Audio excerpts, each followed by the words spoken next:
Oyawre nyakura mogi jwan kino machiegni weche manyien okinyi ma kawuono ichieno mar piny Cleophas Oloch jakismunga nyakwar mokio nyaka sango machiegni. Nyasi mar alam ne ringre rawera kod japuonj Albert Ojwang obagi e kanisa mar Ridgeways Baptist Church e kaunti ma Kiambu. Kaka ifinye kindi lero, familia mare omedo yuago ratiro e kinde magitimo nende motelo ne ik mare ma dhibedo tich abich jumani e kaunti ma Homa Bay. E kanisa mar Ridgeways Baptist kaunti ma Kiambu ne en wer kod lamo. Alam ne ringre rawera kendo japuonj Albert Ojwang manotho e tesendo bila ma Central boma ma Nairobi. Lamo makamano no yuor kod anyuola, osiepe kachiel kod josiasa moko. Ojwang mane en nyathi achiel kende kendo geno mar familia mare no dhial kaka jal mane jahera. I think I'm the last person you talk to, and his last words were, "I love you, see you soon." So seeing him soon here, even in the mortuary, it really broke me. Gipek kod lit maneno elenda wange. Yuka Beth Ojwang, ma en min Albert Ojwang, lero gino manotimore odiochieng' mogik mane onene wuode kangima.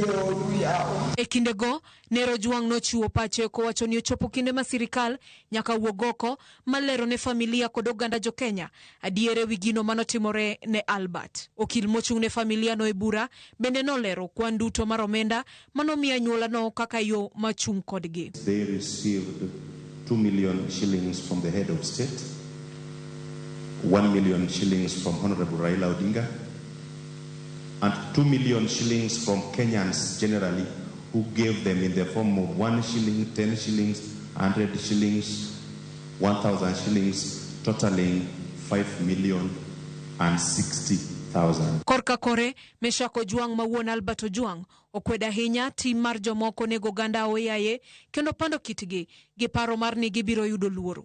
Ya kwamba damu hiyo ya Albert ambayo imemwagika bila hatia, walio na uwezo kuona kwamba wanachukua damu ya maisha ya wenzi wao na kumwaga damu ili wabakie katika hali yao na kuficha uovu wao, basi wajue kwamba watabaki na heshima, watabaki na utajiri na sifa za aina yote, lakini hawatakuwa na amani katika maisha yao. Na nimemrelease aende na amani. Albert, usilale Albert. Minod Albert bende nojiwo bila mondo rang yorno magitayo godo jopiny. Paro manosir kod jatend migao machon Justin Muturi ma bende noyuoro nyasi mar alamno. Treat everyone like perfectly. Even if they are not their relatives, even if they are people that they don't know, let them take the right channel. I mean, we are the ones who have educated these young kids. It cannot be that when they come to question the way we do things, we treat that as criminal. Yet we continue to call ourselves a democratic country. Gisani, ringre Albert oduoke kar kano ringre machiromo kirito kowe dalagi e kaunti ma Homa Bay kama ibiro kowe kare mar yweyo mogik tarik 4 dweni. Albert Ojwang nokawe dala wuongi e kaunti ma Homa Bay. Kawuono ringre Albert dok dalagi ka koth dala wuon kageno maranyuola mare en ni ratiro biro yudore. E finye kidi, Ramogi TV, Kiambu County. Kamachelo en ni kwayo mar gengo jalupo gai mar obila Lagat chopo e apise kalure kod tudruok mare enek Albert Ojwang gikone owito oko. Mae bang' jomak bura nyiso doho ni giwere gi kwayo no. Matimore bende e kinde madoho ma Kibra bende omiyo OCS ma Central Police Station Samson Talam thuolo mar yiero ponono odwaro ni bura mar nek Albert odhi nyime kaka buch nek e doho koso losa put moyiedhi mondo miono nek makamano. Cynthia Onyango ni kod ler. E bura mar nek Albert Ojwang madhi nyime nyim jang'ad bura ma Kibra Diana Kavetsa, tich adek ni otimore kokalo e yor mbui, kendo doho chiwo thuolo mar wito oko kwayo manyocha ochwal kadwaro ni tam jalup Ogai Eliud Lagat ni kik ta chenro mag apise kaluwore gi tudruok mare ewi nek Albert Ojwang.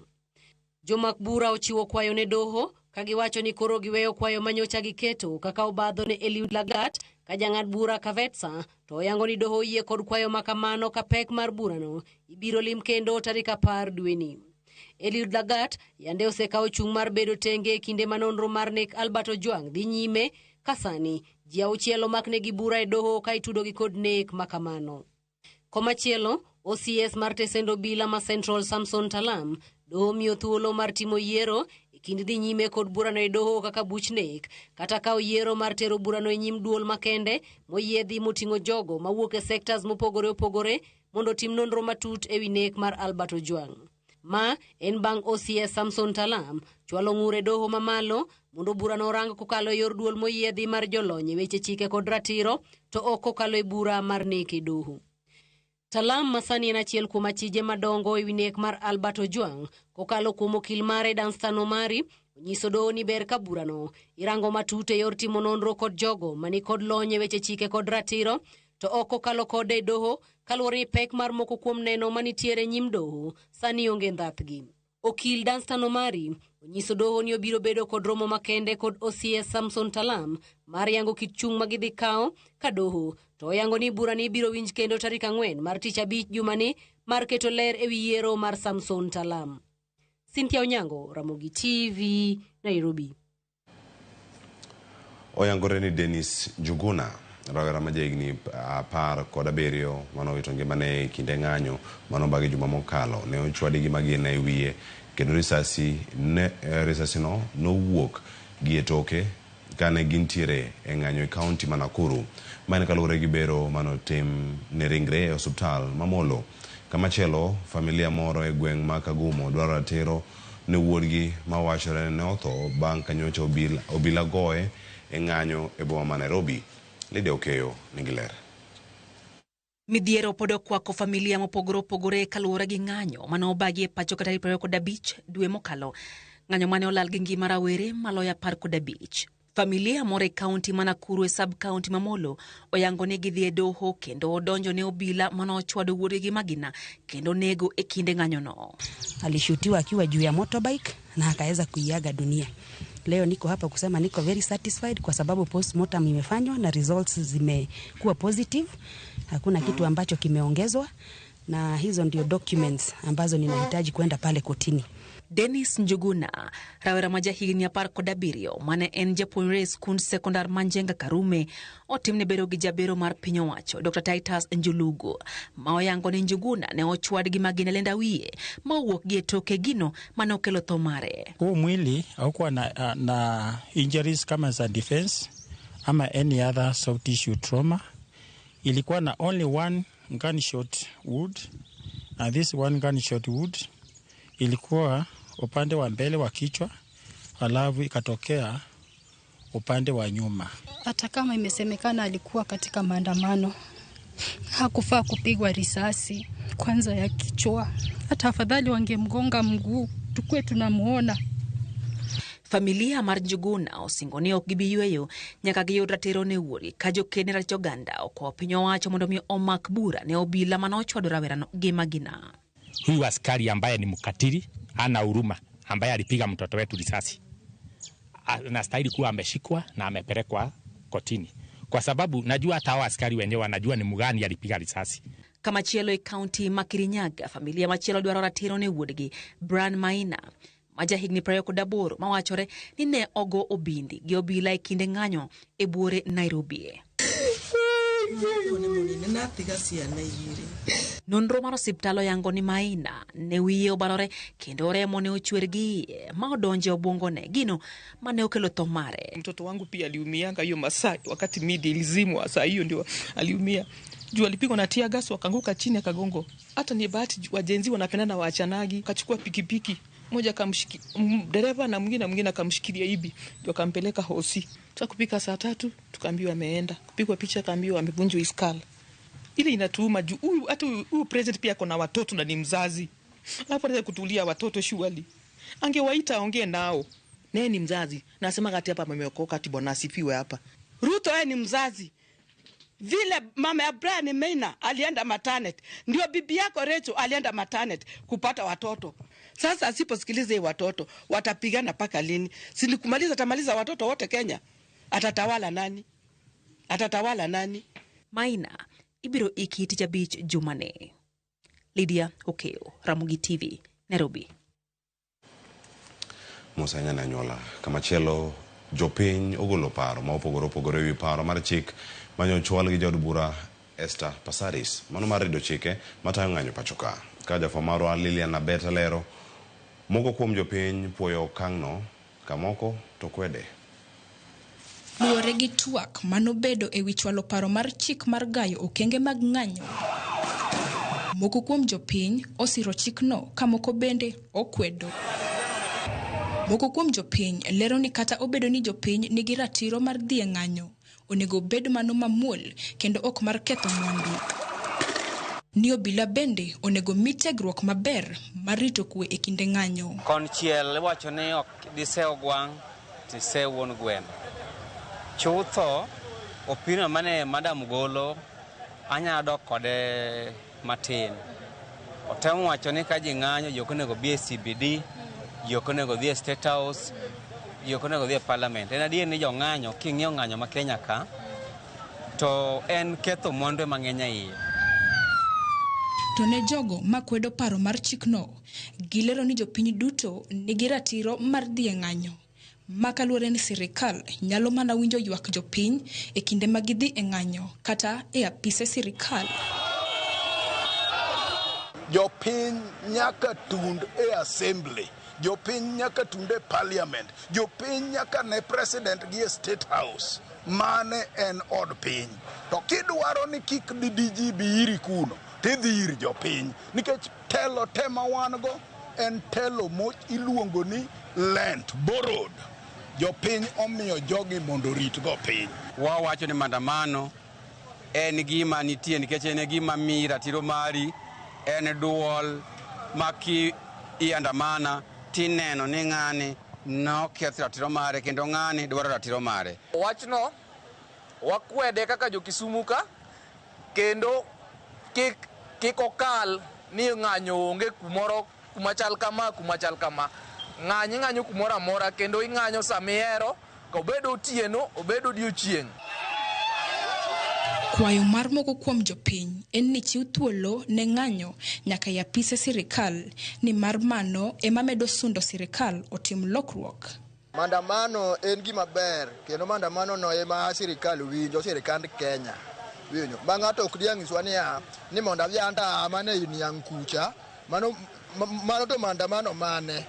Sama maandamano town ne ka sirikal be feel ni maandamano timre. Ok nyal kawa na vya maandamano tonglo. Mano to maandamano mane. Okil James Mwamu to olero ni chik makamano ok onego kal kaluwore ni ratiro nitie mar dhi e ng'anyo. Kata kamano, jopiny madhi e ng'anyo onego rit kwe e kindgi ma ok giketho mwandu jopiny. Nitie chik moro mowach ni restricted areas. Parliament kose ketna wall kamacha, to mano is already a restricted area, ng'ato ok nyal donje. Lakini ndara mantie dho parliament, mano public road, ma ng'ata nyalo dhi, to dhigo e kuku. Gima jogo nego bed ni wacho, ni picketing kitimo e CBD to nego bed peaceful.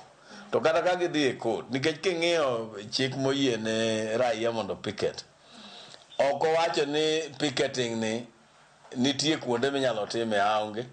Koro kan kama parliament nyalo donjo mowacho ni nyaka koro watem timo kama picketing inyalo tim, kama picketing ok nyal tim. Lilian Abeta, Ramogi TV, Kisumu. Koko sigana mokelo kod Lilian Abeta kamachelo wadhi nyaka Tana River kama jalup jatend piny Kenya Kithure Kindiki okone Jatend duond bura mano mar DCP Rigathi Gachagua ni piny Kenya onge thuolo mag siasa mag kwede mag dhoudi. Kindiki mane loso Garsen kod Galole County ma Tana River otelo ni kata kweth maketo sirkal tesre mi nying magalagala to mago ok bimone tiyo e bwo jatend piny William Ruto. Jotelo mamoko mane owuotho kod Kindiki osiro chenro mag dongruok mag gero chirni, gero apaya kod chogo tije ne rowere. Kenya inahitaji umoja, Kenya moja, watu wa moja, taifa moja, bendera moja, wimbo wa taifa moja, one nation, one flag, one people. Hiyo ndio taifa letu la Kenya na hatutaki ubaguzi tena. Mungetaka tuendelee kushirikiana na viongozi jameni? Munaunga mkono serikali ya mapana na marefu na serikali ya kina? Kuna watu wameshiba huko Nairobi wanatuambia tuachane na kazi ya kusaidia mama mboga na kusaidia bodaboda na tuachane na kazi ya kusaidia wanabiashara huku mashinani. Hapa sehemu hii mnapenda ukabila ama mpendi? Yule mkabila ashindwe, yule mkabila apotee. Hii amani ambayo tuko nayo, iko viongozi wengine nchi hii hawaitaki. Huwa wanataka tu kama wako kwa uongozi, wengine wasikue kule. Na ndio tuweze kumaliza ukabila Kenya hii, lazima tukataze wale wakabila ambao hawataki tutembee pamoja. Ningeomba watoto wetu watulie, wakae nyumbani na wasikubali kutumiwa na wanaume na watu ambao wanajitakia, na wakati ambao wao walikuwa kwenye zile viti kubwa hawakuja hapa kuwasaidia. Nyakora mojonge kanyo makele giko mawich manyeno kinyima kawuono saa 9:29 toksa apagario mondo kinyima kawuono iwacho ni weche mathoth mabende biro karka anga wethulo ne gazeta kale otemo kare deka Jori Joram Woda Katwenga wacho ni watching from county 001 Mombasani Majengo erokamano. Esther Mrongo wacho na neno awinjo kendo aneno maler erokamano nya Salindi yo na sadonjo kantiere kochia kuoyo erokamano ukinyo chogo neno live kantiere kibos opija jachuma mar Nyamasare Kisumo aneno maler kendo makare kawan Nyamasaria kai wacho ni Kisumo kod menoda mano mama Brighton Aseka Ker kod jochuma duto ma Kisumo maandamano en chik inyalo ng'anyo kaka yiero Pasaris we kwalo kodwa aya erokamano kuom pacho wacho ni Ayamuna wacho ni Malaysia is watching erokamano ahinya ka intiere kodwa karka achiel Felix Lumumba neno akayo wacho ni Semerata en NA chenro kinyi makawuono kapodwa medo mana luwo gi Nyakora Mogejwang kendo kama wantiere ka achiel kachiel ote machielo bende Nyakora Mogejwang donjo kar kae en mara Chacha wacho neno ka intiere dho na mchubi kinyi makawuono erokamano ahinya kuoma ote mari kendo kama chielo en ote mara Pochgi Park wacho ni jopuonjre duto moyudo calling letters magi ne donje mbalariany mopogore opogore pacho kae amor an nyara odonjo kendo oluong Rongo University erokamano ahinya kendo Pochgi Park ne nyako mana nyar Willis Odembe erokamano ahinya kuom neno chenro bende kinyi makawuono. Ote machielo Nyakora Mogejwang kae en ote mano mawuoka kuom chenro ni mar piny ne jod bura ma Suna West Mheshimiwa Peter Masara mos makende kuom tho kendo wito wuodi mano Hilary Okonyasaye mondo mi okel chunye kama ukwe ganyuola duto e kindegi ma podune kuyo mapek gitim duto bende mar rupiny kwa kuom Joyce Oduor kod Sharon Ong'ao mane ote mawakelo nisani kod anyuola mari meneno Ramogi TV awelwet Joyce Oduor mondo mi waranga nono matimre e gazet Nyinga Clever Soluot Jagisumo kanyo kod mokeo nyaka Chisango riti masani.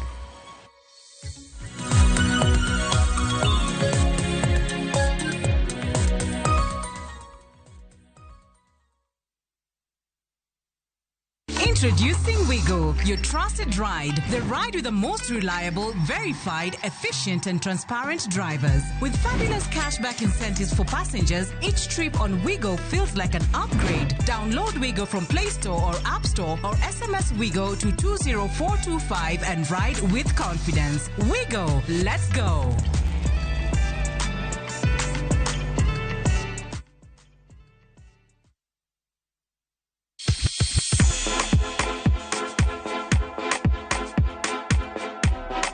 Be iseikori ne miel? To bende iseikori ne thumbe mamit manyien manyasani? Wakelo ni mixes malit kabisa kod miel manyasani. And of course, ngeso ka ngeso nyakunga Jonta Krista Mwena nyaka sauchiel. Cheki melanin top imeweza. And of course, Hilo bwana. Chenro en Dagma. Wewe twende. Leo tunakunja kitanda. Chonga gilo emo miachano kama chonga emo semia sudo nyime chonga gilo emo miachano kama chonga emo semia sudo nyime. Mondo yudwe ni kaka skiza tune mari D star 860 star 418 hash Ramogi TV enod jower duto.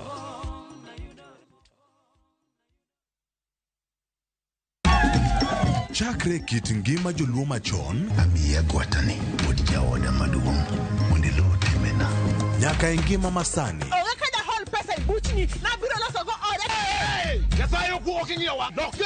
Wakelo ni sinema manyiso kit ngima ji. Kana luokre kind rabolo kago wanga kon tena no nyethi. Kinyo dhi nam. Mondo ane kama ngato knie ngato nikech nambi ngima na. Ng'e rieko mag jodongo, pek mar hera. Mokwongo jonyuol ni kit grich. Mama fundi mwera. Dala naka okadwe. Koda kamor mar ngima. Idendo gi English ni my darling. Kaka kinde mosekalo kod masani e sigenni mopogore opogore. Odhiambo maru e kakoro dwa chacho. Meroko luo hera. Ng'ama onge pesa. Wini. Sani ng'ama onge pesa itimo nade? Winam Cinema. Jumapil, saa 2:15 otieno kod saa 4 otieno. Kik bai.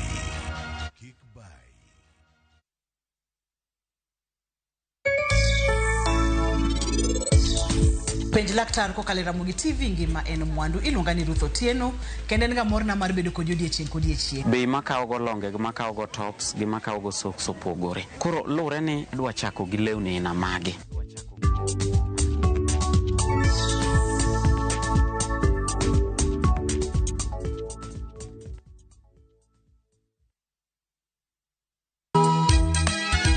Piny ma ji dwaro ahinya bedo gi geno, nitiere kamoro ma yie manyien yudore. Bie chokruokwa ma juma ka juma mar Sabato mondo ilam Nyasaye kendo ipuonjri muma yo matut motenore kuom adiera mochwere. Paruru chieng' Sabato kendo ukete ubed maler. Nyasaye oseluongowa e kinde makende mar lamo. Kokalo kuom weche mamulo chunji kendo konyi sudo machiegni gi Kristo. Oganda manigi yie bedo joot kuom Kristo kendo luong mar tiyo ne jok moko. Injili ngima Sabato sari okinyi mana e Ramogi TV.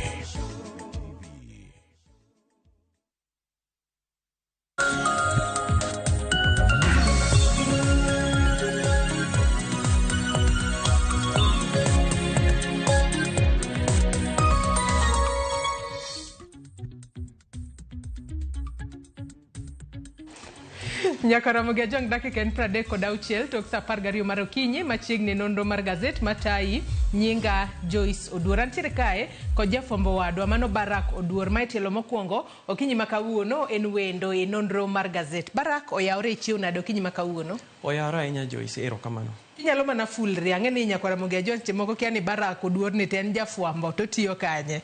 An iluonga ni Barak Oduor. An jafwambo gi keyo e weche mag siasa kar fwambo mar Eastleigh Voice. Machiegni nonro mar gazet okinyi makawuono. Gazede okinyi makawuono The Standard kaachiel kod Daily Nation weche mag miyo pek aneno ka opogore. Aneno ka The Standard pod gimiyo pek weche mag ndicho mosebedo ka timore pacho kae. Kwa ng'eyo odiechieng' makawuono mano Ogai kata jatend DCI Mohamed Amin bro bedo ka chopo e nyim doho mar mondo mi obi oduok penjo kotudore kod jo Kenya ma pod olal nyaka sane. Iwacho ni obo chopo kacha ok obi chopo kaka prosecutor kata kaka kaka janeno to bo bedo kochopo kaka achiel kuom jogo makoro nyaka koro duok penjo makoni kod kocha. Kata kamano Barak, aduna chako kod gazet mano ma Daily Nation okinyi makawuono. Nitiere weche mopogore opogore manno ka gazet ma Daily Nation omiyo pek kwa ng'iyo malo kanyo wantiere kod weche mag lit kachiel kod kuyo ma nitiere it gazet mar ariyo mobo bedo ka wang'eyo mano en kotudore kod mano Boniface Kariuki ja us abuog rombe mano chiel gi magina mowito ngimani. Wacho kae min mare koro wacho ni noluongi od thieth mano mar Kenyatta mar mondo mi gigo oriti margi ne wuodgi mano kapok ne oyang ni obwongo mare otho. Kopogore kod mano odiochieng' manyoro bende ne waneno ka ringre mano Albert Ojwang rawera mano wito ngimane Tesendo Bila mano ma Central en bende ne otim lemo ne ringre mare mane od lamo mano mar od lamo mayudore e kaunti ma Kiambu. Nitiere weche mamoko ma bende mulo ngima oganda mano kotudore kod kit chiemo mano mar nodules ma nyaka sani koro wang'e ni jokenya mathoth ohero chamo kalure ni en gino mayot ahinya tedo e pacho kae. Kopogore kod mano weche mamoko ma bende aneno komi pek en kotudore kod kaka jod bura okalo mano chik mar mondo mi olok pen chike ma pacho kae mar mondo mi aguch omenda adeka mano moriwo kanyo NGCF fund kachiel kod ngafa kod mano ma senators tayo obed e buogi kata obedo ni doho to nowacho ni gin ataro mar chika. Kata kamano adwa ni wadhi it gazet mar ariyo e mwachak godo nonro mar gazet okinyi makawuono. It gazet mar ariyo kanyo Barak ka wachako okinyi makawuono wanno ka nitiere sigana mano mar Kariuki makoro min familia mare temo lero kaka ne onyisgi mar mondo mi gibi gigo oriti en gino malit ahinya. Barak. Erokamano Joyce, king'iyo sigana mar kijana miluongo ni Boniface Kariuki kaka ne obila nochiele gi magina e chuny boma chieng' ng'anyo mane notimore aparo ni jumbe ariyo mokalo. Bang'e odhi obedo e gine odhi obedo Kenyatta e osiptal obedo ka okuwuo okolosi ena ng'ama ni kanyo ma bende ni iwacho ni en brain dead ochalo ng'ama ne osetolo. To ka wang'iyo oboke ma gokinyi sani tinyisowa ni nonyis familia ne ni obi mondo ogo oriti mogik. En wach malit ahinya ma familia ni nokalo. Nyaka sani koro kalure kod mina mano Boniface Kariuki ja usabuog rombe mano wito ngimane iwacho ni ne onyisgi mar mondo mi gidonj e od thieth kacha kata kamano ne omigi counseling moro kata ne omigi hocho moro mar mondo mi koro giyie ni mae gima osetimore. Kariuki seche moko onge kaka lakteche nyalo konyo ngimane kata nyalo reso ngimane mane momiyo nitiere nyithinde moko mane oyie wacho ni adek kuom nyithinde to kanosewuok kodgi ne oyienegi mar mondo mi gidhi gilos gi Boniface ging'ise gino mane gigom ng'ise e kinde makoro gigone gi oriti. Kata kamano wacho ni nyathine matin mane tiere grade 2 ento notame mar mondo mi kik odonj e od thieth kacha. Kopogore kod mano e it gazet mano mar ariyo kanyo bende nyaka sani wang'eno odiochieng' manyoro bende familia mano mar Albert Ojwang gin bende ne gilemo ne ringre mar wuodgi mano motelo ne tere e kar yweyo mare mogik odiochieng' makawuono. Kineno kaka wuon mare ne loso kanyo mano Beshak Opiyo wacho kanyo ni jogo ma onego wuoda kik ng'e kwe moramora. Wacho ni remo en gino manyalo luwo ng'ato e yo marach ahinya. Wacho kanyo ni remb Yesu kende emano kelonwa gweth. Kata kamano wacho ni remo mano mar jogo ma nonegi e yo ma ok ni kare we mar mondo mi okel sandruok mang'eny ne jogo ma nonegi. Barak. Joyce, iwacho adira king'iyo kaka wuon Albert ne oloso kendo kichake ng'iyo kata mana kaka jaode ni luongo ni Nevlin kata king'iyo mana kaka min gi no oloso jaode gi min gi no odwa loso malit kabisa nikech min gi no pimo okang' mogik manokaw godo Albert e lwete kowacho ni ne gin e migago ma saa 7 to sechoge mane obila obiro te nokawo Albert ka Albert pok ochiemo kata to king'iyo kaka ne jaode loso ma bende noywak nowacho ni jogo nokawo wuon pargi malit ma chande kata biro chande ni obiro dong' nang'o kendo obro dak gi jonyuol Albert nang'o kaka koro dong'. Ne giywak ahinya ko owacho ni ng'ata ok onego tho e yo mane Albert otho godo. Noywak ni familia mora mora e Kenya kata kumora mora okonego ne lit ma sani gintiere. Anyak sani koro pod wageno ni familia ariyogo mano mar Boniface Kariuki kaachiel kod Albert Ojwang biro bedo ka yudo ratiro margi e yo makare mano bang' tho mano mar nyithindi. It gazet mar ariyo malo kanyo bende nitiere do ng'eto mayando gol kod do mamalo mogik mano ma pacho kae makoro jotend din Jo-Salam wuok oko ka kwedo ng'eto makamano e ong'ala manyime. Nyaka sani koro mano jotend din Jo-Salam sani koro gikwedo kata giseyo do mamalo mogik ma pacho kae kuom chiwo ng'eto mar ne nyithindo monyuol oko mar Kenya mano mar ne jogo ma Jo-Islam winjo be ni yudo inheritance kata pok mar mwandu kowuok kuom wuon margi. Kata kamano oganda dini Jo-Salam wacho ni oyo mano en ataro mano mar chike kata mag sheria laws mago mag Jo-Salam makoro giwacho ni gin chike makamago ok gibi bedo ka giluwo. Barak jotelo mag kidienje mopogore opogore mag oganda Jo-Salam nowuok tung mosur kod doho maduong' kata doho maduong' kabisa miluongo ni Supreme Court ka giwacho ni jong'ad bura go ne ok ong'ado bura maber nikech giwacho ni nyathi monyuol oko mar keny ok onego bed ni nigi ratiro mar yudo pok mar mwandu. To kata kamano giwacho ni jong'ad bura gi kane ng'ado bura ni onego bed ni ging'iyo yie margi mar Salam kata mana misingi mar yie margi. Koro gidwaro kendo gikwayo kisomo ito boke ka tiyudo ni gikwayo ni ng'eto machalo kamano dwa ni mondo kendo chak doge kendo mondo ng'ini to gik maricho ma gin godo gi ywak mondo duogo losi. Ng'eni Joyce sheria nitiere gimiluongo ni judicial review. Ang'eyo ni ma ok wach madhi rumo kawuono kata kiny pod obiro bedo nikech weche mag dini gin weche matek.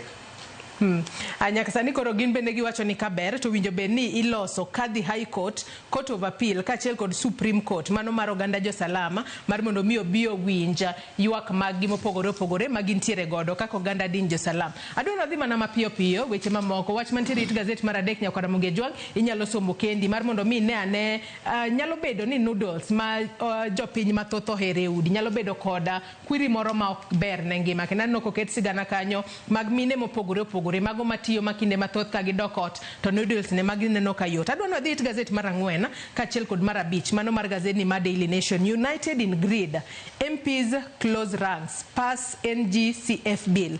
Wachore ka ni chieng' tich ariyo jod bura nochopo e od bura kar romre margi 304 ne gichopo mar mondo mi koro gikala mano bills mopogore opogore ka koro gidwaro lock pend chike mar mondo mi bills makamago kata gucho omenda makamago obeda e pend chike ma pacho kae. Gino mopogore kod gigo mosebedo katimore chon kwaneno ka nitiere chike moko kata bills moko mamulo ngima jopiny to jod bura ok chop ga od bura wacho ni kuora monge to koro ka en bill mamulo ngima jaod bura mabro miyo gibedo kod pesa kata gimako pesa to koro gichopo kar romre margi. Barak ingeni hie hapa ni ene thoro mar wach iluongo ni United in greed gidholuo ni giriwore e wuoro.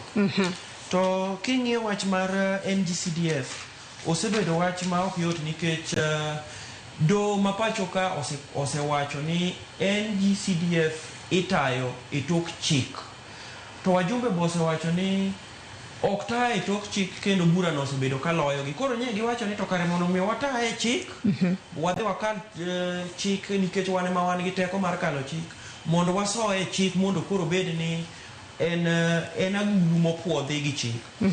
Kata kamano Joyce ok apani dhi bedo mayot nikech nitiere paro mang'eny mosebedo mopogore opogore e mbele kacha ing'eyo ni Hogai mar ODM migosi Raila Amolo Odinga ne wacho ni jod bura ok onego bed ni tayo CDF nikech ma en pesa monego bed ni dhi e gwenge kata mashinani kendo nitiere paro mosebedo ni pesa ni onego bed ni tero devolution.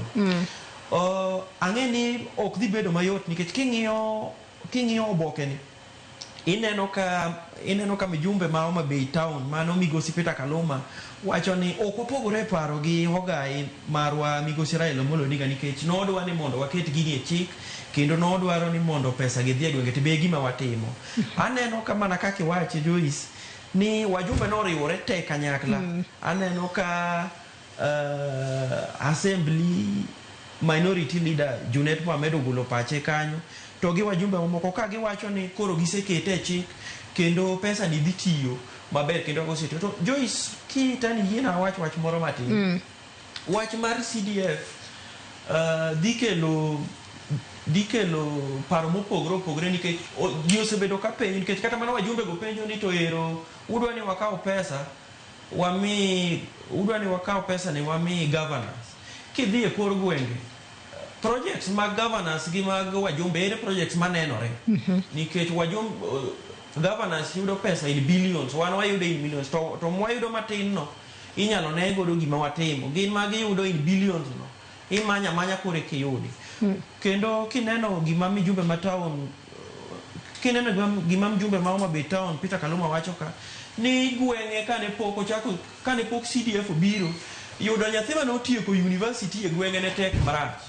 Ni nyaka nyino odonjo mobedo e jumbe ma CDF chak tiyo tiyudo ni koro inyalo yudi nyithindo mosomo e day school manyo tieko university nikech pesa mar CDF ema opuonjogi.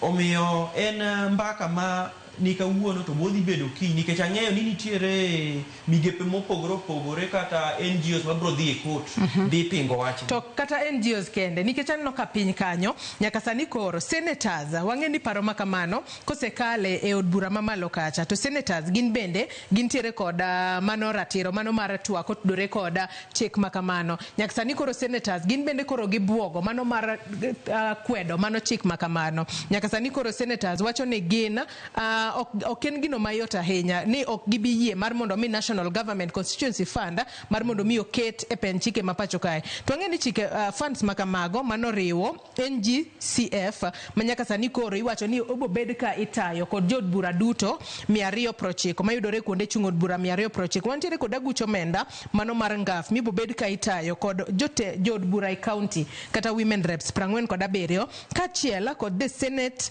Oversight Fund ma en ibobed ka itayo kod senators duto 47 mano moyiere counties duto mapacho kae. Kata kamano nyaka sani koro senators gin to nyalo bedo ni koro gipogore paro kod gino ma jod bura koro nokalo. Warito neno ni to bobed e yo machalo nade e kinde ma bende koro wacho ni nyalo bedo ni kweth riwruoge moko makedo ni ratich oganda gin bende gibro bedo ka gikwedo paro makamano. Adwa dhi mana mapiyo piyo it gazette mar auchiel mano mar gazeti mar Daily Nation. It gazette mar auchiel kae bende koro nitiere jogo ma ochwalo ng'ure doho ka koro giwacho ni jatend migawo mochung' ne wechego mag arita e pacho kae Kipchumba Murkomen ok owinjo kata ok oromo bedo jatend migawo mar arita e pacho kae. To magi duto biro barak otudore kod gino mane Kipchumba Murkomen owacho. Kipchumba Murkomen ne ochiwo chik ne obila mar mondo mi obila ochiel gi magina. Kendo aneno ka gazedni mano mar Daily Nation okete kae yo makare ni kaluwore kod oboke mopogore opogore ma ochwale doho kacha. Iwacho ni oboke makamano nyiso kaka Kipchumba Murkomen nomaki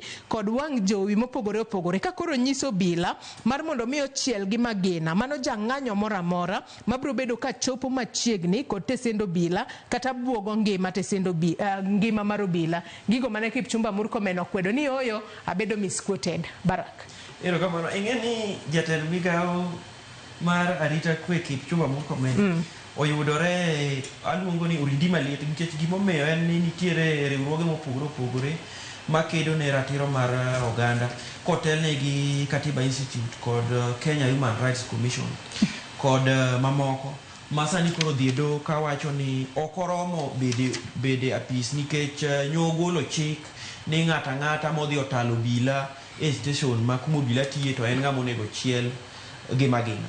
To gima dwaro wacho en ni king'iyo kaka ne Kipchumba Murkomen wuoyo nikech nomake wang' jowi ka oloso kogolo chik machalo kamano. Weche osebedo mathoth taparo ni mae bende nyisowa gimoro Joyce ni hie sirikal nigi tich matek kaka gidwaro contain ng'anyo ma osebedo nikech aparo ni katiba king'iyo katiba oketo maler kaka ji onego ng'any kamano olu kama ji onego chop kama. To sama jatend migawo mar sirikal wacho ni ng'ato inyalo chiel gi magina kama to kelo penjo mang'eny ka bende wan piny maluwo katiba kamano to bende kelo penjo mang'eny ni to dhi chalo nade nikech king'iyo kaka weche chalo mbele ng'anyo ng'anyo mano otimore jumbe mokalo go ok ng'anyo mowik nikech nitie kata moro ma osepangi ni biro wuok tich kamano.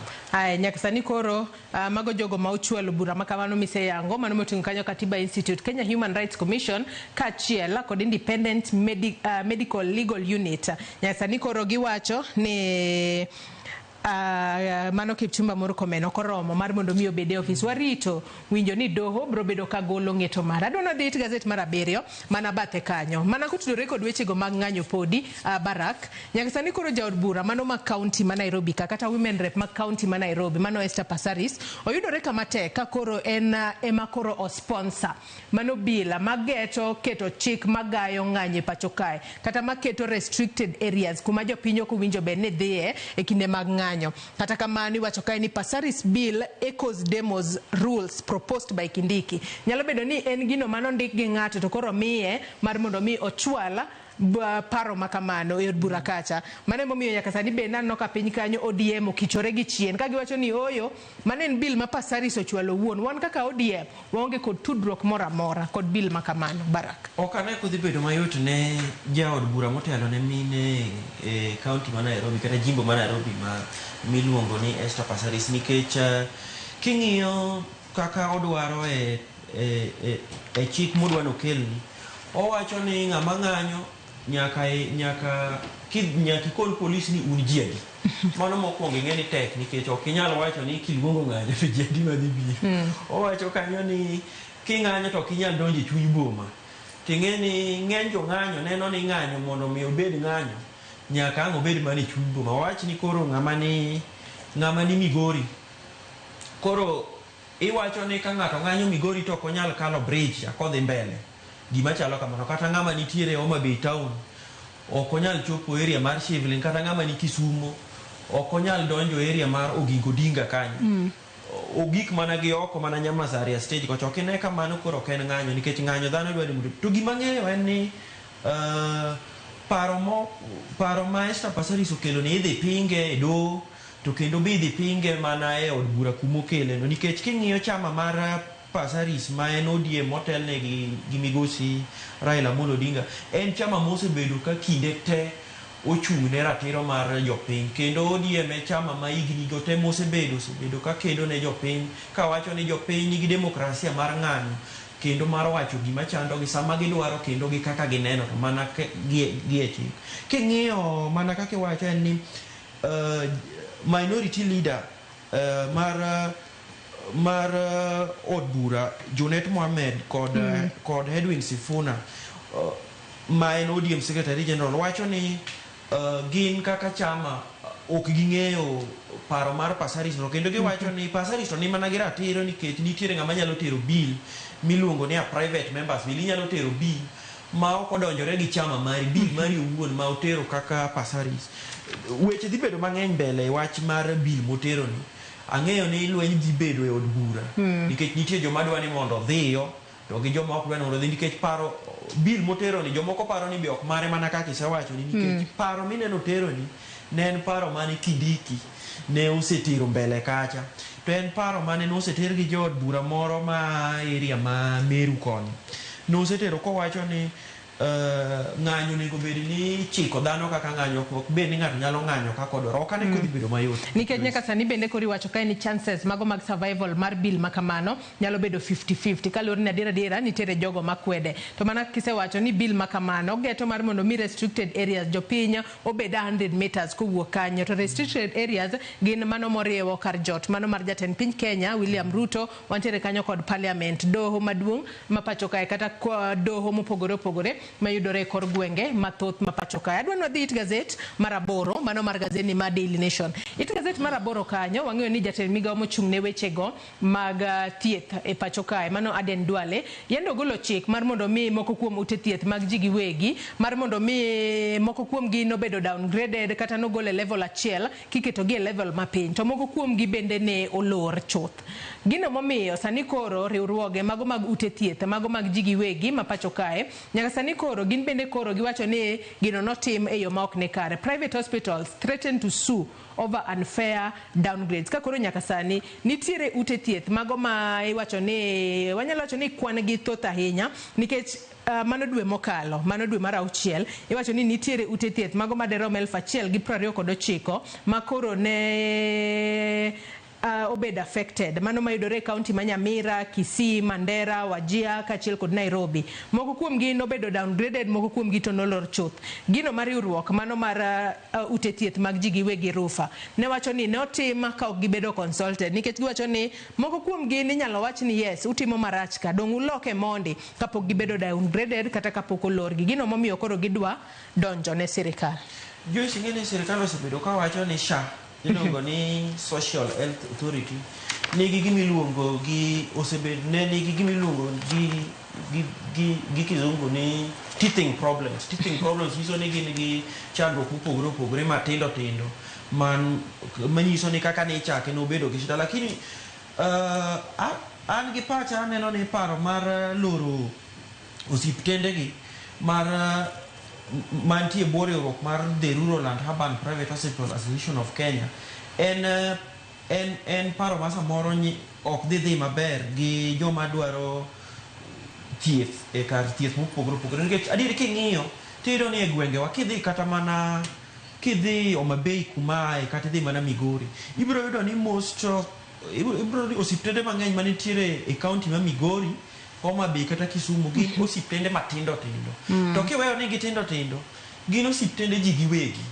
to kichako iweyo ni gin osiptende ji giwegi no ka en osiptand kanisa en osiptand ng'ato moro ma binafsi tido kama ne osiptal ma jopiny yude thieth koro king'iyo gima jogi ywago ni nonego migi thuolo mondo gibed gi ikruok moromo nikech giwacho ni to ere ng'ama nyalo chiego kinyi giwacho ni who wakes up and decides to close ere ng'ama chiego kinyi to wacho ni in waloro kar thiedhni waloro karini ne giywak ni nonego migi thuolo mondo gibed e winjruok nikech gik moko te ji loso mana kobedo piny mano nowach kod jatendgi miluongo ni Cynthia Mukami Munene to adieri king'iyo riwruogni giseyware gi SHA for a very long time mae koro nyaka ne SHA kel gisebedo gi buche mang'eny gi waziri mar health kendo gisebedo gi buche gi waziri ka gitemo ni mondo gimbe osiptende gi matindo tindo mayude kor gwenge obed mainstream obede system kendo jo Kenya ma yuto gi no kik kos thieth nyaka sani bende nyaka Ramogi Ajong' it gazet mar 8 kanyo inyalo bende somo moko kuom ute thieth molore counties mopogore opogore ranyisi county ma Kisii ute thieth 291 ne obedo inspected iwacho ni 120 kuom gino lori 63 nobedo downgraded king'iyo county mar Mandera kamano bende nitiere moko kuom gi bende ma oyang ni en adi manobedo inspected to gin adi manolor to gin adi manobedo downgraded kata kamano warito ni Rufa ko odonjone migao mar thieth e pacho kae to bura makamano bro bedo ka chopo kanye aduno dhi weche mag somo Barak it gazet mar 10 mano mar gazet ne mano mar Daily Nation nyaka sani koro riwruoge ma ochung' ne jopuonje pacho kae sani koro poko chopo e winjruok mora kod duol mandiko jopuonje tich mano TSC mano kotudore kod CBA kata collective bargain agreement manyien ma koro ne gikete kokgi kod riwruok mandiko jopuonje tich to wang'eyo ni riwruoge mano duol mandiko jopuonje tich riwruoge mochung' ne jopuonje pacho kae gino maduong' ma gidwaro nokete tim e CBA margi manyien en kotudore kod meto mar osara ma giwacho ni ka onge to oyo ok wanyal sudo mbele Barak Joyce kamano ok en mana meto mar osara kende gin gi weche mathoth ma gidwaro e CBA no king'iyo CBA no gin gi weche mag promotions although wach maduong' en meto mar osara to king'iyo CBA no giwacho ni gin gosara gin kanyo gi weche mag promotions to gin kanyo gi weche mag remittance machalo kaka mag SHA to gi machalo kaka weche mag loans ma ok bed remitted ming'ado to gine on time weche mag gine machalo kamago to gi weche mag gine promotions to gindiko jopuonj mamoko nikech giwacho ni nitie gap to jopuonj sana osebedo ka hore kabisa nikech ng'eni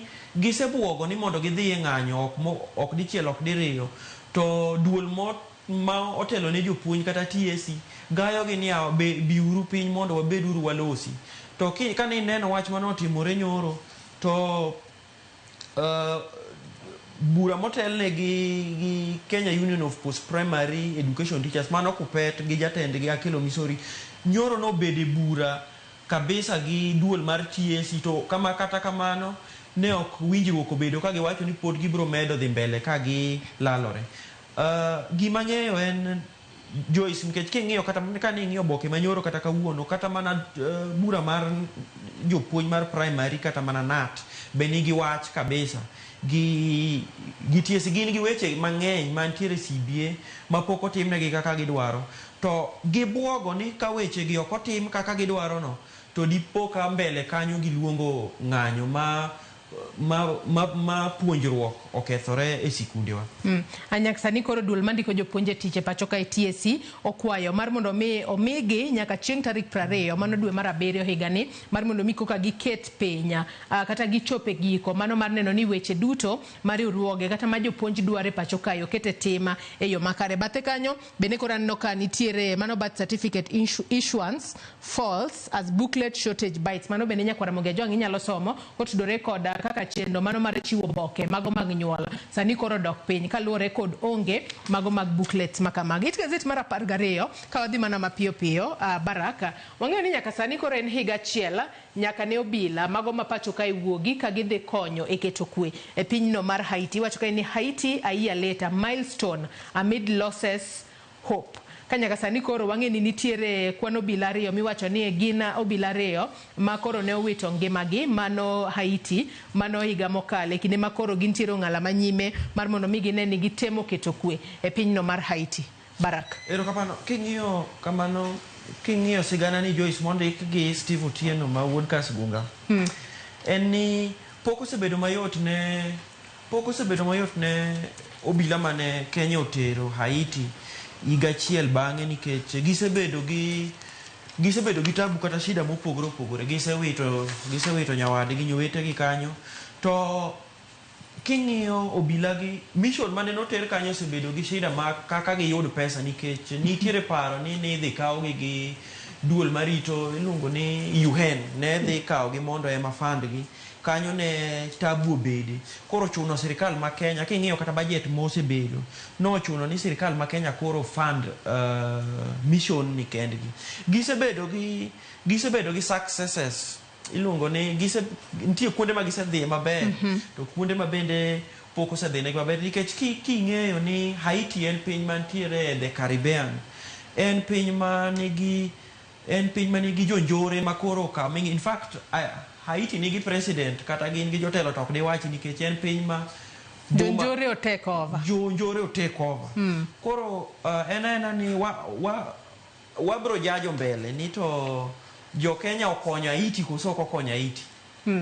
Haya wach makamano nyakwara mogejo inyalo somo higa achiel koro gino kenge mage ma obila ma pacho ka osegoyo e temo keto kwe pinyno mar Haiti lal mage magiseyudo to geno mane ma pod gintiere godo e kinde ma pod gidhi mbele kod tich makamano. Adwaro ng'iya ne Machinglo kata cartoon manitiere it gazet mar 15 mano mar gazedno mar Daily Nation Machinglo makamano adwaro no ayude achiel kachiel mar mondo mi nyakwara mogejo en bende nyalo pongo gi wiye ni Machinglo makamano onyisango Barakin bende Machinglo makamano kinyalo mana ng'iya ni inti nyalo interpret yo machalo na nikech wacho ni a picture is more than 1,000 words inyalo interpret yore mopogore Barak.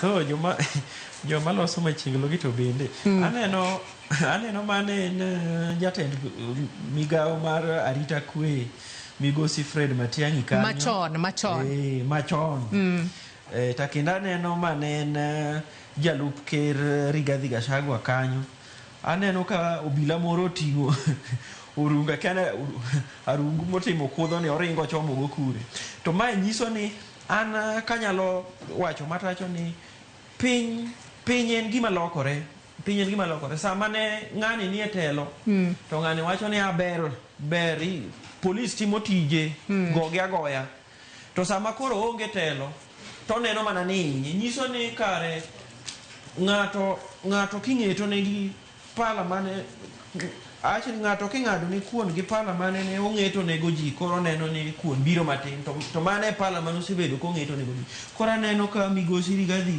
konchiel ywak ka konchiel owacho ni timo maber nyiso ni chon to gi sani nikech chon kineno kaka ne giwacho well done ineno ka sura gineno makare to piny ka ineno ka aneno ko ochor gima ochalo winyang' moro koro giwacho ni very badly done to bende gichalo jomomiyo dhoggi bo gidwa losi ahinya kata kamano nyakwara Mugejong bende nyalo interpret machinglo makamano onyiso ne ni en to korka kore onyalo yange yo machalo adwa ni wang'i gazet mana mar The Standard wach mantiere oboke mokwongo kende mano mar gazet mar The Standard ka watieko nonro mar gazet okinyi makawuono Barak Gazet man The Standard okinyi makawuono kwa nyalo mana yude achiel kachiel mar mondo mi wang'iane weche magimiyo pek gin to gikete kanyo ni abductors playground kendo aneno ka giketo pichni mago mag rawere mopogore opogore ma obila ne omako kata nolal godo kuom seche moko kata kamano picha maduong' magiketo kanyo mano mar jatend DCI mano Amin Mohamed kata Mohamed Amin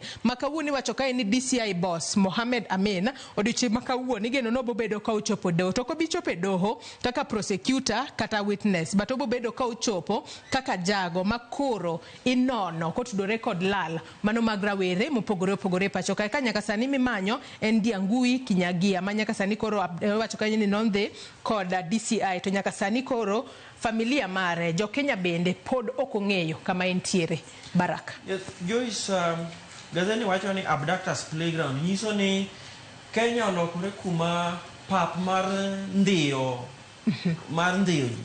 king'iyo gima oboke ni wacho en ni kawuono ni tich ang'wen ni idwaro jatelo mar okwach kich Mohamed Amin mondo wang' ochope do onyis do kuma jok mosendhi osebedo ka dhi kendo idware ni mondo dhi owach kuma jago miluongo ni Diangui Kinyagia nitiere nikech anyuola mar Diangui wacho ni wan ng'ama nobiro mokawo wuodwa neno bila kaluwore gi gima waneno kata kaluwore gi gima wan godo to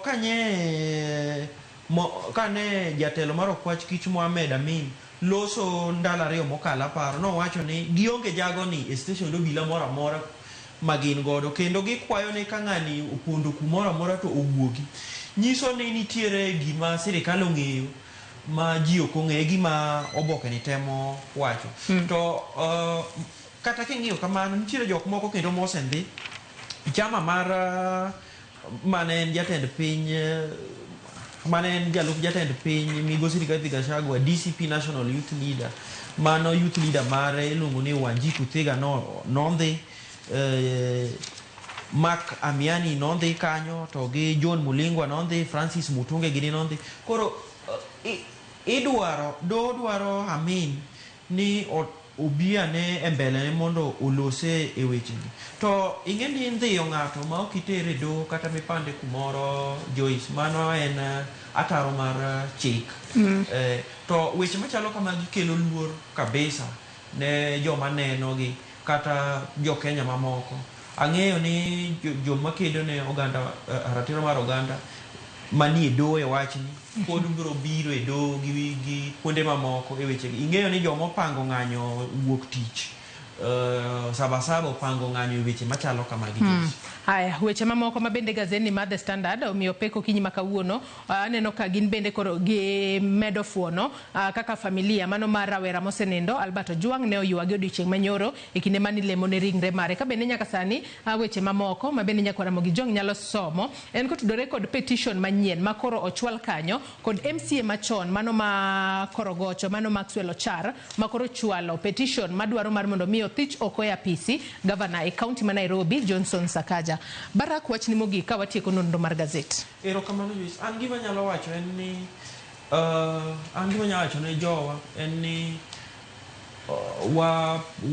wabeduru gi kwe to gik madhi mbele mang'eny sani en siasa en ni nyithiwa sana nyithindo matindo mane maringe ndara wabed motang' nikech siasa ng'eny samoro jomoko wacho ni lweny ni ok marwa to en adieri ni ok en mara nikech waseneno ka siasa osedonjo gik mang'eny en ni siasa nitiere weche matimore sani ma ji ywake mang'eny gi ne ogai mar ODM noseyuak mbele kocha ng'ama nowinje onge koro sani iparo ni ka nitie joma yuake to nego winjgi maloyo mani winjo mbele chande koro wan ka jowanye koro nie sirikal watem bedo gi kwe Kenya ok marwa kende Kenya en mar jomoko bende nyalo yware godo. Erokamano enya Baraka Oduor kuom kawo thuolo mar okinyi ma kawuono mar mondo mi bie nonro mar gazet. Ano ka Ken Odiwuor bende ng'isa ka ni mos na jakagan. Ong'isa ka ni kawuono jaduong' no chwedo suit manadeno. Ai wacho ni suit ondisi ageno ni rwako mos. Erokamano enya kuom kawo thuolo mar okinyi ma kawuono mar mondo mi bi e nonro mar gazet. Nyakora muge John gazet momori e kin Daily Nation kod The Standard inyalo dhi nyiewo ibedo piny somo e yo makare. Yena mar mondo mi akaw yo madundo gi sani nyawadwa Sharon Ong'ao ikore yo makare mar kelo ni twak mokwongo e chenro mar piny kik idhi mabor.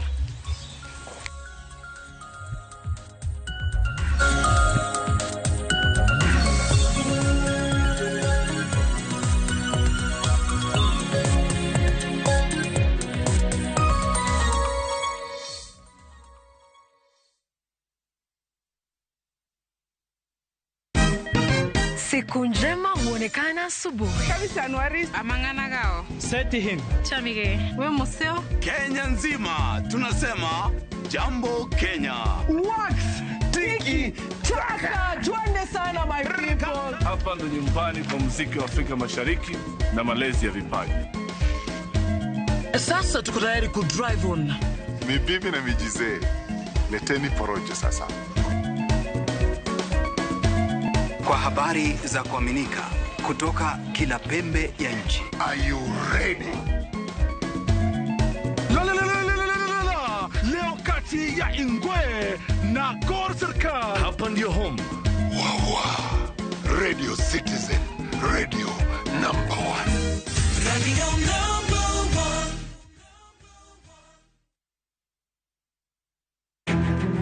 Wakelo ni chenro mar ohala kod lony gi dongruok mopogore opogore. Ohand kinyosi nigi pesa kitimo gima dwarore. Weche makende moa kuom jogo makelo lokruok e ngima dhano. Ohala ber nikech ohala puonji managerial skills. Lek ma in go iriembe mineni gigo chopo. Chakre gi jogo mane ochako ohala manyien. Kalure gi kaka nachako gi kuma achope. Ohala ni en ohala maber. Nyaka jotelo molony e timo ohala. Akwa jodala wate odogi ohala. Ne pek mane gikalie. Pod waonge uhuru mar ohala. Loch mane giyudo kod kinda mane gitimo e manyo gik mabeyo beyo. Ka jawala ok nyal chako project ka ionge gi market. Tudri gi Cleophas Oluoch e ohala gi mwandu. Tich ang'wen ka tich ang'wen chakre saa 1:45 otieno.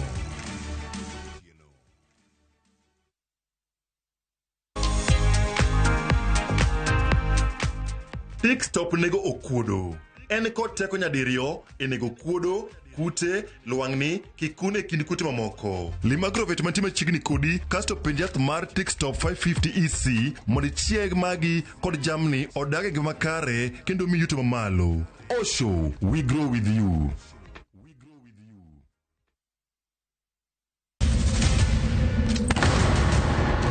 Duto teka unusiye gi wachno. To ano ka bibet ka ikinyome. To kate arus mare ano ka bibiro. Ere kaka ini nyalo timre gosipna malich kamae. Kosiparo ni nen mana kende ka. An kamoro achiel kode. To joma ni kate bende ni kode. En chunji adek. Osiem. Hera. Koda timbe andhoga makelo chwanyruok. Koro onge kaka arus ni nyalo timo. Maye yawa. Ikrine wuodh parineti. Sigana manyiso kaka inyalo tem paro kod lek ma ng'ato nigo. Kendo yiero nyalo loko gik moko duto. Parineti. Wuok tich nyaka ngeso saa 2:15 otieno. Manera Mogi TV.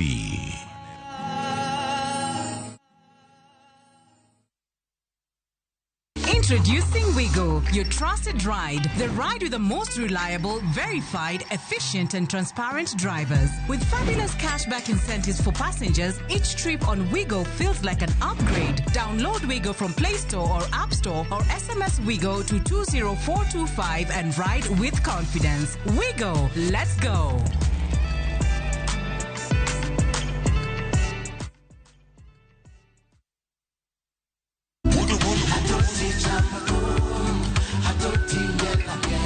Wuok tich ka wuok tich wakelo ni duond yawuoto nagi.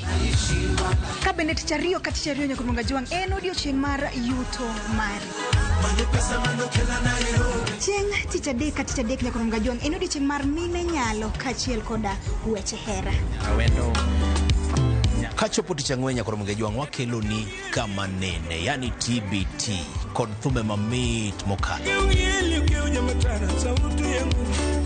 Furahi the edition en thum kaliech. Loso kapuoyo Nyakuronga Jwang'. Ka wakelo ni jothumbe mopogore opogore. Kanyo ndo bende wakelo ni gimiluongo ni yawan.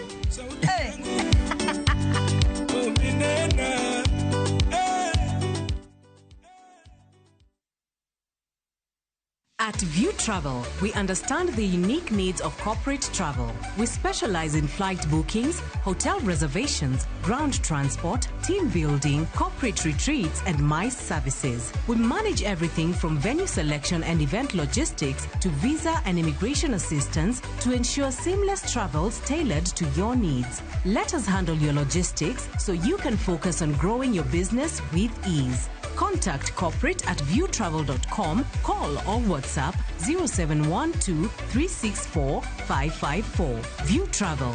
Dream, explore, discover. You wanna feel the vibe. Ngeso ka ngeso, wakelo ni gik mamit makelo mor. E rogo mar nyithindo kae, wakelo ni talanta. Loso gi lwedo, wapuonji tedo be, gi moko mamit. Rogo mar nyithindo, ngeso sa 3 mar okinyi, mana e Ramogi TV.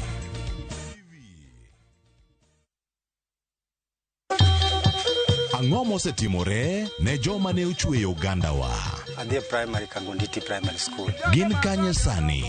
Amobilize kalerte ne wago poro to gibiro wasombo kidi to watero kacha jite e secondary kacha. Waromo gi jodgi to wafwenyo sigand gima gimopondo. Siasa ka ng'amoy wae maduong' ka tere siasa en Daniel Arap Moi. Ng'era nyisi mabeyo mane giweyo. Ne japiny opogore kata ng'ama ne nie duond loch. Ne neno ni kopo ni Kenyatta dhi Tom okawie thuolo ni mondo tano apiny ni kaluwore gi mwaseneno kuno. Ang'o magitimo sani? To kata kamano be pod gin kodwa.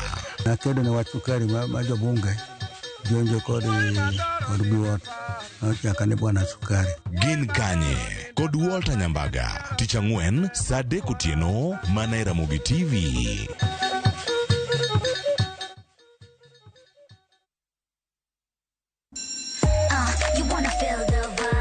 Ngeso ka ngeso, wakelo ni gik mamit makelo mor. E rogo mar nyithindo kae, wakelo ni talanta. Loso gi lwedo, wapuonji tedo be, gi moko mamit. Rogo mar nyithindo, ngeso sa 3 mar okinyi, mana e Ramogi TV.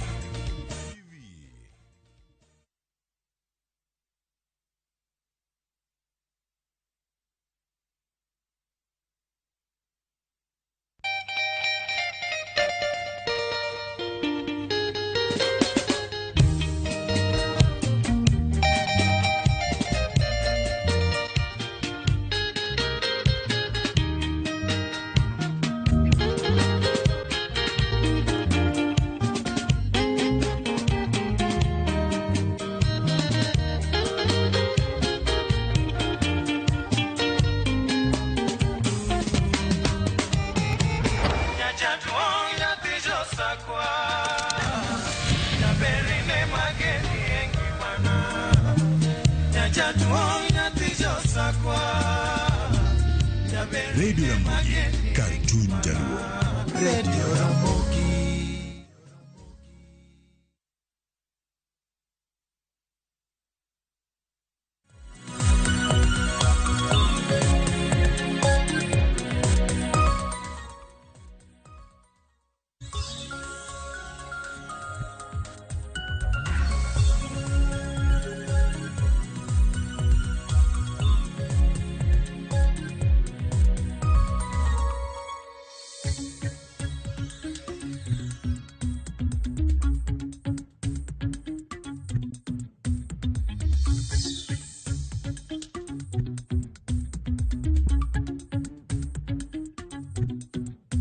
Nyakwarom Gajwang dakika oskadho 20 tok saa achiel mar okinyi kamoro amora mintiere machiegni tok marwa e chenro mar piny matai nyinga Sharon Ong'ao. Kiny makawuono king'iyo kata mana tok Nyakwarom Gajwang ineno kanyo kaka wanyalo bero alwora. Tor wach marwa okinyi makawuono wadwaro loso kotende kod okenge mago mag bero alwora mabende wadake. Odiochieng' makawuono ka en chieng' tarik 3 dwe mar 7 higa mar 2025. Piny ngima odiochieng' makawuono hingo odiochieng' mano mar koso tiyo kod juendni mabende gi dho ngere giluongo kanyo ni International Plastic Bag Free Day. Katika mano aduoki chien Nyakwarom Gajwang. Piny Kenya chieng' tarik 28 dwe mar 8 higa mar 2017 ne piny Kenya ogoyo marufuku tiyo kod juendni e pacho ka. Kata kamano ang'eni wanyalo yudo jwala achiel 2-3 mabende pod waneno ka nitiere Nyakwarom Gajwang. Kata kamano thoth juendni piny Kenya ne okumo mar mondo mi kik watigo. Okinyi makawuono daro loso kotende kod bero kaka wanyalo bero alwora marwa mano mar kedo kod lil mar alwora kata pollution. Antiere yawuot Luo gi Nyar Luo mabende biro bedo ka twak godo. Kata kamano yawuot Luo bende mosedonjo ka achaka gi Wycliffe Ogongo mabende en jalonye weche mago mag arita mano mar alwora. Wycliffe arwaki ni machiegni ka thuolo mar moso Nyikwaromogi. Erokamano Sharon. Iluonga ni Wycliffe Otieno Ogongo. An jakabondo i Homa Bay kamoro ni Kudumo Kanyakela village. Amor kabisa mar bedo kodu kaka wuono mondo watwale weche mag alwora. Erokamano inyakin machiegni kopogore gi Wycliffe Nyakwarom Gajwang bende antiere gi Johnson Ong'any jalonye weche mag alwora. Johnson machiegni. Agora kamoro maduong'. Damos johera mar Ramogi ni osaore uchiew nade. An iluonga ni Johnson Ong'any. Awuod game awuok kamoro ni luongo na Sumbi. Amoso jo Sumbi tema neno wa kawuono. Kar kanyo watiyo gi Youth in Climate Action ma wan weche ma watemo timo en rita alwora. To kendo watemo miyo vijende somo mondo giendelea rita alwora wa. Kaka wuono be wa commemorate World Plastic Free Day. Donge ber ka koro ka wuoyo to nyaka yowere bede e ginene e weche ma wacho kawuono. Koro anda goero kamano maduong' tang'eni mang'eny boro wacho ka sadhi mbele. Agini chopo bende ka heloro were mabende dendo okinyi makawuono. Iwacho ni mayouth makoro ng'eyo okinyi makawuono nikech ang'eni weche motenore kod climate change, lokruok mar kor lwasi bende midhiero e kinde makamagi. Bende apar Nyakwarom Gajwang odiochieng' makawuono ka en odiochieng' mar International Plastic Bag Free Day. Bende odiochieng' alwora jabedo chieng' tarik 5 mano dwe mano kadho mano dwe mano mar 6. Wycliffe achaka nena kodi nikech piny Kenya nitiere okang' mabende nwasegoyo. Mana kana sewacho motelo chieng' tarik 28 dwe mar 8 higa mar 2017 nogo marufuku mondo kik wati kod juendni. Nyalo mondo dok wachien gimomiyo ne piny Kenya nogo marufuku makamano gi okang' mabende wasechopo gi sani. Kono Sharon. Mokwongo anyalo tero wachien matin. Kuma wachni noae iwacho ni tarik 5 magi matimore piny mangima tarik 5 dwe mar 6 higa ka higa wan gi rapar mar wato ni World Environmental Day kata odiochieng' mar piny mangima kwa paro alwora marwa. Higa ni mar higa 2025 theme kata thururu mar World Environmental Day nen mar tieko wach mar plastic e piny mangima. To higa 2017 Kenya ne oketo kum ne jogo ma uso plastic bag kata bags mag plastic kata jogo ma thedho kata jogo ma loso kata jogo ma bende kele e Kenya ka. Gimomiyo mano timore nikech piny mangima osebedo ka nigi chandruok maduong' nikech plastic ma osebedo ka itiyogo. Gimomiyo chandruok osebedo nikech plastic en material ma en kose lose Sharon to okonyal ruwe mayot. Rumo mare tek kabisa. Mana ka koro dhano Sharon kapo ni Nyasaye noketo ni ji nyuolo to ji ok ti ji dak nyaka chieng' di koro piny sama sani di koro piny opong' ma kaminyuolo onge. In fact di koro maundu ng'eny nikech ji koro temo laro resources kata gik minyalo tiyogo nikech ji ng'eny to piny en size chande. Koro mane problem matimore gi plastic.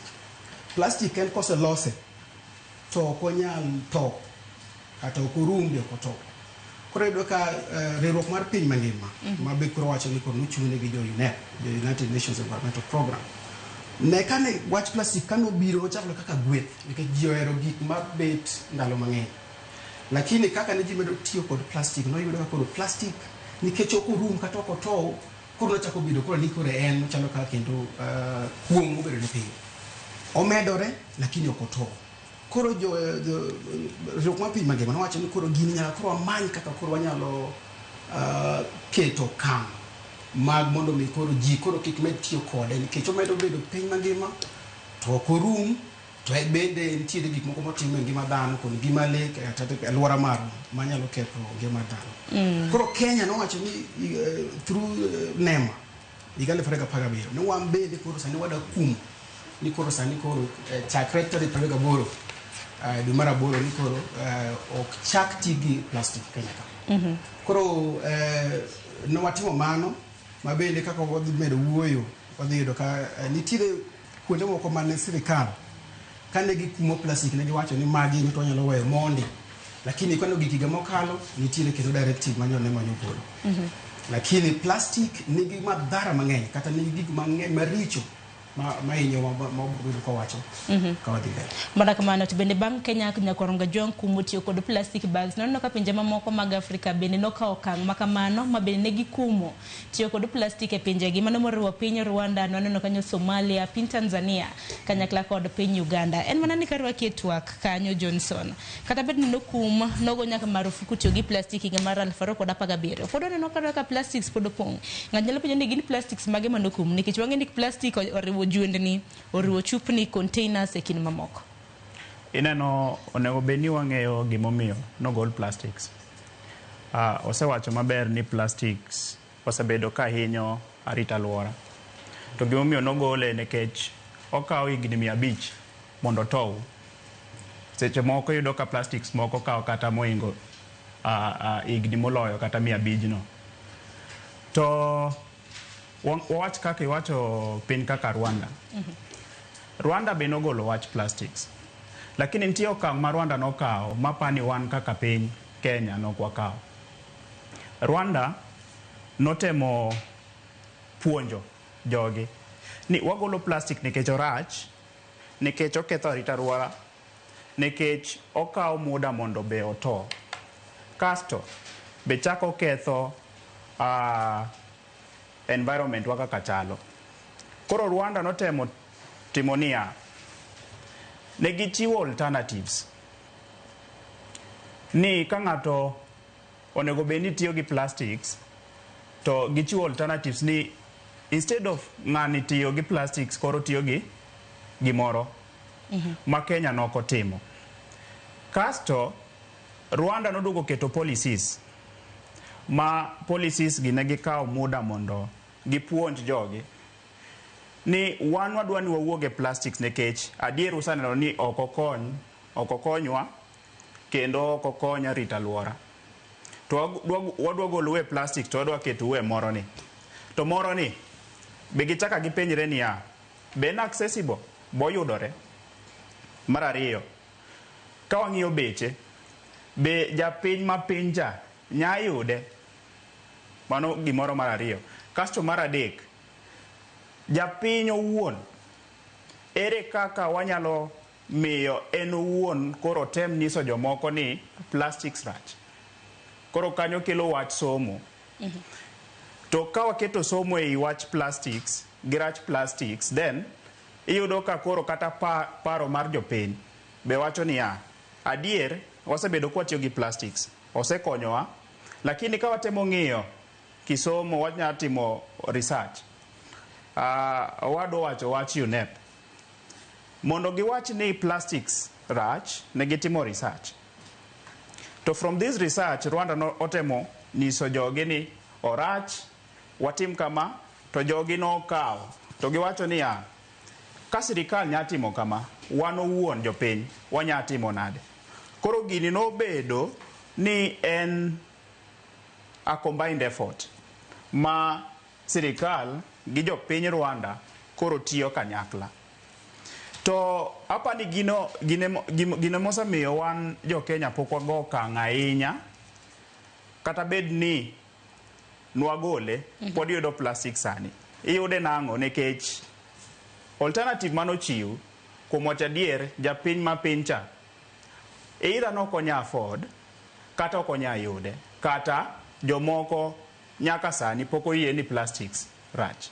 Andawegi kayo nikech ang'e ni moko bo. Nikech kano kumo aparo ni ler mantiere nene jwendni nikech aparo ni jwendni bende miluongo ni plastic bags ka. Nene jwendni koso nagina plastic nikech plastic pod waneno soda pi containers kin mamoko mabende tiyo godo jwendni mabende ni miyo we supermarkets ka masamoro mama mboga na tiyo godo alode kin mamoko. Ne gin jwendni.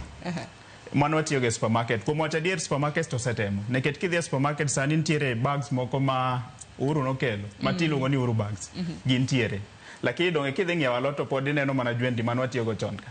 Ang'o momiyo ka wang'iewo alot seche go to miyo ma uso ni alot no pok oyudo alternative nikech either ni wan kaka sirikal pok wamiyo gi alternative nikech mindset shift watemo wacho ni de miyo ni nyalo yudo alternative e bei maber kata en bong'eyo ni plastics rach onya ng'ado ni alot to keto ni e besen tidhi go ot tidwoko ne ok ochuno ni oyud moro. Gima osekoso en goodwill kuomwa ni wan jopiny wanyalo timo ang'o. Nitiere ma sirikal timo to nitie moro mwatimo kasto wayudre kamoro. Koro an dawach ni supermarkets osetemo lakini koro japiny ma piny cha ere kaka koro en be wakete mondo bed part of this conversation. Ero kama na nyangi nitiere gimendo machielo mosechopo nyaka runga jonka pok warwake studio Wycliffe nyaka sani wang'e ni nitiere ginero mong'ere gi dhongere kaka porous borders. Iwacho ni tong' magwa dibed ni samoro nitiere akere kike mabende gintiere nikech ng'at nyalo penjo ni plastic bags jwende mabende pod wane ni chirni mapachoka iyudo gi kanye iloso gi kanye nikech kata mana kichiwo gi samoro kata mana kama mamboga mi plastic juala kotiyo gode keto ni alot ineno mana ko pande gi niangi ni joma muode kor ndara bende ineno mana ka bendo pande koth nochako go kanye. Sharon, gima timore maduong' mang'e ni osebedo ka hinyowa koko ka especially wan kanyo Kenya and enforcement measures moko pok oketo maber kata yore mag keto ni gigo moketi kata policies olu makare gi jogo nodhi luwo. Gima nyaka wang'e ni kaka nawacho mokwongo sama nachako ni sama ne ma chiwo kum mar plastic bags nitie moko mane giweyo ma oluongo ni primary industrial packaging kata gigo miboyo go mwandu kata chiemo. For example kikawo mkati ni idoko boye jwala kata ki sukari idoko boye jwala nitiere exemptions kata kuna moko mane sirikal wacho ni mageto wae mone kata bags mag kawo takataka by 2017 iluongo ni liner bags gin pod no wegi koro bang'e kakoro iga mokalo do mara ng'wen environmentalist kata jogo mochung' ne alwora ne gibet na gocho apana chik man sirikal no chiwo ne wacho ni kata jogo ma pod tiyo gi ma choko taka gi bags manowe onge kaka gitimo recycling to ido koro pod ne plastic bags gindi kata bedo ma plastic ne pod yudore ido kata ko ketigi piny kata ido ka gine takataka kata gine mtaro lakini shida maduong' mamoyo pod wayudo kata plastic ile mwacho mipimo go niang kata miyudo ka gine galot nikech nema poko joma offices mag nema enforcement mar poko bedo maber iyudo ka giwacho to gichak giduogo gi relax kata giduogo gi dok chien koro iyudo ka gimoro wach kawuono kendo en gima en news en habari kamoro amora kendo iyudo ka to jo Kenya oseng'eyo ni sirikal wacho weche moko to bang'e gilegea kata gidok chien koro gidito mana matin bang' weche moko gichak gidok kendo koro gidito ka gigolo jwendni koro en shida maduong' to gima nyalo wacho ne jopiny ni rito alwora ochalo kaka kiidho gari te itweyo msip kata seatbelt oken ber mar askari mondo itwe seatbelt rito alwora bo ken tich mar sirkal omiyo manyalo miyo warit sirkal mondo sirkal ema bi madonji kuoma ekwa we golo kata we tiyo gi plastic onego beni wan wawegi wakaw thuolo kaka piny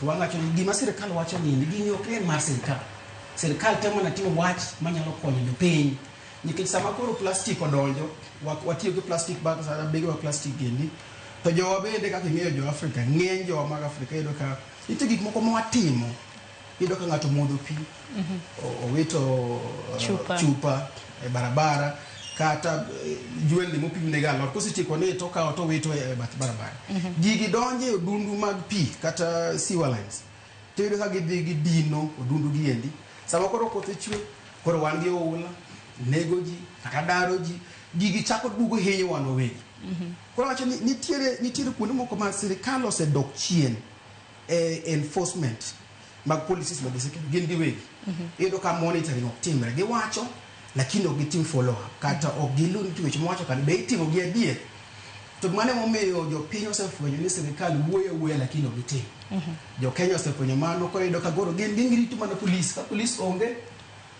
to gidhi mbele gi tich lakini en ok en gima ber nikech gik mag watimo na alwora biro mana dugo to wan ma hinyo wan wawegi mokara ni sirkal mokwongo sirkal ok en ng'ato sirkal is just a system sama koro gik moko timore marach e alwora maro biro mana hinyo wawegi koro kik warit sirkal nyaka sirkal luwa lakini sirkal be nyaka lu chike mane iketo ne jopiny mondo iwacho ni tingen marwa wan wawegi Nyakwarum Gajwang tingen mara to tingen mari mar neno ni wabero alwora nikech bero kok wabero alwora wajodo ng'ikruok makoni kod koch nitiere wote mabende hadaro mar mondo mi asom kapok adhi ir Anyango Nyamori mabende wantiere godo nitiere ote kaendi mano mar Jackie Nyarmudi ano kintiere koda ote mathoth iwacho ni ng'anyo to odwa medo ketho alwora zaidi muya mar iro malungo wang' omiyo dhano nigi homa ma ok rum e taondni idhi mbele kiwacho ni sirkal onego biye gi yo mar tieko tik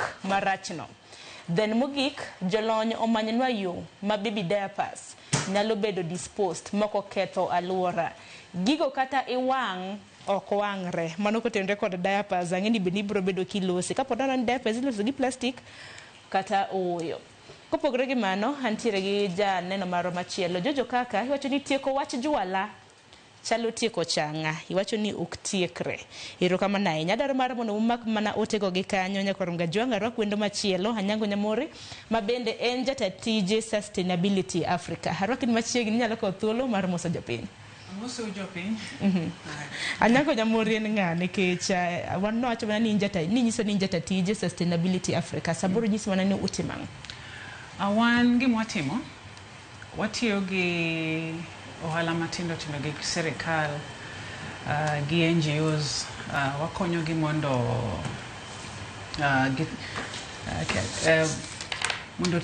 tije gi wang'iyo gimoro ngoni environmental social governance and impact koro ng'iyo kaka tije gi affect the environment right koro wach kan gi factory to koro gimi waste mi golo how does it affect the environment wang'iyo the social arm the community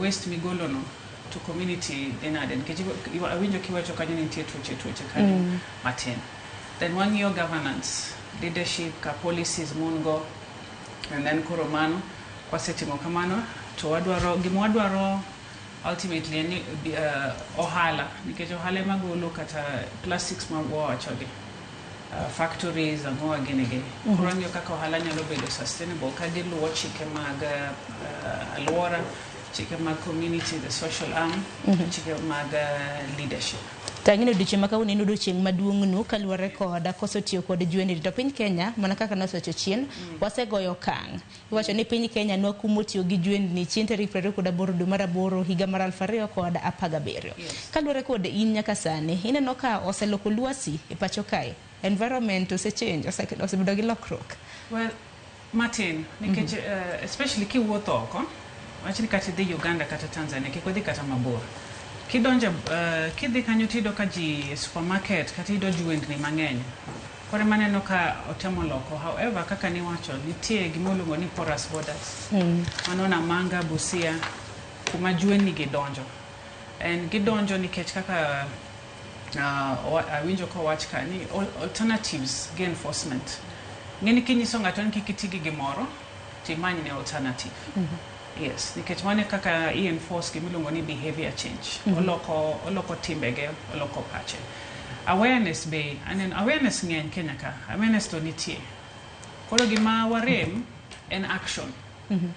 Enforcement mar awareness. Nikech kidhi yudo ka nitie city Nairobi ka yudo nitie Green Army ang'o gini gi cleanups mitimo mang'eny, awareness to nitie. To Kenya wasomo maber. So that is not the problem. And enforcement. To enforcement edwaro sirikal ma keto ji, sirikal ma follow up. Alright. Kidhi kata Namanga kanyo. When you police macho kama kidhi Rwanda sani. E border mora whether in Gatuna kanyo katine airport. Okinyal ging'iew gigolo plastic go. Koro ng'ama dhi Rwanda ong'e maber ni okonyal donjo gi plastic. Kibiro Kenya gidene kidonjo airport kaka tidhi borders wa to ji donja go. Koro mano dwaro very strong policies, law enforcement mondo gigi owe donjo e Kenya. Yes. Ero kama na inya to benya koromga jongo tema bine ni oro na noka jojo kaka nacho ni tieko wach juala chalo tieko changa nya koromga juanga bende jaki nyarmudi wacho ni ng'anyo to ndo amedo ketho alwora zaidi nikech okinyi wakabuno kana mnako loso wach plastic podwa loso e kaka wanyalo bero alwora wange ng'anyo piny Kenya nya koromga juang bi mara uchiel na no ng'anyo kana timore chieng' tarik 17 gi chieng' tarik 25 ma jaki wacho ni sirikal ong'ene na kaka muya mar yiro malungo wang wacho ni miyo dhano homa zaidi town ka kinyalo tieke. Then jolony bendo manyenwa yo ma baby diapers nyalo bedo disposed moko ketho alwora. Akeni Johnson intiere koda solution kana mna duoko mnyalo duoko godo joneno mago. Na neno nitie ng'at ma wuoyo iwacho diapers ani nitie ng'ama no wacho pads sanitary wear. Nitie project ma wadwa timo sani igani Siaya December. Nekech sani nitiere kampuni madil gi eco-friendly sanitary towels. Kendo nitie kampuni matimo eco-friendly diapers. Nekech waseneno ni period is something that happens on a monthly basis. To en gima kanyako tiyogo dwe ni podobo tiyogo dwe mabiro no kendo dwe moro cha. Koro kokwa miyo pads motiyogo bedo eco-friendly to nyiso niya kata kwa wacho wach plastic bags plastics chupa to koni pod okwayud kaka wanyalo timo nade wanyalo konyogo to ber sani ne watemo timo survey nitiere kampuni mang'eny Kenya sani matimo eco-friendly pads eco-friendly diapers but shida ma nitiere achiel ni pod gintiere mana Nairobi po gibedo decentralized gidhi Mombasa to ka gidhi Mombasa to gidhi e gwenge ok ni gidhi Mombasa town nikech town to nyalo bedo go. Koro project wadwa timo Siaya to wasetemo identify gwenge ma very remote mantie iye kabisa. Nikech kampuni moko dwa timo sensitization gi awareness ni gintiere gi eco-friendly products to kendo gin affordable to gin accessible. Koro hapa ni ka wanyalo endelea wacho wach sanitary towel to wacho eco-friendly sanitary towel to wacho wach pads to wacho wach diapers eco-friendly diapers. To kaka waendelea wacho to companies gibiyo doka endelea timo advertisement to jing'eyo. Koro ng'eni an ka dhi supermarket to nitiere the normal pads that are non-biodegradable to nitiere eco-friendly. To the more ma watimo awareness gimoro ing'eni narrative kiwacho chaki wacho kendo to stick.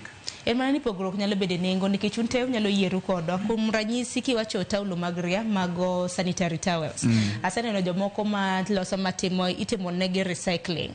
Nitiere menstrual cups ma jomoko osebiro go. Kwa ng'iyo kata mana diapers nyaka sani naneno kata mana nitiere brand moro mar Kenya maloso diapers miloso gi bambu. Hakika kuseneno ma kowiti tagini nyalo bedo maber gi alwora.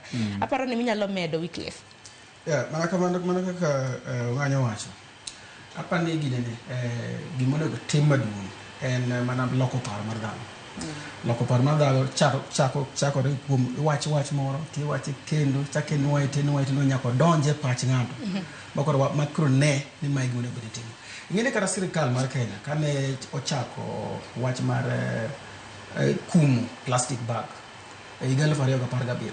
Ne en wach matek Sharon nikech mokwongo jok mane nigi kembe mane loso plastic bags ne gibiro gi sirikal Kenya sirikal ni to jok ma koro ne tiyo karta wala tero gi kanyo. Ne en wach matek kabisa lakini sirikal no niano. Koro niano ma sirikal no kata sani ne pod nitiere porous borders kuonde moko pod ido ka plastic bags pod ondewo lakini nitiere some progress. Nitiere okang' mosetimo. Koro kata mal sanitary pads wanyal sirikal nyalo timo partnership gi kembe maloso sanitary pads, eco-friendly sanitary pads. Mondo mi production of the malo kata ginyalo subsidize bende ginyalo medo pesa moko manyalo kero keto bechgi dok piny. Kapo ni sirikal oniano adier ni wadwa punguza kata wadwa duoko chien weche mag solid waste. Koro ginyalo partner, ginyalo subsidize, partner tinde ginyalo tiyo kod kembe goendo. Subsidize tinde ginyalo miyo gi pesa moro matin mondo mi giduok bei mar loso eco-friendly parts niende. Mondo mi koro kata ng'ama nie gweng' nyalo yudo gi. But also wanyalo keto gi ma sirikal nyalo timo gini ma yudo ka awareness oket nyaka county government. Ma partnership itimore at the county level, ok in Nairobi kende. Yudo ka Homa Bay for example, my governor Gladys Wanga, you was identified. Because they are very innovative. Dano Nigeria ko kaka kabisa. Kapo ni ginya loso program ma ido ka nitire kamoro ma yachenia nitire odiochieng ma ji ng'ani ma odiochieng ma jok ma are innovative about eco-friendly initiatives. Nyalo biro we showcase talents magu to sirikal miu support. Sirikal mag counties. Gigi ko atimo get the county level. To koro woburo ido ko bro make progress ata bro ka okang madhi mbele. To nyaka wache pile itimo campaigns ko mono timo gimoro Sharon. Ten gimitimo maka mora mana ka kuneno ka siasa mara berio ka siasa edo ka gime wacho radio kata TV pile ka pile siasa. E wacho ni Kenya lo wacho miriembo pile ka pile jiburu yire ne. Koro kata marwani nyaka wanian en gima wacho kendo wanuoyo mondo donje pach ji. Tangine lokruok makamano nitiere jok mabende biro bedo ka ido hinyruok nikech wang'e nitiere koda kembe mabende tiyo koda juende di kata mna wacho ni dapas manyasan higi nyakorunga jwang ma iwacho ni samoro ndiko ji gibiro bedo ka gilalo tijegi e kin mamoko ang'e mano bende en twak manyalo bedo ni wawacho kata mna kopogore gi mano bende anyango mede minyalo medo kotende gi mano nikech king'iyo nengo mago mag eco-friendly products they are way too expensive, very expensive.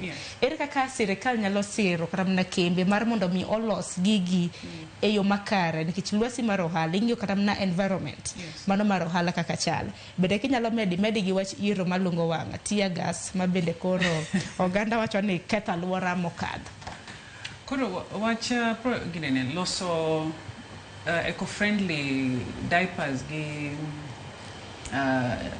ginene gi sanitary towels dwaro subsidies because government ema ochunge ginene is the highest manigi pesa matuko yes and stable koro subsidies the subsidies go biro gi policies koro konyo jo gine let's say county government kata national government koro uduoko koro imiyo gi wache kaka ginene matin uduoko nengo imiyo gi subsidies mondo nengo ma production obed matin mondo koro by the time ngani uso gini to use be mayot. The other alternative is partnering with wariwore private sector. Koro ng'iyo kaka private sector nyalo tiyo gi ng'eni private sector golo profits to gin gi mandate mar social responsibility.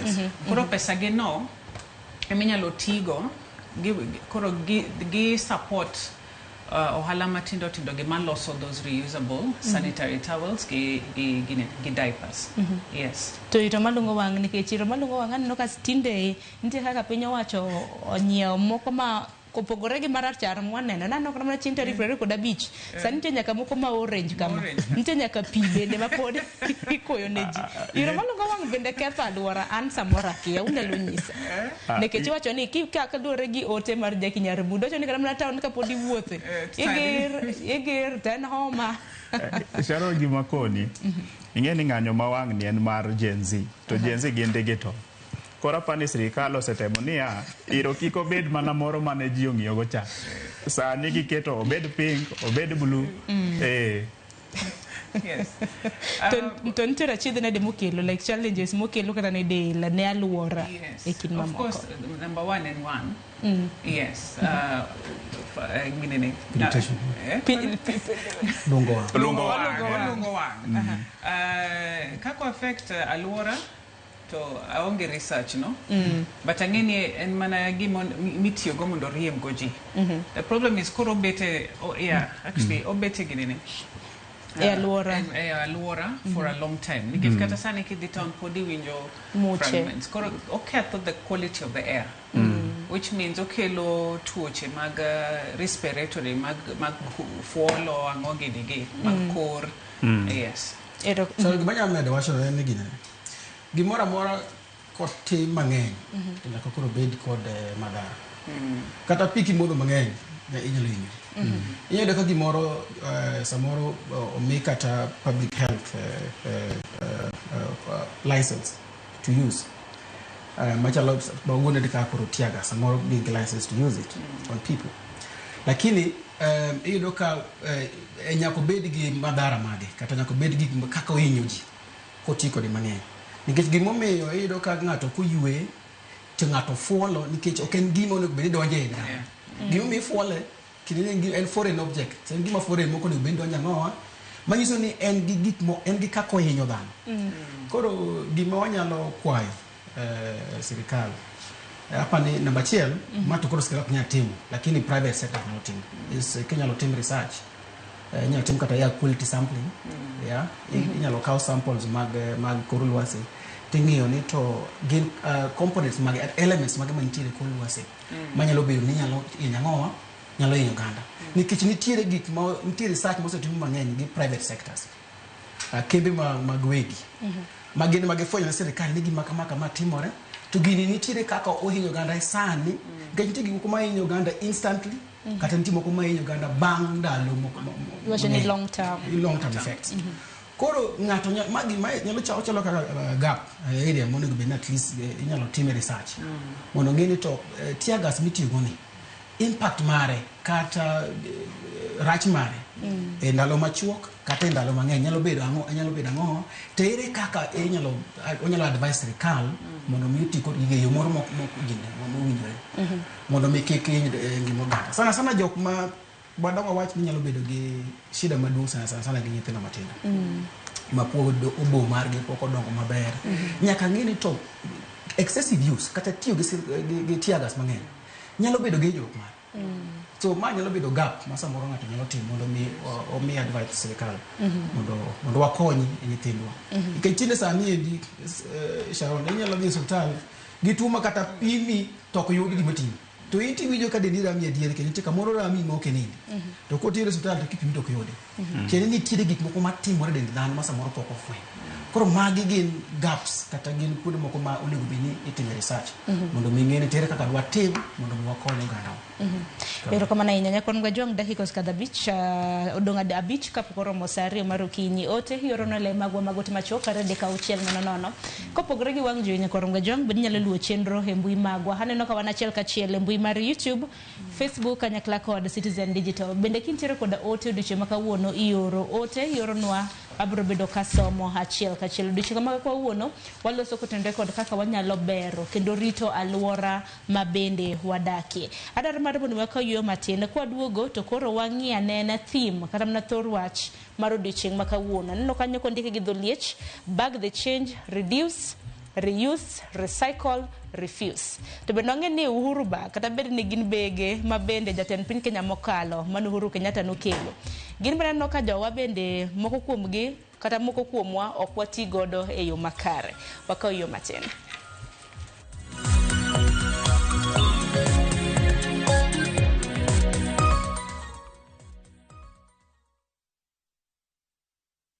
Let's Let's go to Vietnam. Join View Travel's group trip from September 5th to 12th, 2025. Starting from $2,286 per person sharing, experience 7 nights stay with breakfast, overnight cruise on Halong Bay, Golden Ridge Walk and Bana Hills cable car, Mekong Delta and boat cruise, explore ancient cities, caves and temples, traditional basket boat ride, Bentan market shopping. Secure your spot today. Visit viewtravel.com or call and WhatsApp 0703 254 254. View Travel. Dream. Explore. Discover.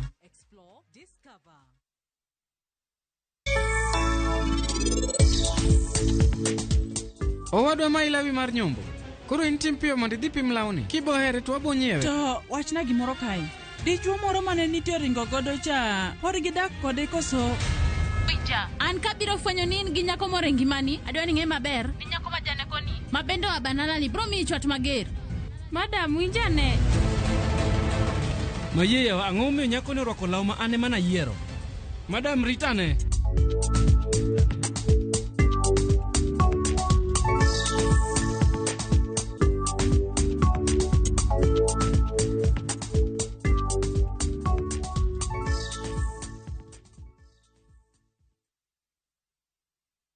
Introducing Wigo, your trusted ride. The ride with the most reliable, verified, efficient and transparent drivers. With fabulous cashback incentives for passengers, each trip on Wigo feels like an upgrade. Download Wigo from Play Store or App Store or SMS Wigo to 20425 and ride with confidence. Wigo, let's go.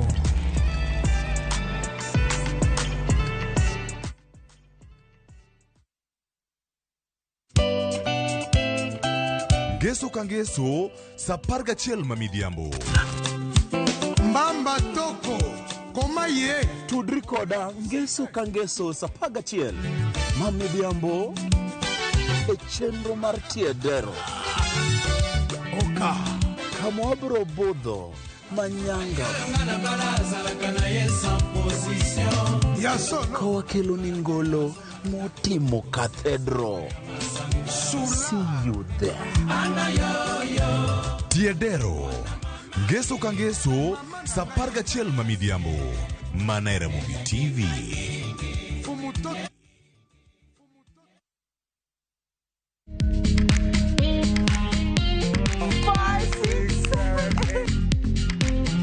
For all matters health, watch Ndakitari in Kikuyu, Penj Laktari in Luo, and Uliza Daktari. And get to know some basics of first aid. Hivi viharusi vinatoka upande wa roho, wa moyo. Utererio horo wa wellness check-up.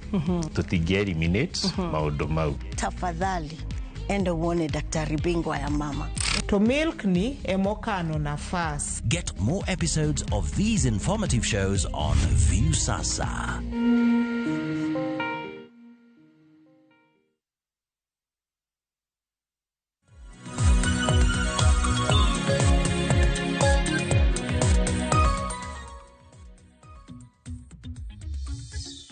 Parang gajong machiegni okang marariyo wadongi dakika 30 kapok watiko twak makama ukiny makawuono waloso kotende kod rito aluora tingen mara gi inya korom gajwang mar neno ni aluora mwadake warito makare kapo nono no odiochieng' makawuono neno ka ng'ato wito kata mana plastic bag bedno wito chupa bende dika korom na thuolo mar kwere ni oyo hitimo marach kata mana koke kwere bende dika kata mana plastic bag kata mana chupa mawitno mar mondo miket kama kare mane penjo maduong' mabende chwalo ni kanyo kaka mano haroki ni machiegni wadhi nyime gi twak mar odiochieng' makawuono bende piny ngima hingo odiochieng' kedo tiyo kod jwendni kanyakla kod plastics mano e piny ngima e okang' mar ariyo kwadwa waloso ne kotende kod thor wach mar odiochieng' makawuono bag the change reduce reuse recycle refuse to gimaber ni wantiere kod Uhuru Bags Kenya kata Uhuru Bags bende wan kaka nyithindo manyiri aneno ka wantiere gi bege wating'o gi meaning we recycle we reuse kin mamoko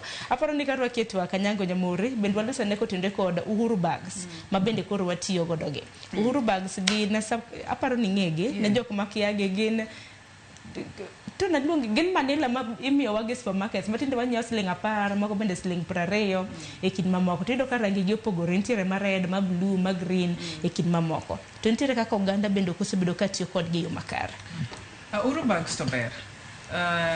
Nen chako mar bang nema wacho ni okonego watigi gi plastic to golo idhini to alternative mokwongo nen Urubags. Shida koro wuok ni Urubags go be ka ng'ato osetiyogo to iwito gi koro ok tigo maber koro kosetiyogo nitie wacha gi quality mar Urubag. Koro tinde nitie quality moro ma ochala otas ma kata kiting'o go to yiech nitie quality maber, nitie quality mopogore. Koro nochako maber ni koro ji nyalo tiyo go Urubag, but the shida ni koro ok en reusable for long, ok en sustainable kaka wacho ni sustainable koda ok en gima inyalo tiyo go ndalo mang'eny. To disposal mar Urubag kisetiyo go to jogi kata osayiech tiwete aweta kamoro amora, kata kidonjo dala tibro yudo, kata kapok idonjo dala ibro yudo wane tie chiel moro dara kanyo. Gimarach koro dhiang' gini gichamo, mondo ka dhiang' chamo Urubag ang'o gini koro mano be ing'eni ka dhiang' ochamo machalo Urubag gi plastic no, to mano ring'o ring'o mabro dhie sandi be bro ting'o chemicals, giloso gi chemicals. Kona kelo alternatives, akeki inyalo kelna kanyo, nitie kacha. Alternatives ma koro reusable and sustainable. Bags minyalo tiyo go for long, ma inyalo budho go, ma kidhi e chiro to iting'o, tidhi nyiewo alot, ang'o tiduogo. Ma kata inyalo keto alodi kanyo, inyalo keto nyanya, kitungu. Kidhi e supermarket, sani aneno ka supermarkets betemo. Kiwuok, kisenyiewo gigeni to gimi bag moro ma reusable, kaka Carrefour, Naivas, Quickmart. Challenge en ni bech gino, bech reusable bag no. Ober ndi, but beche marach. Nikech koro ng'ama nitie piny. Mondo nyiewe mar $35 kata $50 tek. Koro nego wane kata kaka ma supermarket chiwo go. Ere incentives minyalo migi mondo giduok bei piny. Nikech supermarkets gini gi power. Kwa donjo gineni. Miwacho ni behavior change. Yeah. Nikech gini ma kila ng'ato nyiewo gimoro e supermarket kata kiosk kata chiro. Mago joma nigi power. Maginyalo chiwo behavior change. Koro behavior change luwo en mana kaka inyalo loko paro mar ng'ato kaka otimo gimoko, paro gi timbe kaka otimo gimoro. To mondo mano tim, onego waket awareness mang'eny. Kawuono ka winjo ni tiyo gi plastic rach e radio, chaka winjo e TV, anene gazette, kawuotho taneno mane posta kanyo, kawuotho e ndara, ka dhie ka chief taneno kanyo, ka dhie ka alwora ma mag mon kata mag chuo, ka dhie kamoro amora ma dhie aneno ni plastic rach tabro loko timbega. Koro waduoge wach Urubag nochako maber, but koro ochako bedo shida nikech kaka wanyalo timo kode, kaka wanyalo recycle, wanyalo duoke mondo bed into another form, kaka wanyalo reuse, kaka wanyalo reuse ba aneno ni nitie challenge nikech of the quality koro okobudh malum.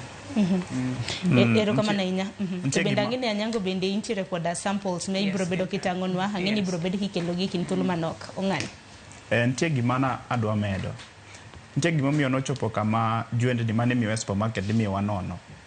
Nikech serikal nomiyo kampuni nafas ni ginyalo timo production at a very low cost. Koro kata kane giuso ne supermarket to giuso at a very good price ma supermarket nyalo chiwo ne jok mang'iepo kuomgi nono. Koro apani ka wacho Urubag onego bedni waparo sana the private sector. Ka wanyalo serikal nyalo keto an enabling environment ne kuom private sector kampuni mondo gitim production of these Urubags at a very affordable price, manyiso ni ginyalo chiwo to supermarkets, to kendo supermarkets nyalo chiwo gi nono. Kasto wang'iyo quality, nekech ka quality ber e kaka wanyalo wacho recycling, ka quality ber kendo e kaka wanyalo wacho reusing, ka quality ber kendo e kaka wanyalo wacho repurposing.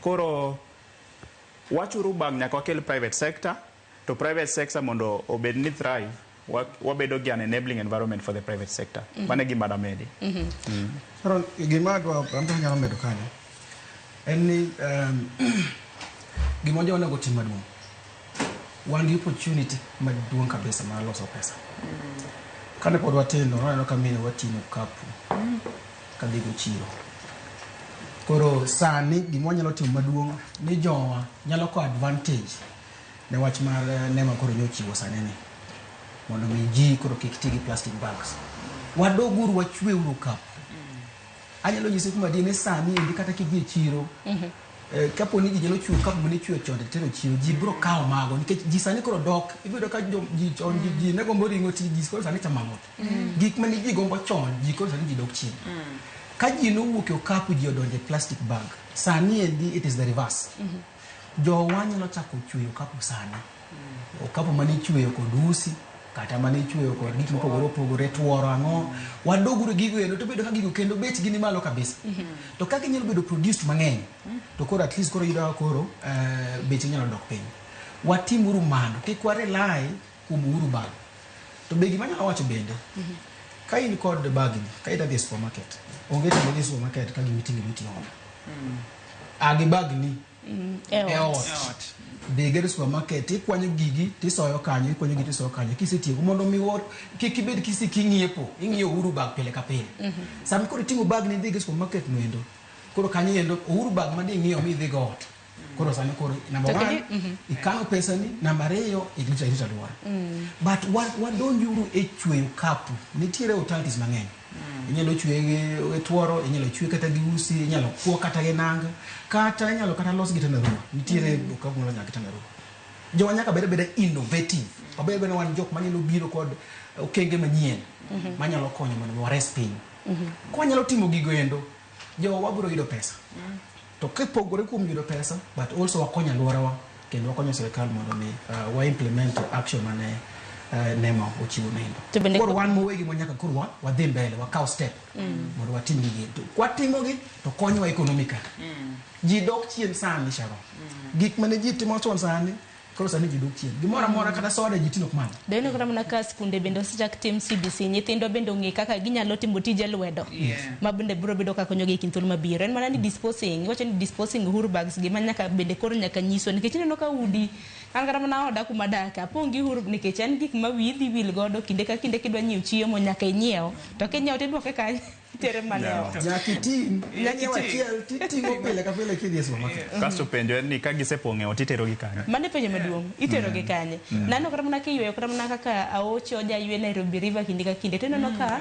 opongi huru bags kama mago bende ketho kata mana rach ne alwora anyanga no kintiero koda bege mabende intiere godo samoro kata mana nyiso alternatives mwanyalo tiyo godo ano ka Wycliffe nyakla kod Johnson nacho kanyo ni wachak kuoyo bege wacho ni wanyalo tiyo gi nanga wanyalo tiyo kod kapu tuoro e kind mamoko kano ka intiere koda bege majaber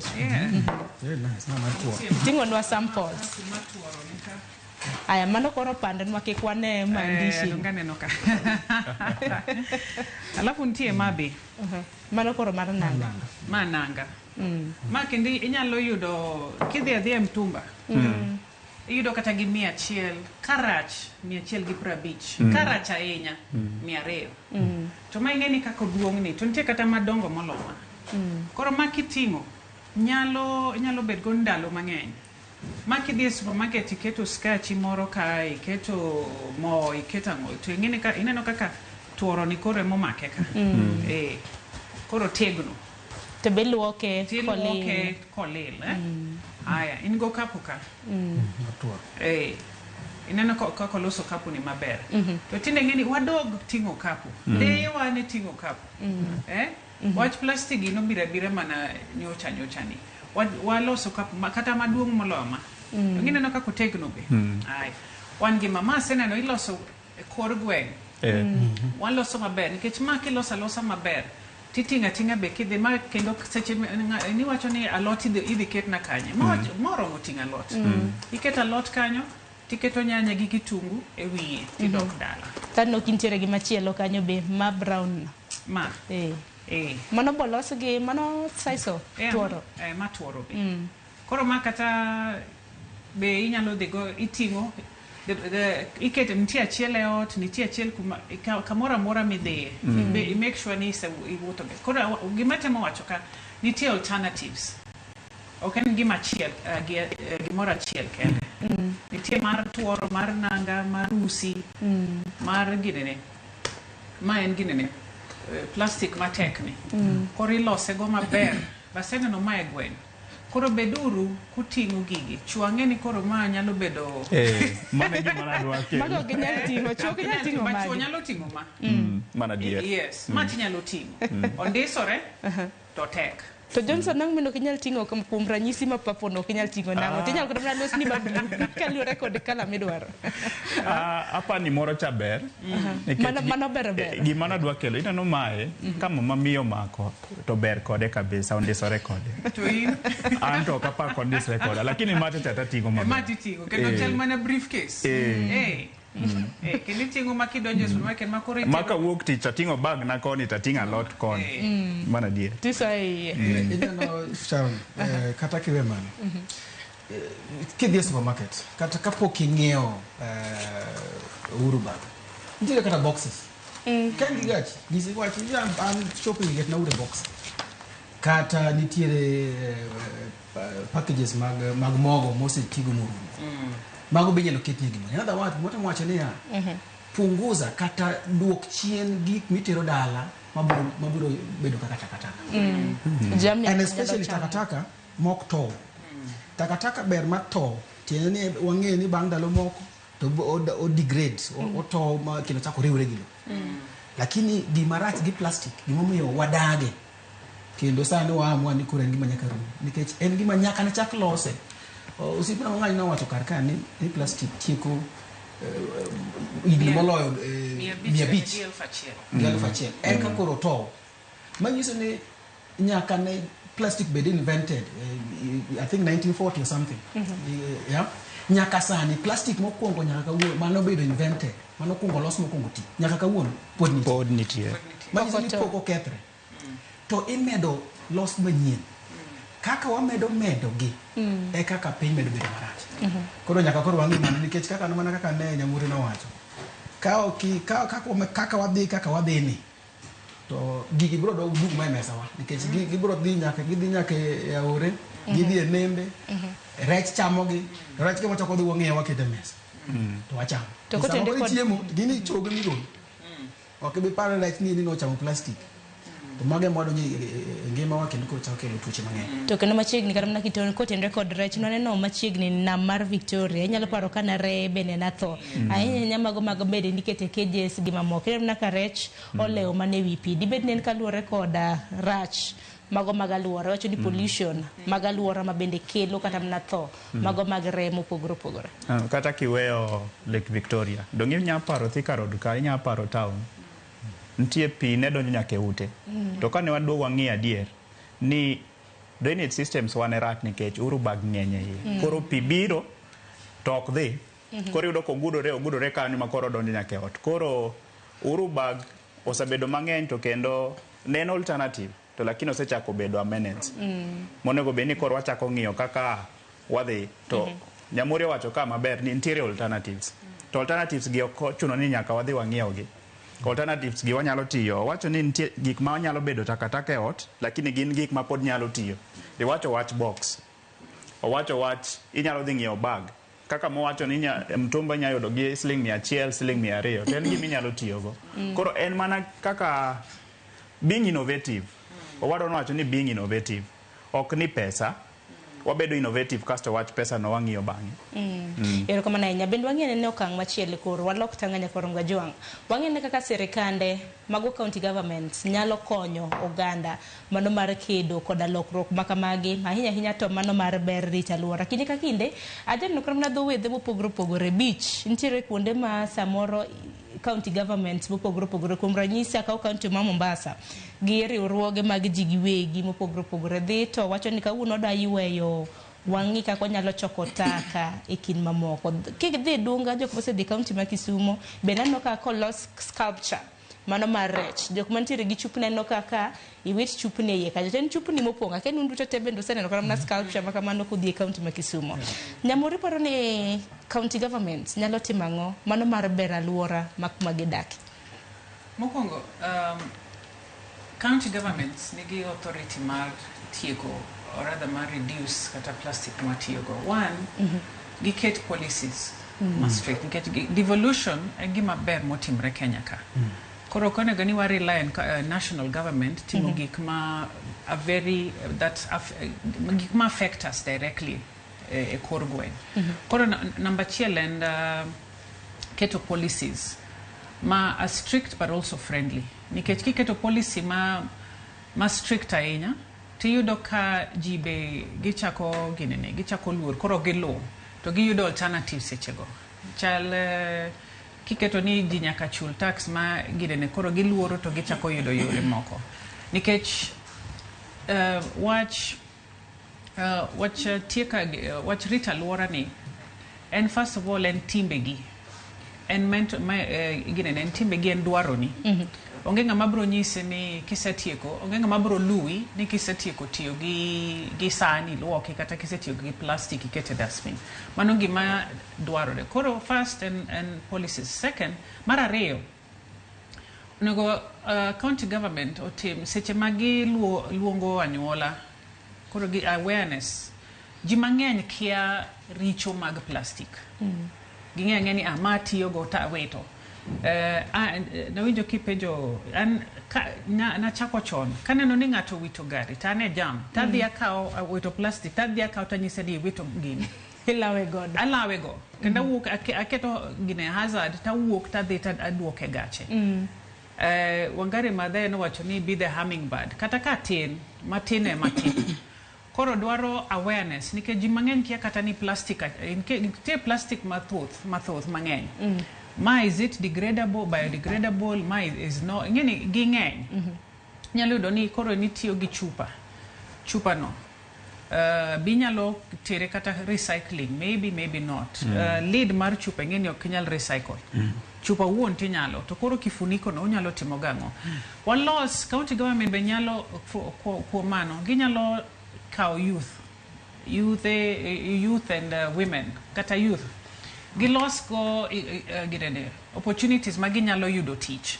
Koro aseneno kata ka youth sani tiyo gi plastic modiwogi to giloso go ndara, iloso go poles, ndara. Yes, nitie bricks minyalo loso go maloso ndara. Aseneno kata na signages mag yo. Yes, signages mag yo, iloso bricks, nitie gik mang'eny ma ginyalo loso.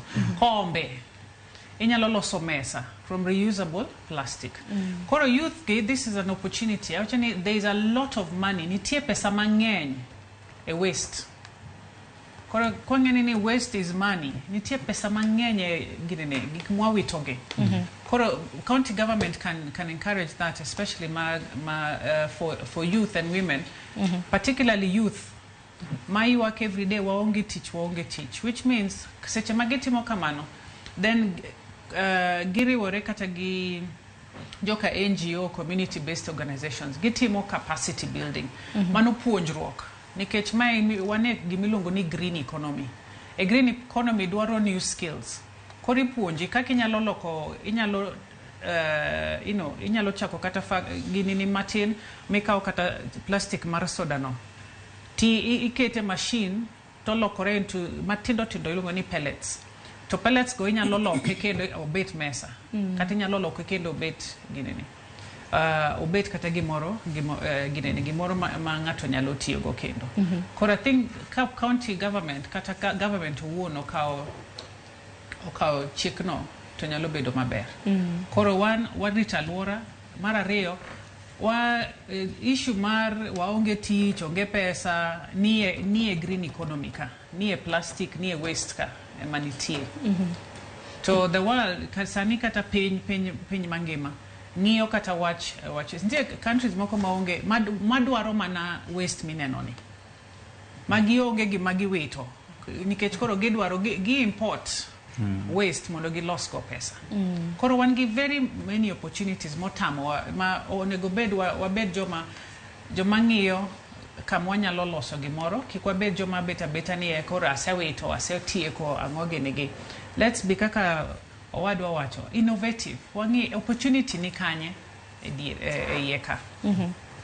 Erokamano ahinya. To bende paro ni piny Kenya bende wasechalo okenge nyakwarom Gajwang' nikech piny Kenya bende wasebedo koda rombe mopogore opogore, Nairobi Declaration, rombe mathoth mago masiro lokruok mano mar chal mar kor lwasi. Bende kata kana ng'iyo kata mana iwacho ni budget mane nwachako tiyo godo chieng' tarik 1 mano mar dwe nyakwarom Gajwang', wacho ni budget ma bende piny Kenya bende noketo ni green economy bende pok mare lach mano mar neno kaka lwasi inyalo rit makare. Sinyalo kama paro bende piny wacho nochako tiyo nadwaro mar mondo mi oganda chak ti koda sola kopogore gi mano ntiere nyamburko matiyo koda teko mar sitima, ntiere motorcycles wacho ni motorbikes matiyo koda teko mar sitima, battery e kin mamoko. Bende ntiere county governments manyaka sani kata naneno gi buore Nairobi ka kidhi ng'iyo dustbin oket kanyo recycling, iwacho ni taka manyalo bedo recycled, ntiere taka iwacho ni bag plastic in kedhi wito taka bende somo kata kosini wita nyakwarom Gajwang' Wycliffe.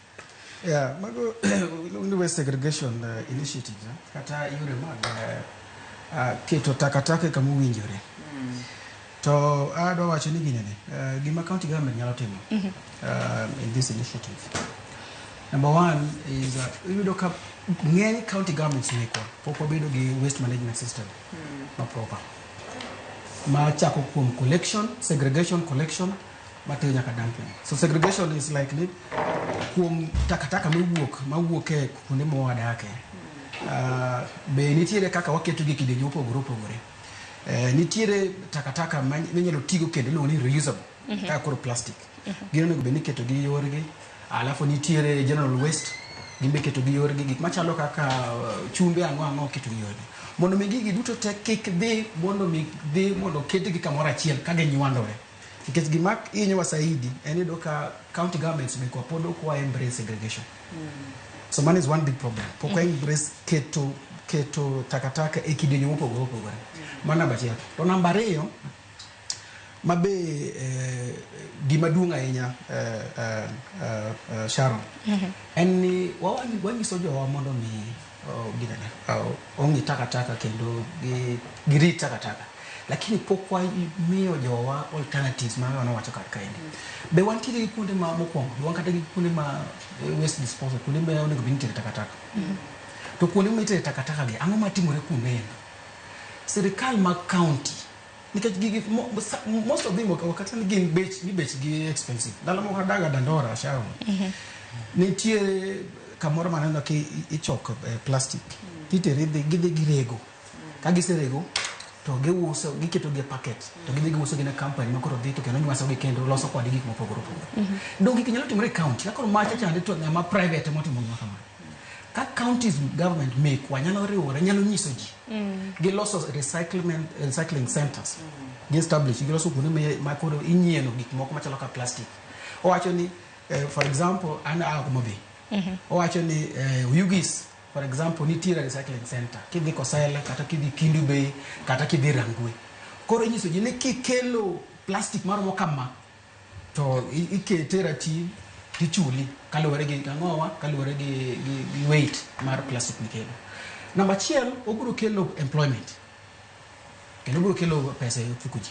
But namba 2 idwa ko omiyo ji alternative. Okay, wach nyisa ji ni kiti gi jwala nikech jwala already nitie waka kendo gintie kendo ging'eny jwala go gintie nyaka nyis gi to mantiere gi and especially makoro ok nyatigo one million single use. Ka koro gisegi kama koro ok nyati kodgi wanyalo timo nang'o? Nyaka wa provide recycling centers wan kaka county government mondo mi wa encourage innovation. Wanyis jowa ni gik minoma gik jwala ma miyo tich matego and one car waselo so kuonde ma koro wanyalo recycle gi mati kod gi yore mopogore opogore. And then gima no wacho subsidies chande it's very important. County governments nyalo time mondo mi wa subsidize local initiatives mondo mi koro production dog pay mondo koro ji nyalo afford nyaka dayo. Lakini anto kipenja to kapok wadhi matut e weche mag kata ginene kata golo uru bags kata ginene wadogure okapu. The moment mwadoke okapu to koro bedo kaka koro plastic odok pe. Lakini gima lich mabe wachako dong ochalo kaka adola kata kidona. En ni plastic mantiere already to pod ni kono. Koro nyaka many mana yore mo manage gi wa recycle gi to waketo gi waloso kodgi gi bidhaa moko makoro ok mayamo ok nyal tiyo. Mombasa kar ka endi Cliff nitiere kama ilose yiedhi gi plastic. Gikawo plastics to girego to giloso go yiedhi. Koro en gima ber to gin mana yiedhi matiyo maber. Tiyo maber. Ko yiedhi mang'eny kabisa. The good thing giloso gi plastic ne kise lose. To koro en gima ok nyaka na to. Be an kata ng'ato ok nyal mwode di tedo kode. En koro en gima milele. So in other words, wawacho ni wan gi problem. We use this problem while also we create a solution for the future. Nikech taka ben wacho ni inyalo loso taka malokre gimoro nono nyakwarom ga John nikech kuom ranyisi kama na nyango mane wacho kotenre kod bricks matinde loso gi plastic gin moko madak wacho ni mutegno mabende dak nitiere ote madaro mar mondo miasom kinyalo ketna ote achiel kachiel yamo mar mondo miasom ne jogo eko mabende osebedo kaluwo twak achiel kachiel ote ni oro nwa nyakwarom ga John wasomo gi injinia kaka wacho ni ineno wakintiere Semereru ilo wachni jwala tieko tek sani owuok Uganda mondo jwala rum en ka kembe mag otas ogulo gik makao kar jwala but sani pod onge enough material tiparo ni piny Uganda beda achiel kuom pinje mabende okumo ogoyo marufuku tiyo kod jwala keni ka wuok e piny Uganda e porous borders tong' mano wacho ka kopogore gi manjano mar machielo wacho ni jonema nyaka chak gi kembe kuonde ma ilose plastics giwek chando rahia e piny ka nikech pod onge alternative momi jopiny lit naka kembe chulo ji pesa to jopiny timako lit nde wacho ni gilor kembe Deno machielo wacho ni plastic onego choki mondo aluoro bed maler mana dier makende.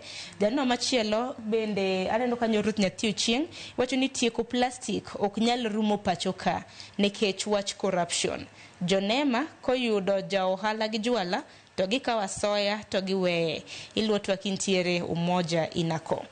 Regan Omondi hanno ote mari wacho ni Ramogi TV ler kendo rita luora onego rit gi jite nikech sanie kaka wan wase perform Ocean kaka wan wase perform group mar choko wasted mar choko wastes machalo kaka mag jua kali kod plastics to gimarach mogik iwacho in kori luongo kambi kanyo mani wacho ni diapers kod pads ema ketho aluora sana erokamana ahinya haparo ni bende grube mago mag rowere bende biro kod okenge mage mar neno ne aluora orita ng'eno ng'any nitiere achiel kuom grube maket kod mago mag rowere moneno ni orita aluora kunyiso ni grubu timang'o samoro nitiere grube oko kacha manyalo kop mana dier grubo iluongo ni Youth in Climate Action wantiere gi youth groups sani dhi karibu 30 gi wiye to magi grube ma rita aluora koro ntiere matimo climate education ntiere moko matimo innovative ways on how to go about waste segregation ntiere jok matimo awareness kadhi e skunde kaka university nidhi e skunde kaka colleges ntiere skunde kaka primary gi secondary schools nikech gima ne odwa wayudo ni gimora mora modwa timo nyaka wachak ka nyathi tin to nyaka chakre gi puonj nikech kata ka wacho wach waste segregation penjora ka wado wacho e yot kaka sana Nairobi kokel ni kalatas moro miketo ga takataka cha be itimo ga segregation ni ma biodegradable magi non biodegradable koso keto gi kanyakla koro ka nyathi oneno kitimo mano wach jahigni 5 odongo koneno ka odwa itimo kamano by the time ochopo higni 18 en osechako puonjo ni ber timo waste segregation koro puonj chakre ka nyathi tin nikech tim ma ng'ato timo kitimo kawuono kiny to bedo timni to nyathi koneno po wacho ni mano timwa e ot kae to ber ka rowere donjo nikech ing'eni rowere ma kiny ne bedi to kendo rowere oge ma kiny ne bede leadership ma waneno ka koro moko nya bedo MPs moko nya bedo governors moko nya bedo MCS to ka gibedo MCS ma are environmentally conscious to nyiso ni kata ka gibedo piny to gi analyze watch uru bag watch plastic bags chupni to gi analyze from a point of information korido ka koro ka gichiwo solution kata ka gichiwo policies to gin policies ma they serve jopiny maber kabisa. To gi bada tiek go. Ang'e ni gik mang'eny timore. E pinywa ka e Kenya ka. To an gimoro madawach ni ka watemo keto business model into whatever we are doing, to we give it sustainability. Nekech biashara botimo niya odwa loso pesa from that gap. Don't wacho ni uru bage shida. Odhi offer alternative. To alternative nekech odloso pesa gin gik ma sustainable. Ibo yudo kinto, ibo yudo. Koro nyaka walos an enabling environment for both governmental organization, non-governmental organization and businesses. Makoro gin tire gi business models ma are able to survive whether the economy is tough or not. Koro and awach ni watem ng'iyo sustainability nekech kata ka wacho kwa county government Nairobi, wacho Siaya, wacho Mombasa. But kwa ng'iyo what sustainability. To sustainability yudore sana ka watimo business models. Dongo ng'any bende tiera kar mana kiwacho ni wach taka e ot kachi. Ng'eni taka e ot iwacho ni wariwo chiemo to wariwo to joma biro kaoge dong koro bony mandoge ero nyathini to nene ot kanyo ka koro plastic ikete jwala mayore.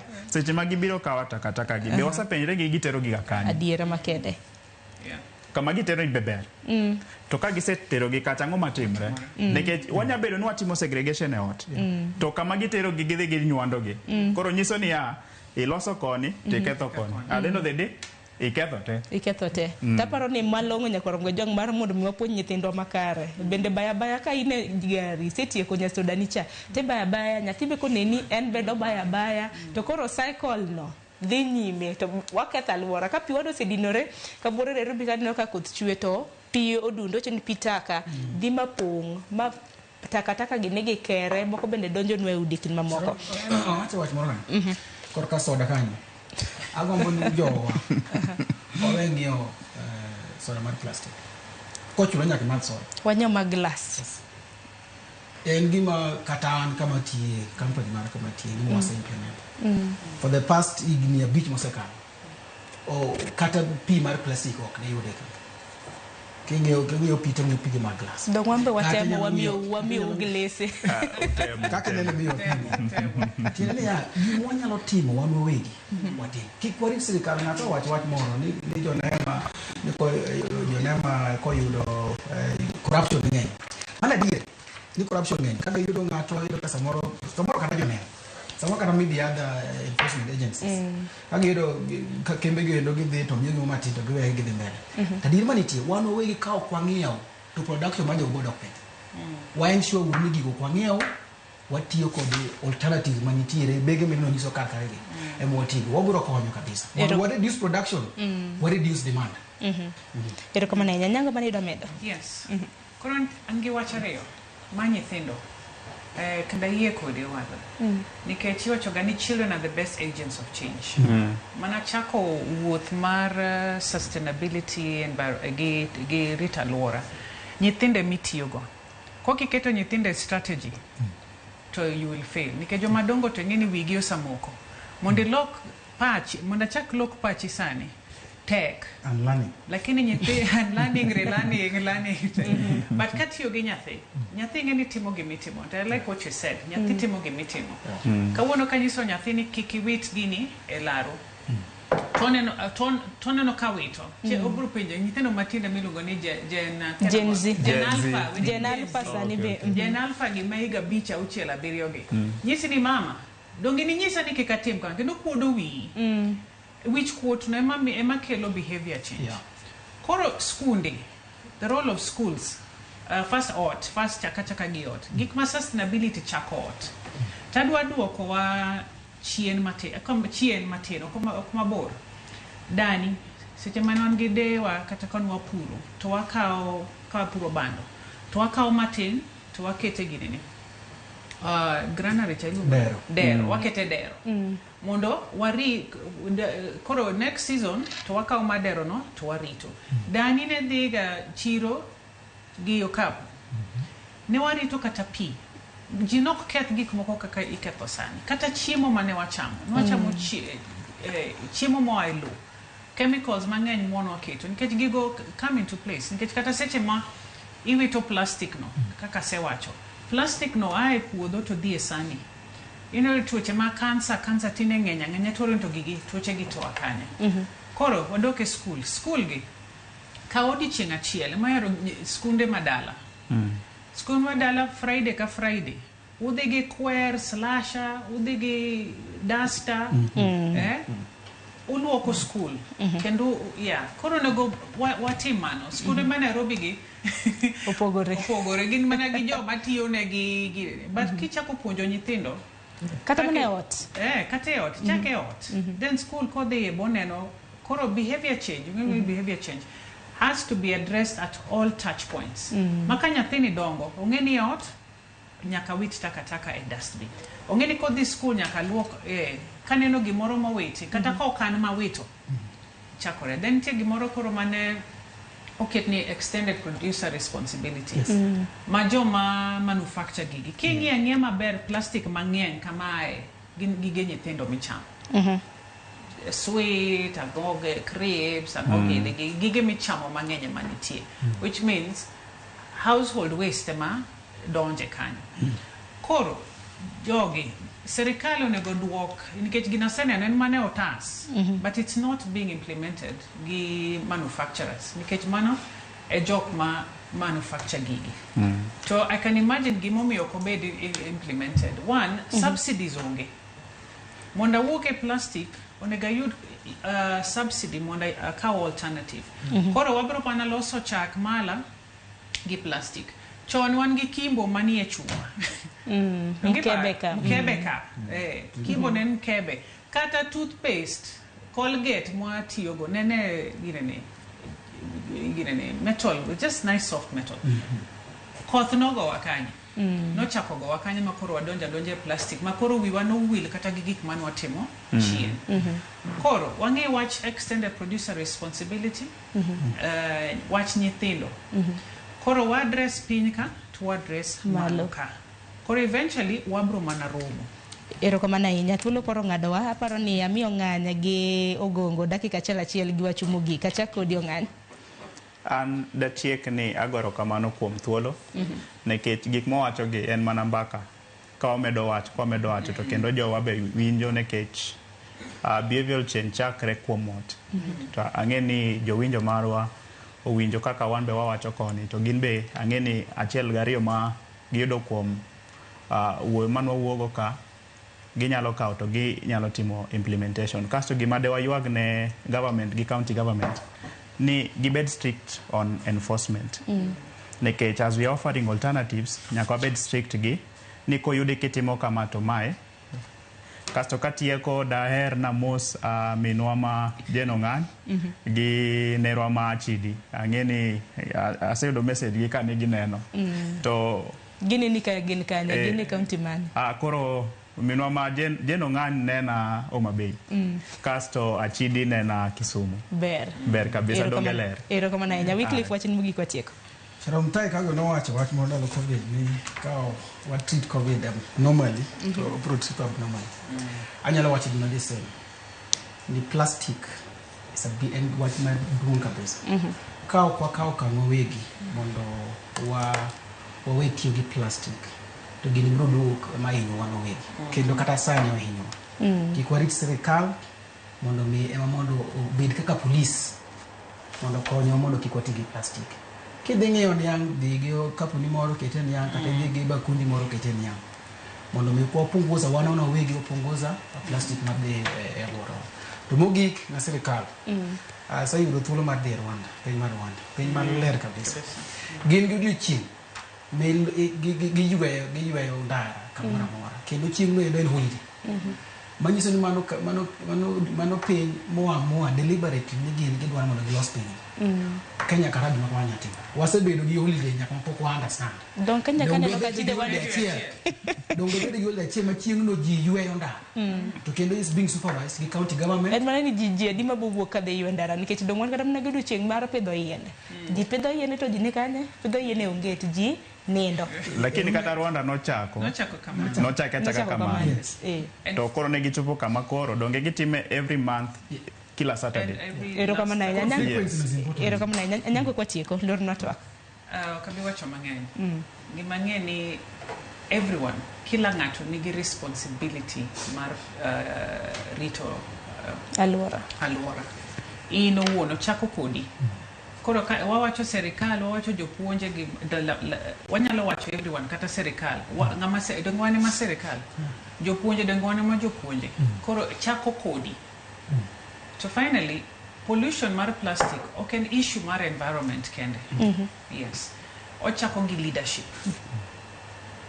Mondo koro gi leadership kaka iwacho Rwanda kaka nochako ji, of course ji okohero lokruok, change. Ka gineno to giwacho ni ana seng'iyo ni ji ohero kaka magi bedo gin comfortable. Koro nyakwa bed enforcement, ki enforce kaka Kagame no enforce. Ma koro gima timore Rwanda, nbasi dhi Rwanda di ng'eny.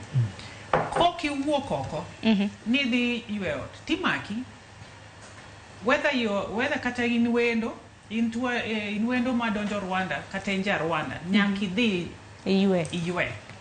Chieng' ywecho kata donja ni ting'i ni ma is a clean up day, ma chieng' mwayweyo. Iwuok e airport kidonjo kami yweyo. To giloso grube moko matindo, kaka nyumba 10 wawachogi. Matindo ma koro timo enforcement. Yes.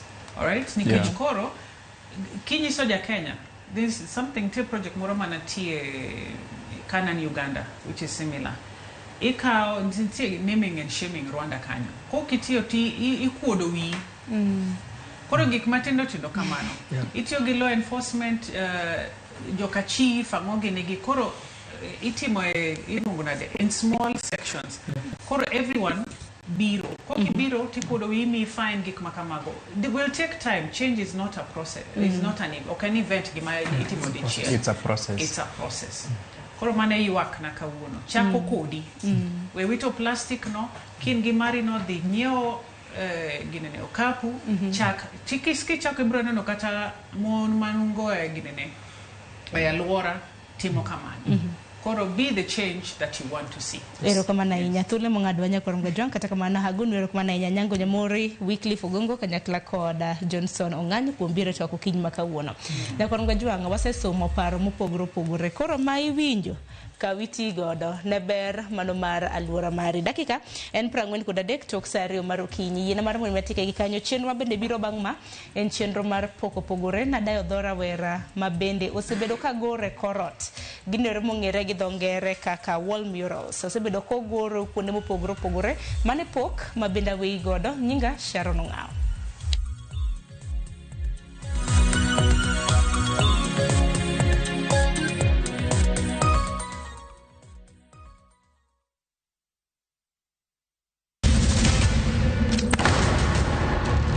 Teka unusiye gi wachno. To ano ka bibet ka ikinyome. To kata arus mare ano ka bibiro. Ere kaka ininyalo timre gosipna malich kamae. Kosiparo ni nen mana kende ka. An kamoro achiel kode. To joma ni kate bende ni kode. En chunje adek. Osiem. Hera. Koda timbe andhoga makelo chwanyruok. Koro onge kaka arus ni nyalo timo. Maye yawa. Ikrine wuodh Parineti. Sigana manyiso kaka inyalo tem paro kod lek ma ng'ato nigo. Kendo yiero nyalo loko gik moko duto. Parineti. Wuok tich nyaka ngeso, saa 2:15 otieno. Mana Ramogi TV.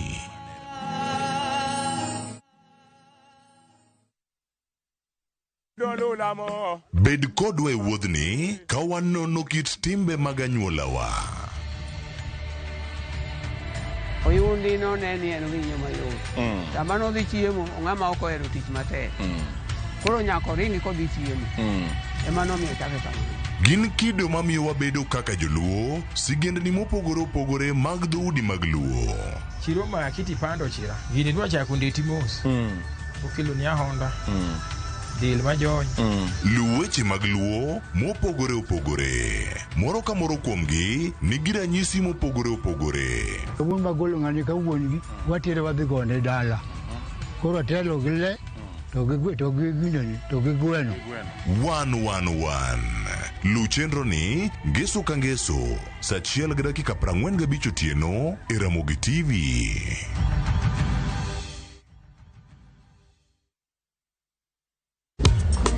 Tich abich katiti ya beach kocha kore sangweno tieno nyaka sauchi lakini ni mates maliet kabisa maglu rumba luo benga kache kora jao maliet kuwo ke ondamo 107.1 FM kar chunja luo kapela nako ni wangne kawado kocha nyaka wang joy mari Ramogi TV Lungani ya boy handsome mandawea roji bed and breakfast Lungani DJ Kolokolo instrumental Tokodan Solomon Tito Kafaya gudi Kawa choni Maen Ramogi Night Disco Kete Manaka Erika Kaero Jawar Mamana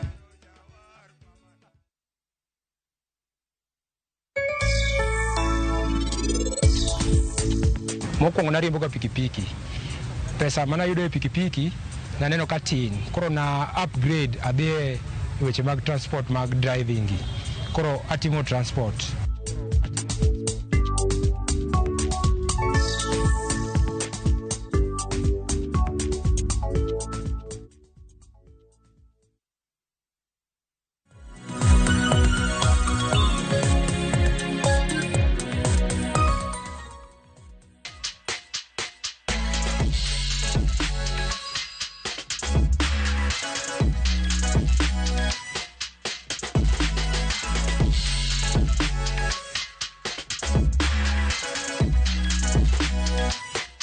Nyakwara Mgajuanga okinyi machielo marwakini machiegni chenro mar poko pogore matai nyinga Sharon Ongao.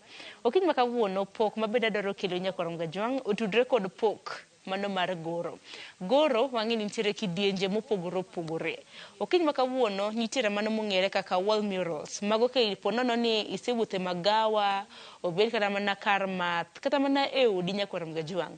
Nitiere kaka inyalo gorni korot, madusni, design midwaro, rangi midwaro. Antiere gi rawera mabedo sibudo ka goro, mabende odoro winjo sigande. Ako imar mondo bibed kodwa nyaka giko mar chenro makama. Ang'ini dholuto nyalo bedo ni en gi ng'ikruok makoni kod kocha, kata kamano we arwaknu godo. Machiegni kwachako inyalo mana chako ni nyingi en ng'a, ijakanye, to nang'o mitimo? Nyinga en Veron Otido. Sahi nafanya degree in fine arts hapo Kenyatta University. Natoka Western, mini Mluya. Yes, alafu nafanya wall murals. Nikichocho ni samoro dhok nyalo bedo matek Nyakwara Mgajuang ibiro bedo king'wononwa mar mondo mi walos koda dho Swahili mar mondo mi winjruok na gi Veron ubed makare. Veron, labda unaweza tueleza kwamba hii talanta yako ulianza lini? Kuchora nilianza kitambo. Kitambo nikiwa mdogo nimekuwa nikitafuta passion yangu ever since. Nikiwa mdogo nilisomea creative arts. Growing kienda high school nilifanya drawing and design. So sahi niko KU nafanya fine art. Overall, kwa sababu wall murals labda inaweza kuwa lugha geni kwa mtu ambaye anatuangalia, labda mafans wetu pale nje, inahusisha nini hii wall mural? Talanta yangu ni kuchora, ni kuchora murals, especially murals. That is what I do, kuchora murals, any kind of murals. Kila kazi yukuwa na uzuri na changamoto yake. Labda tuanze na changamoto ambazo umekuwa ukiona kwenye talanta hii ya uchoraji. Nimepata a lot of challenges, especially when dealing with my clients. But the most, like, ile challenge inakuanga kubwa sana ni vile watu ku understand perspective ya art. Like, so many people have their own understanding about art. So hiyo ndio huwa ni challenge kubwa kwangu. For me, I have my approach kuchora murals. First, before niende kuchora mural for my client, lazima niende nifanye site visit kwanza. Na kwa hiyo site visit hapo ndio tutakuwa na consultation with my client. Tuelewane ni nini exactly anataka. After hapo sasa ndio I will go sit down, I do some designs na alafu nimtumie, akiapprove naanza kazi. Apart from changamoto, najua pia kuna advantages. Uzuri umeona kwenye hii artwork yako. Labda unaeleza mafans wetu artwork advantages zake ni gani? Mimi naweza sema benefits ni like it's just for me, I feel like it's my best way of expressing myself. I find it so easy to express how I feel nikitumia art more than any other thing. So hiyo ndo kitu inani drive all along. Yeah, that is what I like. Then Vero, mtu anazouliza why wall murals and not any other thing? Because unajua kazi ni mingi, mbona ulichagua tu ukue unafanya art? Okay, growing up nilipenda kufanya pencils, nikichora na ink. I tried different media, but all along I've been wanting to do murals. Yeah, nimekuwa nikitaka kufanya murals. Like for me, I feel like going big inanifurahisha. That is what it excites me. Like also I feel like doing art yenye ni kubwa, or that is art yenye ni large scale. I feel like when people see it, like they resonate with it more na wana connect nayo more, especially when it's big na maybe ko in a public place penye wanaweza pita alafu waione, like inaleta different feeling. Unaweza ambia mafans wetu customers wako ni nani? My customers au sasa ni audience yangu. My customers ni wale any person mwenye ana feel anaweza pata artwork yangu, mwenye pia anaweza fika bei ya kazi yangu, na pia mwenye anaelewa what I do. Okay, wall murals zinaweza enda anywhere so long as kuna a wall. Naweza chora kwa wall, naweza chora kwa ceiling, because pia nimechora kadhaa kwa ceiling. So wall murals ziko limited just kwa walls. Hata zinaweza kuwa in a public place, maybe kwa restaurant, ama hata kwa kids bedroom, ama kwa living space. Inaweza enda anywhere so long as kuna like a big wall. Nataka utuelezee kuna tofauti ya wall murals na any other art. Because najua kuna wall murals hizo za ukuta na art. Difference ni nini? For me kama msanii naweza sema difference ya wall mural na any other kind of art ni mural is naifanya kwa ukuta, but hizi art zingine ni art zinaenda kwa canvas, ni artwork zinaenda maybe kwa any other place other than wall. Yeah, that's the difference. Mural ni ya ukuta, hizi zingine ni za canvas. Then tuongelele rangi mnatumia na designs mnatoa wapi? Kwanza rangi najua kuna tofauti. Ni rangi gani mnatumia? Then designs unatoa wapi? Art iko limited. You can do any, you can use any, hata kama ni paint ya canvas ya nini, unaweza itumia kwa ukuta.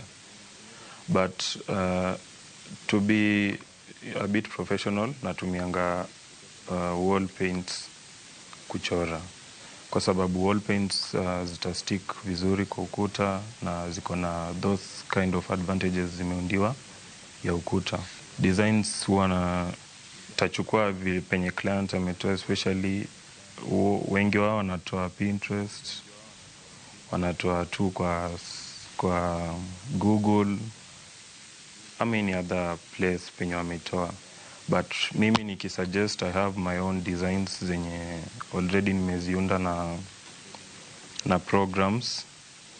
So I have my original designs pia zenye nauza bado. And then I don't know kama pia wewe would advise your clients on what to put on their walls, because remember si kwa nyumba peke yake, najua kuna kwa restaurants, mikahawa, bars and the likes. Do you advise your clients also? Tukienda kuongea na client alafu client ako undecided, kwa sababu most of them, actually nimekutana na wengi before we do the actual thing wanashindwa ku decide what they want. So I would suggest according to the type of their interior space vile inakaa, I look at it, kwa sababu pia nafanya interior design as a course. So nitaangalia vile nyumba inakaa, I look at the style ya hiyo nyumba, and then I would suggest for them an artwork that would fit there. And then kama ako sawa nayo, we do it. Then kuna changamoto ingine labda nadhani mnapitia. Changamoto siku hizi kuna wallpapers, na wallpapers ukiangalia sana ziko na details tu kama wall murals. Do you think that wallpapers zinaleta changamoto nyinyi kama artists? Actually pia nimekutana na clients wengi wakitaka service yangu, wananiuliza kama I do wallpapers. Yeah, so it's a challenge kwa sababu most of them confuse it with artwork. So it's a challenge, but what I can say ni, so long as me na feel when I have that right audience yenye niko nayo, I'm good to go. Awali ulikuwa ushasema ati ushachora arts kubwa kubwa. Labda nikikuuliza tu swali, what's the biggest art yenye umechora kwa wall, like the biggest wall mural ushaichora, unaweza sema nini? The biggest I've done so far is somewhere niliifanya iko Kikuyu. Ilikuwa karibu na swimming pool na ilitake around a week. That one is the biggest I've done so far. But still I have dream of kufanya kubwa, especially somewhere hata kama ni pale CBD, I do something very, very big. Varan, tukiendelea na show, unaweza tueleza process ya kuchora wall mural kwa ukuta? Because I know there's some treatment ukuta inahitaji before drawing. You can just take us through the process. The process is very big. I can say ni kuna process kubwa sana. First, kuna hiyo phase ya kudesign, where you design your reference or maybe reference photo before you put it on the wall. Alafu, after settling with the design, sasa kuna wall preparation. Penye sasa utaenda clean the wall. Maybe kama if it needs priming, ni prime the wall. And then sasa kuna kusketch the hiyo stuff unaenda kuchora, sasa ndio nita sketch, alafu I start the work. Then time, I know time is also a factor kuchora. I don't know how long na wachukua kuchora like the wall murals kwa ukuta, with the big or small. Time frame ya hizo murals zinachora zinaenda according to complexity ya design nafanya. These 2D simple designs zinaweza take even a day. But if at all the mural is a bit realistic, that means itataka so much detail. So those ones zinatake kama even a week ama 3-4 days. Wall murals ukichora, do you draw alone, unachora peke yako ama ni kwa like team? Labda unaweza tueleza. Naweza chora peke yangu, but na feel when niki-involve my friends, kwa sababu pia niko na a lot of friends, wanakuja nao sometimes, and tunachora nao, na huwa niki-involve my friends, inakuanga fun, kwa sababu now that kazi yenyewe nafanya for very long hours, huwa siboeki nikiwa na watu. Asubuhi ya leo pia kuna mayouth wanatuangalia, wewe ni mmoja wao. Advice gani unaweza wapea kwanza mayouth wenye wako na talanta, na pia wazazi pia wenye wako na watoto wenye wako na talent? First, ni important mtu kubelieve in yourself, kwa sababu that is what can drive you to do what you love. And then naweza sema like you just put in your kazi kila siku, because at the end of the day ulizaliwa ufanye kitu unapenda. So it's just important to believe in yourself na kupush kila siku. Tuko kwa era kila kitu inafanywa social media. If I may ask, being an artist unachora kwa walls, how do you market yourself? Of late nimefind TikTok ikiwa interesting in terms of marketing. I market myself na TikTok, ama Instagram. I post my videos there kuonyesha process ya how I do it. You are free to give them your social media handles. Nimesikia ukisema uko TikTok, uko Instagram na hizo sites zingine. Unaweza pia social media handles zako na hata namba ya simu kwenye nataka ku reach out kwa WhatsApp. My Instagram ni Veron Arts Vision. TikTok ni Veron Arts. Niko na namba ya simu pia 0758539532. Zote ziko kwa bio yangu ya Insta na TikTok. Alafu currently designing a website pia, so watu wanaweza ni reach through my website. Another elephant in the room, Veron, if I was to ask you today, what determines your pricing? Ile wakati ni saa zingine mtu amekupigia simu kuna mteja anakuambia nataka unichore. Ni nini udetermine pricing utampea? Mi price kazi zangu according to complexity of the design na size ya hiyo ukuta. Yeah, that is how I do it.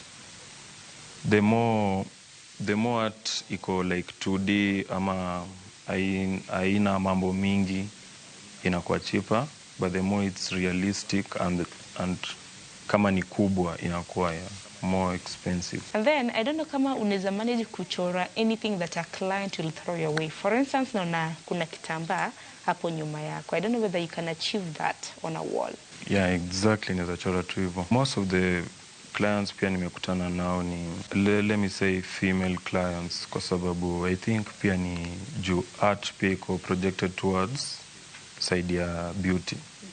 So most of them wametaka ni wachore flowers, leaves zenye like they are a little bit beautiful, and maybe kwa room ya watoto wao wametaka nichore something that is thematic to watoto. Vitu kama kuchora kina Spider-Man, anything that the babies love, hizo ma cartoon characters. I use clients reference. Yeye ndo atanikujia niambie anataka this kind of thing hivi na hivi. So I'll do it according to what she likes ama what atapenda, unaona. So akiniambia ama anaweza nipea description of what anafikiria, and then I'll go and suggest pictures for them so that they decide on what to do. Kwa line of duty, najua kuna accidents pengine uoka, utatuambia leo asubuhi ya leo. Because najua mkichora kwa walls, some walls are high enough. I don't know kama ushawahi encounter any accidents in your line of duty. Yeah, kuna a lot of accidents. Because hata right now as we are talking, ni kuna injuries mingi.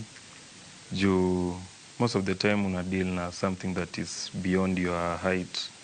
Yes, uko juu. So it means you just have to be very careful. But to avoid hizo vitu, sometimes when I paint, naweza tumia some kneecaps. Though zinakuanga na a lot of discomfort.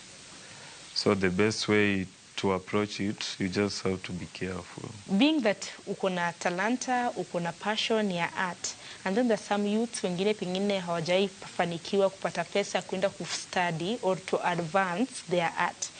Can you train someone kujua kuchora ama? Kiwa mkubwa nilikuwa natamani nifanye kama kufunza art. So sahi bado pia naweza funza like I'm open to anything. But nikiongelelea at the moment niko kwa journey ya self discovery. Nataka like ni do a lot of them so that I know exactly what my style is before I continue kufunza watu kama profession. Veron, tukimaliza show yetu ya leo asubuhi, labda parting shot yako kwa watazamaji wetu, mafansi wetu, hata mafansi wako, inaweza kuwa nini asubuhi ya leo? Na hii message inaweza direct to parents. Like I feel it's just important to listen to your kid ama whatever, mtoto wako. Especially when you see them doing something yenye wameweka a lot of effort, kwa sababu kuna ukiona mtu anafanya hivyo, it means there is something mtu ana look for. Naweza sema wazazi tu wanafaa kusupport their kids in whatever they are doing, hata anything yenye mtoto wake ana show interest in, like it's just important kwa sababu this like kuna venye wao mtu alizaliwa alafu akafind anafanya hivyo, that is passion. So wa support, yeah, fai maybe kusema ati juu mse anachora ama tuseme mtoto wako anaimba nini, unaweza kumkazia ati sijui fanya nini ama fanya nini, kwa sababu at the end of the day hiyo ndo kitu anafanya inaweza leta dough kwa meza. So ikianza tuseme kama wewe ni mzazi alafu na feel that this is my perspective, ukianza kushow mtoto wako akwe open to anything anaweza fanya and you na relate na mtoto wako mapema, inaweza kuja kumsaidia sana baadaye. Verona, asante sana kwa kutuambia na kutuonyesha talanta ambazo umekuwa ukifanya. Asante sana kwa kuja Jaramogi TV kutuonyesha talanta yako asubuhi ya leo. Asante sana mwana kwa Ramgajuang mano na Veron mabini nwado sogodo kotende kod pok mare mano mar goro rawera mabende osbidoka goro bore Nairobi ka kata bede ni odak Imbo mano mar piny Kenya. Emomino kiny makawuono nokonyal loso gi dholuo. Emomende koro nwatemo mar mondo mi wareo mar mondo minyis kwa kit pok mabende otimo pok mar gore korot mosebedo kotimo kuom thuolo mar higni 2. Gikati bedo bakelo we giko mar chenro mar pok opogore. Pile ka pile juma ka juma nyakwa Ramgajuang aja kelo ni pok mopogore. Warad kendo juma mabiro. Nyinga Sharon Ongao.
Introducing Wigo, your trusted ride. The ride with the most reliable, verified, efficient and transparent drivers. With fabulous cashback incentives for passengers, each trip on Wigo feels like an upgrade. Download Wigo from Play Store or App Store or SMS Wigo to 20425 and ride with confidence. Wigo, let's go.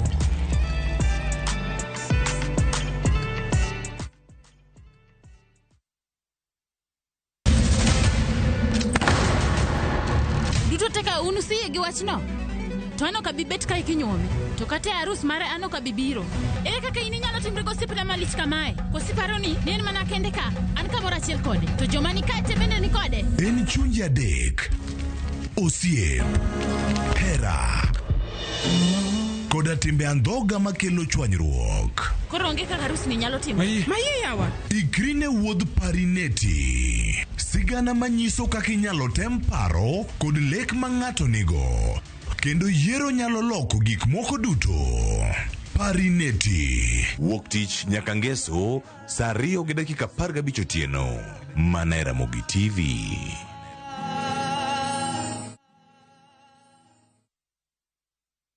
Ready for the ultimate getaway? Cape Town is calling, and Kenyans travel visa-free. Soar up Table Mountain, drive through Chapman's Peak, pause at colorful Bokap, and meet adorable penguins at Boulders Beach. All this plus return flights, city tours, wine tasting, and 4 nights of pure wonder. Packages from just 174,000 Kenya shillings per person sharing. Book your Cape Town dream trip today. Call or WhatsApp View Travel on 0703 254 254. View Travel. Dream. Explore. Discover.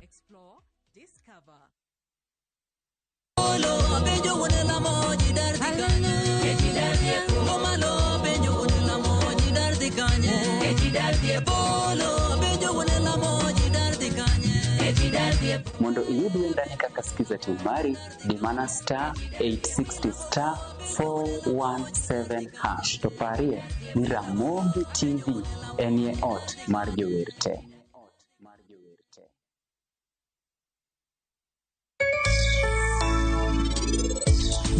Nyakora Moge Jwang mabiro e jumani e chenro mar ohala gi mwandu wamenyo ni oheli mopogore opogore kaka inyalo chako gi kendo tayo gi makare. Mokwongo nariembo ga pikipiki. Pesa mana yudo e pikipiki na neno ka tin. Koro na upgrade adhi weche mag transport. Wapuonjuru nyithiwa mar mondo seche ma gibiro e ohala mar garage gibed ng'ano man gi chuny motegno. Nikech ohala ni ok en ohala mayot. E ohala mar mtumba gima dwarore maduong' ahinya ne nyaki bed ng'at man kod passion. E ohala mar mtumba dwaro mana capital.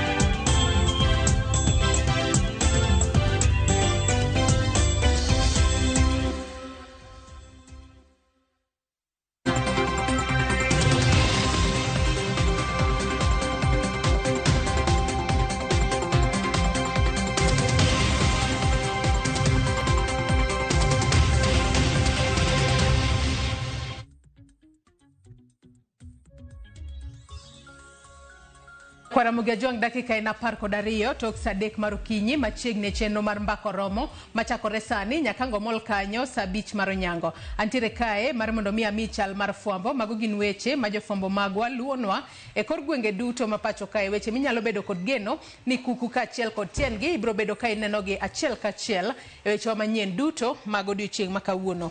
Kawachako chal mar fwambo Nyakwara Mugia Jwang mineno kae ma en jatenda okwach kiche pacho kae Mohamed Amin. Odiochieng' makawuono Mohamed Amin bro bedo ka chopo e nyim doho mapacho kae mar mondo mi oduok penjo kotudore koda kama rawera Ndiagui Kinyagie nitiere. Kanyaka sani liekore ni rawera makamano obila mago kwach kicha ne ondhiye toka nondiko gik moko e mbui mano motelo ne ng'anyo mano mar higa mano ng'anyo mar juma mokalo chieng' tarik 25 chieng' tich adek juma mokalo mane rawere wuok oko ka ng'anyo. Nyaka sani familia mano mar rawera no okong'eyo kama nyathigi nitiere. Mane momiyo odiochieng' makawuono jatendo kwach kich Mohamed Amin bro bedo ka ochope do kacha mar mondo mi oduka ne penjo kotudore kod weche go mag ndicho ainya to mar rawera mano Kinyagie manyaka sani okong'e ndache kama entiere. Wach machielo mabende waluonu odiochieng' makawuono tudore kod wechego mago mag neno ni wabedo kod teko moromo e pacho kae. Odiochieng' makawuono Deputy British High Commissioner mano Dr. Ida Barnett ka achiel kod jagoro mongirore e migawo mochung' ne wechego mag teko mano Alex Washira odiochieng' makawuono gibro bedo ka gisidho ayanga clean energy intervention kata yore makare mag bedo kod teko malere pacho kae mano kaka yore mag goyo kenge mag kedo kod lokruok mar chal mar kor lwasi pacho kae kaloni ni kawatiyo kod teko e yo maber kata teko ma ok ketha alwora to mano bro bedo ka en okang' makare mebo bed ka igoyo e kedo kod rakruok mano mar kor lwasi. Ka bende romo makamano nochakore kar saa 2 mar okinyi makawuono e magawa moro mayudore buore Nairobi kae. Ka bende romo makamano oluongu te fwambo mondo chopi mar mondo mi obi obeda ne joneno e kinde ma piny Kenya temo goyo kenge mag kedo kod lokruok mar chal mar kor lwasi e pacho kae. Wach machielo mabende waluonu e kaunti ma Migori, wach ma jafombo marwa e kaunti ma Migori luonwa odiochieng' ma kawuono tudore koda gope ma counties pok ochulo. Kanyaka sani bende obobedo ka oluonwa ni to en pesa adi kata omenda maromo nade maten county ma Migori okete tenge e budget mago mag county kata budget mar county ma Migori mabro bedo ka konyo kata bro bedo kadhi e chenro mano mar chulo gope mano ma ten county ma Migori nitiere godo ne jogo mane ochwalo orak kata jogo mane gimiyo orak e county ma Migori kama gibduto bende biro e kinde ma koro weg orak bende nyaka sani koro giyuaka kotudore ni nitiere tenda moko maten county ma Migori golo to kata kamano tenda makamago luar e lwet jotije mago mag county ma Migori gino mwang'eyo ni kinde mathoth en ataro mar chik kalure ni mago gin weche mag mibadhi moko winjo bed ni dhi mbele e yo moramora mane wach ma jafombo marwa George Juma bro bedo kaluono odiochieng' ma kawuono e county ma Migori mano weche mag neno kaka ibo bed ka ichulo gope maten county ma Migori nitiere godo county mano ma Kisumu wach maluonu en kotudore kod tuo mano mar foot and mouth disease masani koro mako dhok e county ma Migori kodiochieng' ma kawuono migawo mochung' ne weche go mag thieth e county ma Migori bro bedo ka wanyalo wacho ni bro bedo ka chiwo ler kotudore kod tuo mano mar foot and mouth disease manyaka sani koro mako dhok e county ma Kisumu ka bende nyaka sani ten county mano ma Kisumu osekumo wanyalo wacho ni osekumo wuoth mar dhok maybe kuwuok e county achiel kadhi e county machielo kaka yorno mar gayo landruok mano mar foot and mouth disease makoro nyaka sani koro omako kata juko dhok e county ma Kisumu matende ni dhok bedo restricted ne area achiel mar mondo mi kik gidhi e sub county machielo kama seche moko tuo makamano poko chopo ka dhok makamago oriwore kumoro achiel to mano nyalo kelo landruok mar tuo na sasa mano momiyo nyaka sani koro gisekumo wuoth mag dhok e county ma Kisumu kaka yor gayo tuo no mano ma oyang kanyo kaka foot and mouth disease makoro mako dhok e county ma Kisumu. Wach machielo mabende waluonu mano e county mano ma Homa Bay odiochieng' ma kawuono mago jokanyo e sekta mar thieth e county ma Kisumu county ma Homa Bay agoyo moso county ma Kisumu county ma Homa Bay odiochieng' ma kawuono gibro bedo ka gigoyo okenge mopogore opogore en no ni gitiego jopiny ahinya te kinde makoro ochak campaign mano mar chiwo chanjo mano mar typhoid kaachiel kod ang'iewo mano chanjo mar measles rubella kaachiel kod chanjo mar typhoid mabende migawo mar thieth osechako chiwo ne nyithindo e kor gwenge mopogore opogore pacho kae to wang'eyo ni kinde mathoth e kinde ma ichiwo chanjo makamago ber mar mondo mi otieg jonyuol mar mondo mi jonyuol ong'e ber mar nyathine yudo chanjo makamano nikech inyalo yudo ni jochiw thieth kochopo kata e ot moro to min nyathi nyalo dagi ni oyo an nyathina ok mi chanjo makamano mane momiyo ibo bed ka ichako tieg jopiny kotudore kod chanjo mano mar typhoid kaachiel kod ang'iewo kata measles rubella mibo bed ka ichiwo e kor gwenge mopogore opogore ma pacho kae.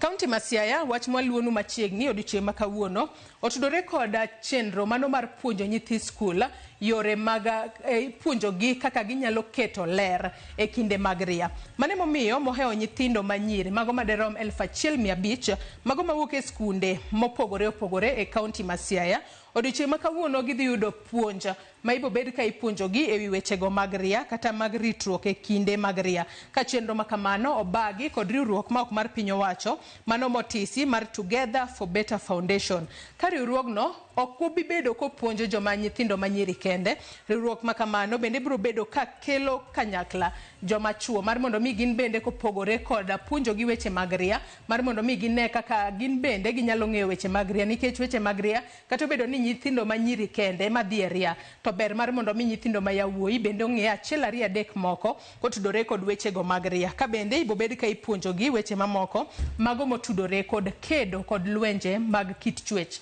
kata lwenje mag udi mane wach ma jafombo marwa Steve Biko bro bedo kaluono odiochieng' ma kawuono e county ma Siaya. Adwani watie kod county mano ma Mombasa odiochieng' ma kawuono county ma Mombasa nitiere ywak mag jotuo mag nyarogno mawuok e county ma Mombasa manyaka sani koro giywaka ni e kinde ma gidhi e ute thieth to okumba manyien mar thieth mano magno kaka achiel kuom yore mago mag gayo tuo makamano. Kata kamano jotuo mag Nyarogno County ma Mombasa ywak ni okumba mar thieth mano mar SHA ok sirgi e yo makare.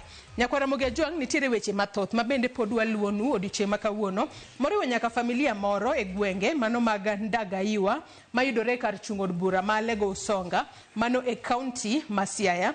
Nyaka sani koro gimanyo nyathigi mano moyang nyinge kanyo kaka Christabel Atieno ma jahigni 30 mosebedo katiyo e pinyno mar Saudi Arabia.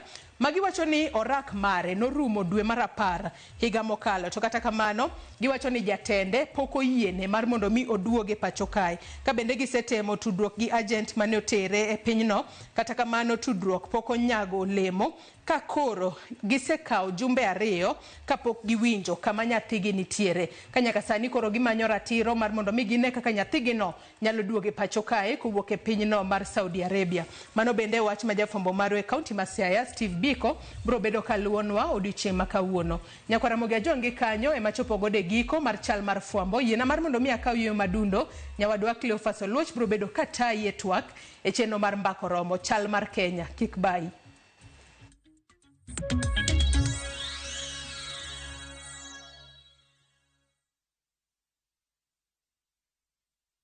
Introducing Wigo, your trusted ride. The ride with the most reliable, verified, efficient and transparent drivers. With fabulous cashback incentives for passengers, each trip on Wigo feels like an upgrade. Download Wigo from Play Store or App Store or SMS Wigo to 20425 and ride with confidence. Wigo, let's go.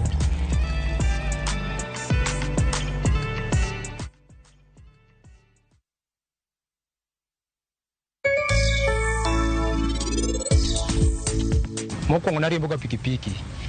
Pesa mana yudo e pikipiki na neno ka tin. Koro na upgrade adhi weche mag transport mag driving. Koro atimo transport.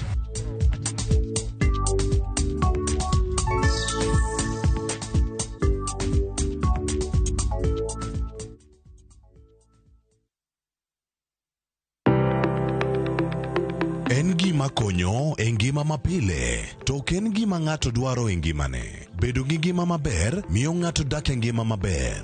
Kapok achopo kama dhi osiptal ma miya yath, ang'o manyalo timo. Riwri gi Ruth Otieno e penj laktar, ka wakelo ni paro mag jolony, paro mag reso ngima ji, kod sigendni majiwo ji. Sickle cell en tuo mawuok kuom jonyuol. Koro ka ji pok okendre, ji onego gidhi e pim mondo ging'e ka gin gi jin mar sickle cell. Kochakore gi lony manyien mag thieth, nyaka e yore mag thieth makonyo. Wan gi gik moko duto madwarore. Ka iwinjo kaki wuotho to kawira maki wi bari seche te idhi adhi osiptal wacho ni anadwani mondo kawuono pima remo. Penj laktar. Wuok tich nyaka tich abich, saa 12 odhiambo. Mana e Ramogi TV.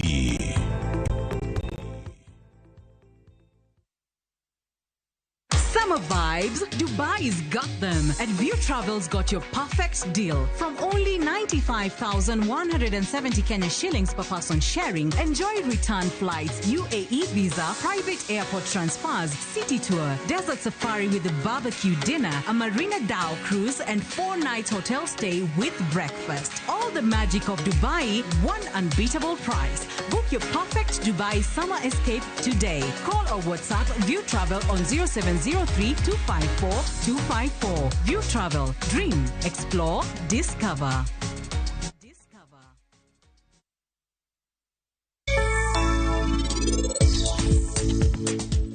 Owadwa ma ilawi mar nyombo.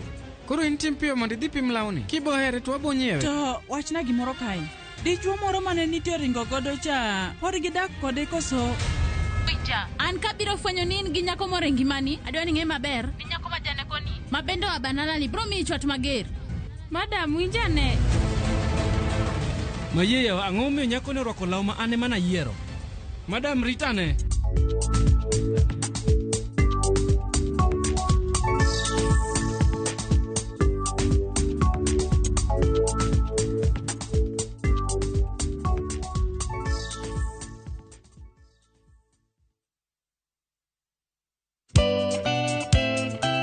Ngeso ka ngeso, saa 11 mamidhiambo.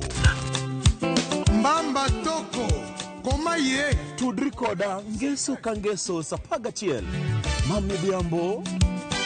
e chenro mar Tiedero. Oka kama wabro budho manyanga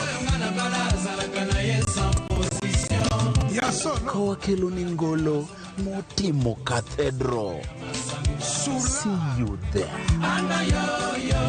Tiedero, Ngeso Kangeso, Saparga Chelma Midiambo, Manera Movie TV.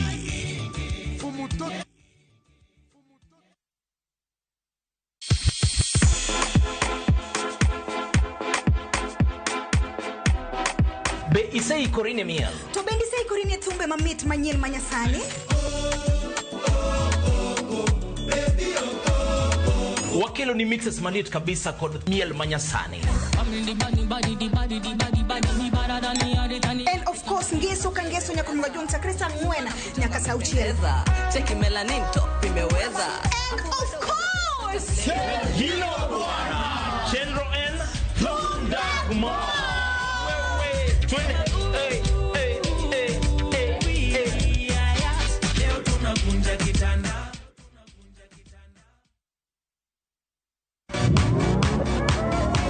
Hado manyen kod talanta manyen duto romo kamora chiel. Chakre thum mag pinywa nyaka mag pinje maoko. Mae kinde maberie moloyo ma ji nyalo winjo thum mamit. Puonj jothum manyien kendo tim nyasi ne jothum muhero. Mae en ndiri mar jothum kod kit thumbe duto. Hado manyien wuok tich nyaka tich abich saa 5 onyango.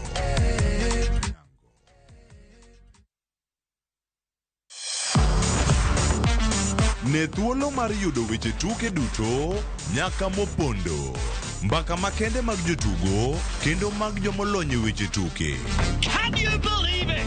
Magite yudore chenro mar pau tuke. The 4.84 kilometers. Nonro matut kod gigo matimre manyien mag tuke duto mawuok e piny mangima. Tudri kod Ngeso Kangeso Ramogi TV. Kochakore saa 8 odiechieng' ka wami gik motimore pau tuke.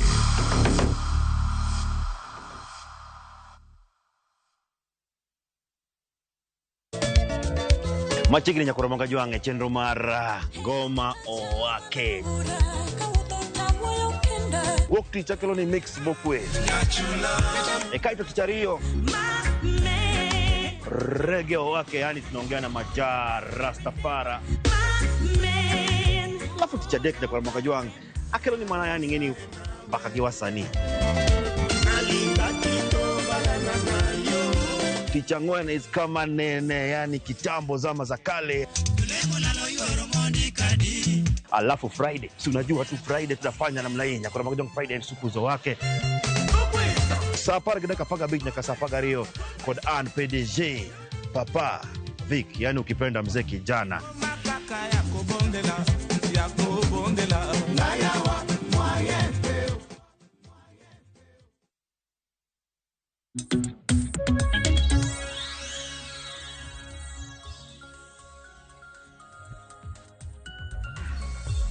Oya Nyakuronga Jwang kino machiegni chenro en mar mbaka romo warango chal mar piny Kenya. Ichiweyo machal nade kaka wuono sane ko kiriwi kod Ramogi TV chenro en mar mbaka romo kendo wakini machiegni dakika osekalo 29 tok saa 3 mar okinyi maka wuono adhi bedo kaka tayi nyinga Cleophas Oluoch jakisumo kanyo kwar mukio nyaka sango ka warango chal mar piny Kenya weche 3 madito. Mokwongo wan ka kod paro mano mar gayo chenro mag ng'anyo pachoka. Kamar ariyo wacho jogo mitudo kod nek mano mar Albert Ojwang. Kamar adek awadhi bedo kanyo gi twak kotenore kod dongruoge michwalo e kor gwenge kod telo mar Kenya Kwanza Moteskani Economic Empowerment Program. Michael Mathoth arwakni machiegni kod sigeni bende mawuok e counties odhi bedo kae ka warangogi achiel kachiel. Antie ka kod wela deka wuono ariyo sonjo studio ka chak mana kod gika gimoso kinywa kono gi kono ne piny Kenya to chung kado chio yo machal nade e gwenge magiwuoke. Kaono ka Nyakuronga Jwang an ka kod Bilian Ojiwa majanon siasa. Bilian yawre kinu machiegni. Erokamano ahinya Cleophas. Ramogi amoso no oyawre uru jokana nyana amosu no oyawre uru koyo mo chiwo go mo ngich sana bore ka ero kamana wacho ni koyo bengich ahinya sitika ero kamano go dhulu mar bedo kod okinyi makawuono kaka machielo antiere ka kod Daniel Juma en jata tije mar Global Peace Foundation kendo achiel kuom directors mag Global Peace Foundation Africa mangima. Daniel Juma oyawre kendo machiegni. Oyawre nya Cleopas amoso jo Ramogi TV no yawre uru okwe uru warito mbaka makawuono kendo ang'en tiji mang'eny maritowa jonitowa twak nade Omborito kaka mondo rangane kaka piny Kenya bende ringo nyakoro moge jwang makod mathoth wachako kod twak ayanga okinyi makawuono wendo na maradek en MCA makanya doto Apopo Lentana osechopo studio karka wawinj sigana kato bang'e wadonj kode achiel kachiel bang' kae kama mokwongo wapenjo kanyo ni ero gigi duto timore paro gin magi kotenore kod paro mar chik mageno gayo chenro mag ng'anyo mapacho ka nitie jok masire nitie joma kwede wawinjane sigana molos toka kod Lilian Abeta kaka nobedo kaluwore gi twak manobedo e wi chwalo paro mar chik mar gayo okenge mag ng'anyo. Moko kuom jopiny osiro chikno ka moko bende okwedo. Moko kuom jopiny lero ni kata obedo ni jopiny nigi ratiro mar dhi e ng'anyo, onego bed mano mamuol kendo ok mar ketho mwandu. Ni obila bende onego mi tiegruok maber mar rito kwe e kinde ng'anyo. Konchiel wacho ni ok diseo gwang' tiseo wuon gweno. Chutho opino mane madam golo anya dok kode matin.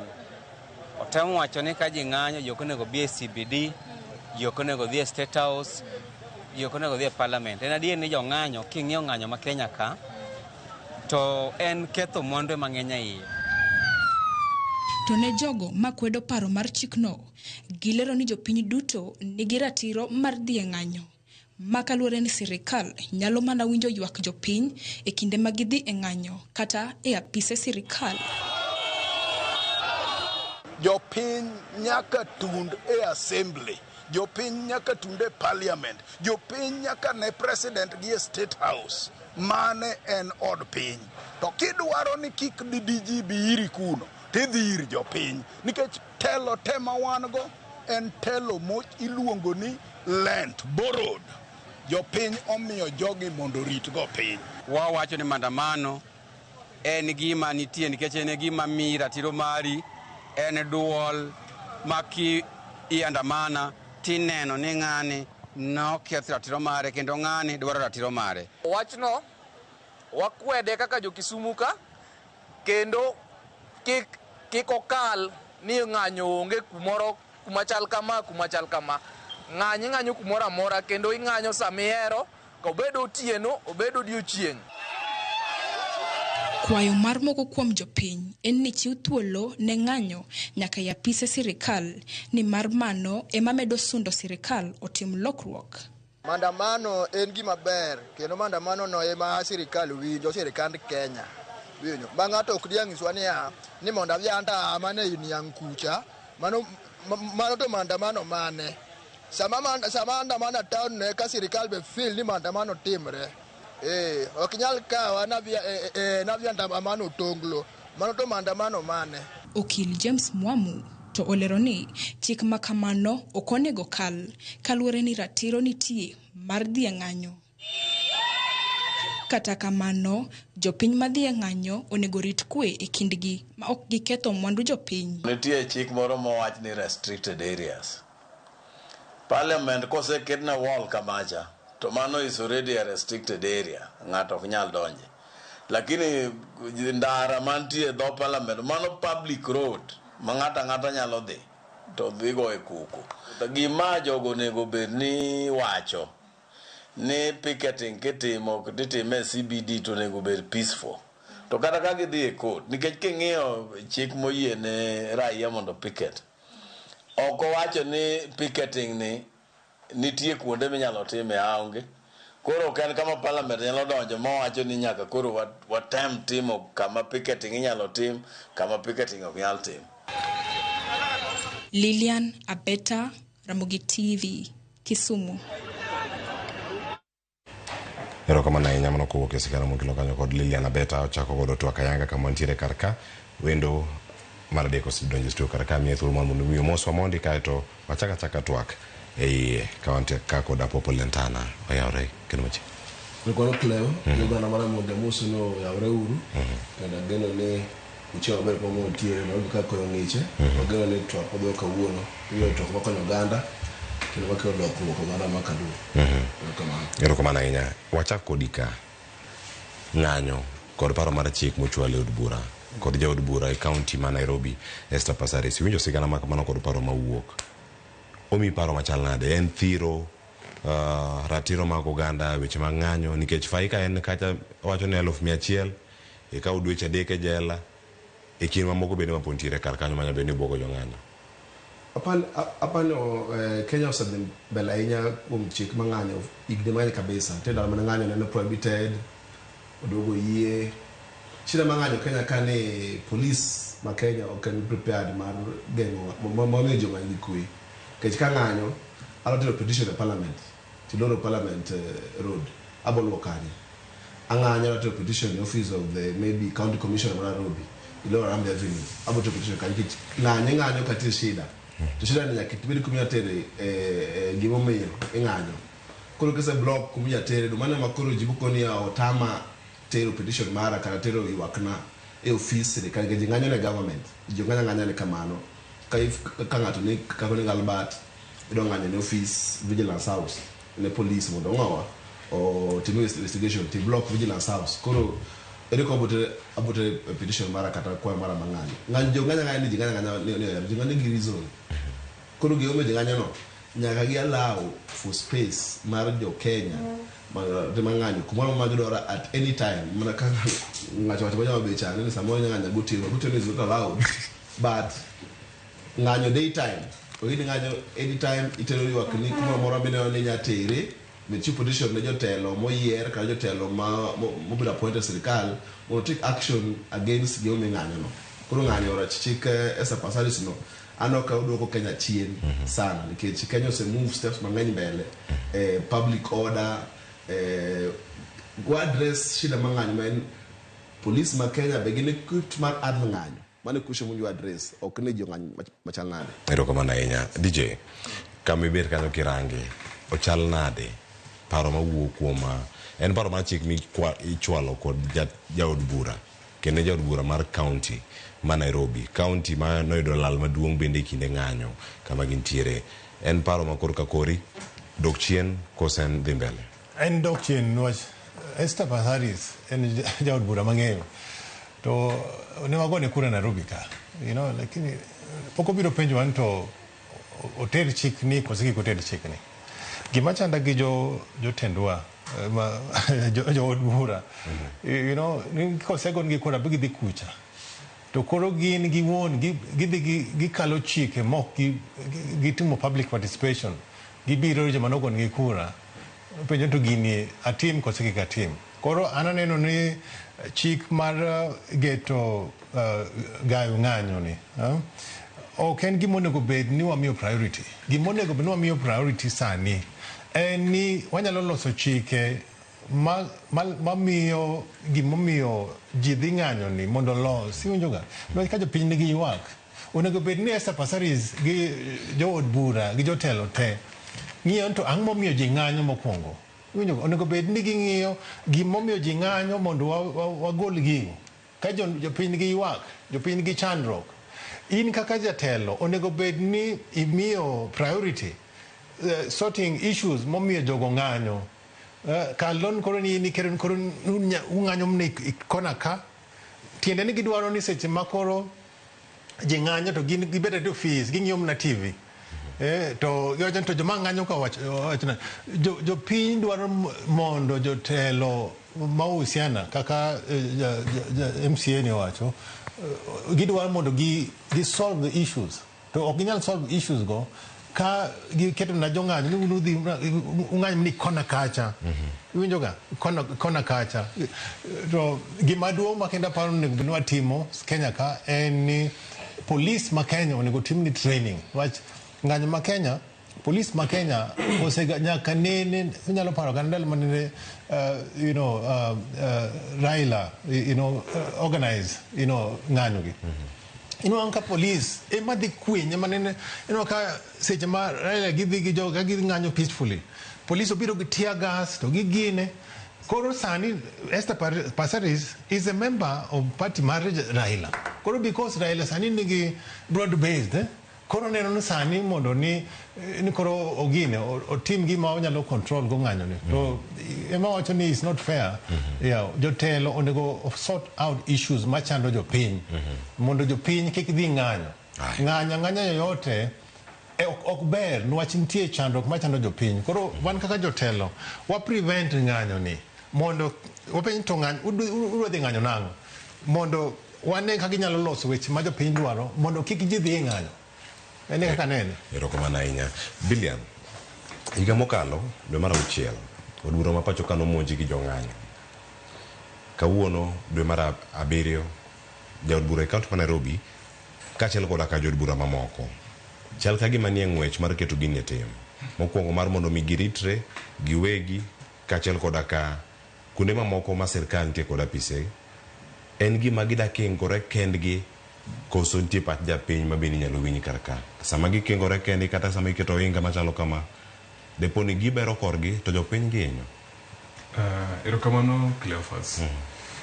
Ka adwa kwongo kod mokwongo en ni kaka ja Nairobi mane nitiere ng'anyo ma endo timre last week.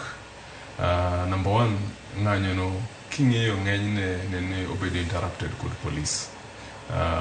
Approach mane police biro kodo kuom joma ne ng'anyo peacefully. Achiel kuom joma nochamo rungu ka wawuotho mana peacefully. To king'eyo bende jok mantiere e od bura ng'enygi ng'enygi osedhi through gin results mag ng'anyo. King'eyo okang'eyo jaod bura ma pok participate i ng'anyo. King'eyo joma ne nitiere e opposition, king'eyo joma nitiere e government, in one way or the other gisebedo part mar ng'anyo. To seche moko mani luongo ni reactional approach. Seche moko ijon ka netiendi ili tidwaro mondo kuri ng'ad tiendi no kanyo kuma tiendi ma ili no instead mar kaka DJ wacho mar ng'iyo no gimane monyalo chiedho kod wach ma ng'anyo no. Koro I'm so disappointed ni sani sama ing'iyo ng'anyo no to ging'iyo mana Gen Zs to ging'iyo mana opposition kata Gen Zs ema miyo ng'anyo betie to ging'iyo gimomiyo ng'anyo no osebetie. But gimadwa wacho ni jotendwa ni one nene gi downplay wach ma ng'anyo no sama nene chakre no onge kuma wahiago brodhi no mago tumore dhi na nyiewo chips ji order Uber to dhi kao KFC. But gimanyalo wacho ni even if bill no bro go through, proposal no bro go through, number one, generation model kodogi very innovative. They'll find a innovative way ma pod gibro bedo kod ng'anyo. Number two, mani generation ma very resistant, gima gidwaro maber sana en bet piny mondo los kodgi. Ma kiwacho no naneno clip moro ma kanyathi moro wacho an gima adongo e ngima mara my miserable life. So ng'at midwa keto no mondo koro idwa loro no to osewacho ne she has nothing to lose apart from her miserable life. King'eyo sama nene ng'anyo ne timre ojende kaka nene laure go police sama nene confrontation osebetie yalo ng'isinu gidhi mbele ka gidhi mbele bugi keto ng'anyo no it's them against the people. To amor sana kaneno kate pinywa makaluo ka jogwa mang'eny oseng'eyo ni institutions magwa mang'eny osebedo kuma ntiere nikech wach mang'anyo. Leadership change mang'eny nikech wach mang'anyo. A lot of issues mane osebedo ka chandowa osebedo wach mang'anyo, lakini koketwa no koro ji dhi ng'anyo Uhuru Park kaka DJ wacho. Sama udhi Uhuru Park jotelo bro ng'iyo TV to gin ji adi, gin ji 40. But there's a mass movement makata ket gin mondo gibedo contained in one area ok dhi bede. Koro gima ber manyalo timo wach mang'anyo ni jotelo wed bedo gluoro. Jopiny emene no elect gi gibende ka gidwaro kamano gik wakura ka gintiere e county assemblies to kod parliament kama ne kaka ok gidwa face jopiny to ka gidwa face jopiny to gi listen mondo giwinj gima jopiny dwaro nu ntiere issues monego bed addressed sani ad mora manaka aparo ni bunge ntiere recess ad mora ka jo wabunge te odoko gi winje maoni mag jopiny gimomiyo ng'anyo no betie bang' mano to Kenya dhi mbele onge ng'ama dwaro ni mondo bedi street onge ng'ama moro ni pile pile wadhi street ni wadhi ng'anyo to ji dhiga mana ng'anyo kaluwore kod problems social issues matindo ma ka government nyalo sort out to obeda maber maongo ng'anyo erokamano ahinya Apopo sani kod ne jatelo moyier mane studio karka paro ni kinene jaod bura mochalo gine jaod bura mar ODM giwegi gisebedo ka gikadhe midhiero gi mag ng'anyo paro machalo kama ka diponi kawuono inindo tung to kiny indiere kiny machielo cha ilokori kama chielo chike giloso to gibiro ging'ado ji gi kuonde duto iwacho ni double edged sword ma jaod bura mantiere chama ma intiere mana kaponono ne loko anginyalo kunwa karka paro ni wuone chama osire nikech kochopo bura matwa kode kama Chine mantiere Cleo any Kenya also got chike ma respond to ma address particular region, particular person or close chike ma konyo Uganda te. Chike ni olosi mudo punish joma ng'anyo ma wathekri ni kocha. King kendo ka on kocha jokolosi chike mono madwa punish wakedo kocha. Kuro mane shida mate Kenya but chike ni moko okodhi kadho. Okodhi kadho parliament I know. Mana gima apani kata eno ngene otemo na otest waters okaw pi otemo ni picha nade okodhi kadho gima Esther passage yote o address issue mar police brutality okel chik but mamoro mondo be jiong'anyo police brutality abduction ojuango mak to negna mag issue mondo openji parliament okroso chik bata bije ng'anyo nyithindo gi I just want to get a James. If you don't get 1,000 ways of killing a cat, 1,000 ways. In that time with the streets, they block internet.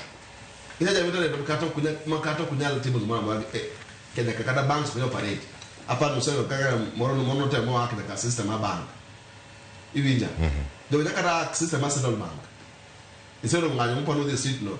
Dia we street bag the system ono mangani mtu ogoregi ma uparono kako Tanzania managi bully na president wa Tanzania to Kenya ka to bully president wa Tanzania gibully epizo Tanzania tema gibully game majo mas ologo simuta Tanzania to Kenya ka so kita kene ngalo kene we address issues wo ngano unemployment is a real issue in the address nade police brutality is a real issue in the address nade mono make these streets mana give like address to get address ni tamo gene shida ka to the address but at time like ngan mano iwundo jo Kenya nyaka pasaris bed pay o chok paro ni ango meyo tiro ngani wo kod gi tiro gi dor wach kise wo kod gi mana ka tura no so wacho bed kod gi pay ikon shida wa enia kimaka ni abu ba social media tira court kibra o charger I defend myself then either can guilty utela jela some time na kana tune fine can guilty or where we want a free society mangata nyalu wacha pache ogaba bene kusangwa sample police is to protect the interior ministry to protect lives of citizens okle ka wuoyo to ngemana ni alibaya the baka tera kaje the police ka dala jaka moyo nyaka na rubi sagoya kachola rubi sinega ato magrius ma esa pasu di address so akano the parliament ke lo check mar tawo ngani mane no kai ma use so many pieces masana issues bantire na rubi kai ka MP mana rubi obet peji ginyo na rubi gi opeji na shine woni mane unemployment o manchi ko de bungi manyalo create job opportunities mon tino gi o tije because ani kidi ka chande I was shocked ka jinganyo ngato inyore titi de kanyo ge ngama daktari musomo daktari na uchele university titi kanyo o de ebonganyo onge teach to so daktari na uchele otido ngana kanyo e dalika anan kala streak ola jinganyo ngato yere kanyo othiedhe kanyo ko ndiko dala asithiedhe dala utingo bag no tingo mama mora aesthetic utingo nyaga sindan utingo mama bag no mothiedhe ga muti kanyo so mag joma nigi jomo somo to getije kiwacho wacho interns okuda ka interns to ngato tiko university na uchiel so ngani do temam gimodong ne the streets mondo ko polite chance kaka ngano wacho gimodong magini godo is the poor life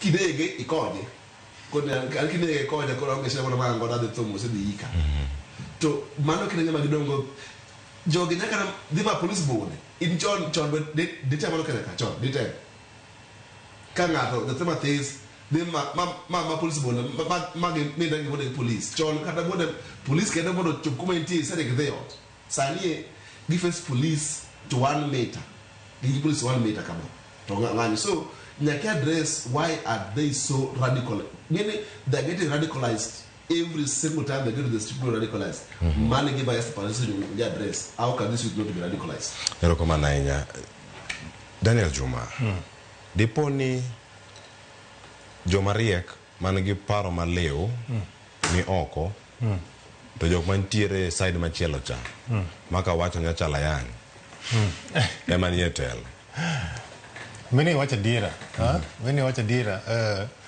joma riek nuoko ingien mheshimiwa kani moko mami no mami bago ingien mheshimiwa kani to ka okawacho ni duto te kamano winjoga nitie matin mariek to nkacha lakini gibende pachgi liu kaka mheshimiwa ni lakini gionge gi opportunity mar implement paro magine gogo shida man ka en joma nie itelo monego bed ni advice care modern advice sirkal iwinjoga you know joma advice sirkal joma advice care onego bed ni mi advice mar adiera lakini tinde inwa ka care ni advisors masani ga advisors ten ga advisors mangeny to bende ka joma ko wacho ni advisors go bende gin magibedo advised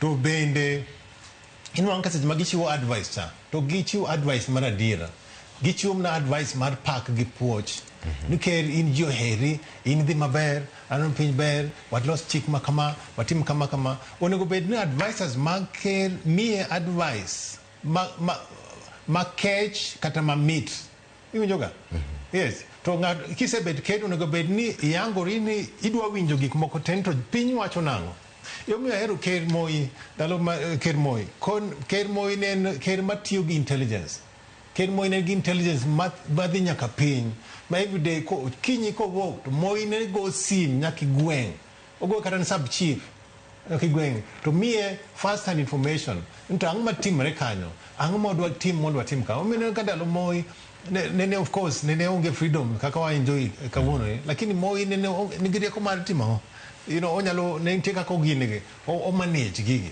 iwinjoga koro sani ana dwaro kwayo jotendwa man machiegni kod ker ker masani ni en ker ma ana aonge kod gi wach mang'eny en ng'at manyicho donjo power makata na billion kani nuchung madhari en ochung i party mar ker ni UDA en ker ma ana bende ne osebet ka sire iwinjoga wami advice wasire lakini sana nitie jomoko masani kod donjo kacha to advice magichiwo oken advice maber sana especially kineno sani i broad based ka nitie jo ODM makoro nywandre kanyo inwa ka koro nyaneno ka gine ja od bura ma iluongo na Kaluma wacho gimoro kanyo malich ni wan sani ni wan ni ne kwagon ni sirkal mokigon kura hicha owinjo mamit to oneno more kabisa ka joma nene ogon kura to ywak tiagas barwoko ng'ama jatelo konego bed wacho gik kaina winjo onego bed ni ki jatelo ti wacha diera kati ni sirkal kati yonge sirkal omiyo wan kaka joma nyayo kwe wan kaka jo Global Peace Foundation wasebed kwa nyayo kwe ma ka bed ni ber to ng'anyo ni kik timre to wabed ni you know wami care advice mondo o continue gi winjo Gen Z gi to giwacho nango kaneno gino chakre ker nini no winjo wach jenzi bune no ogine o dissolve cabinet mare winjo ndalo no jenzi ne wacho ni wan waonge leaders one leaderless the one koro ne tek mondo owuo kodgi mondo migi kata na lemo moro wacho na un jenzi kaurme mondo wane kaka unyalo tiyo ai bang'e no ka broad base odonjo jog jakom odonjo kanyo koro gin kanyo koro onego bin ka gin kacha sana gin jomo seneno lit mar ng'anyo kane en gini opposition ging'e lit mar ng'anyo to koro ka gin kacha ji kaka wandai ni kacha onego bed ni gin makoro gikonyo ker ker kumwadhi ni ok ber onego bed na pesa chiwo advice ni ker ni kumwadhi ni ok ber dipo ni mano gima tek timo nikech samoro wacho ni ero ka ine mese chiemo kik iwuogi chiemo e dhogi dipo ni mano gima timore sani ma kata jatelo bed ni jok ma oluore da sumo paro to gin jok manie mesa gi duto aparo ni mene gima timore sani niwach sani joma nie mesa iwacho na seche michiemo kudwa koko iwinjo koro jogo ok nyal chiwo advice maler koro ineno ka sani an nyuta ok support ok asir gi Gachagua ndalo mane ni wuoyo wach shares nene ka Gachagua nene ndalo mane deputy president nene ng'ama nene pacha ok oriwre gi pacha because then kan kacha no mondo kinyi to the organize kaka odwa dhi chando Raila kana Raila ng'anyo koro sani Gachagua ka wuoyo to chal ng'ama wacho gik ma ji piny ohero lakini joma onego bed ni wacho gigi jakom bed ka wacho gigi mandalo to jo ODM ok onego bed ni nikech gichiemo sani ni koro gidwa ni giping ng'anyo manene konyo gin ng'anyo ni mosebed ka konyo jo ODM ng'anyo osebed ka konyo jakom omiyo every time en ga githuolo mar moso jatelo mantie kos man ng'anyo ni to koro ka en kanyo onego bed ni koro en mochiwo advice ne jatelo Ruto okony Ruto iparo mondo Ruto onwang' kaka deal gi nyithindogi nyithindwa ok inyal tieko gi weche mag police brutality gi weche mag ching mar geto gayo ng'anyo erokamano ahinya Daniel Juma kapok kaka ywe masani awinj paro ma Billion tiere godo paro mar chik ma Pasaris temo diro ka oda timo lokruok mano e section 2 mar Public Order Act kendo ka odani mondo mi ochiw tiend weche moko kagi public meeting tiende ang'o public procession tiende ang'o machielo bende modwaro mondo mi ochiw ler mathoth e wiye en ni capital city en ang'o to city en ang'o urban area en mane kachiel koda ka assembly kod demonstration zone gik ma kamagi ka dipo ni olosi e yor loso order e kinde mag ng'anyo gin moko madhi konyo jowa koso magi nyabedo abeda mbaka ma pod nitiere koso gigi nyaka sani pod onge tiend gi e katiba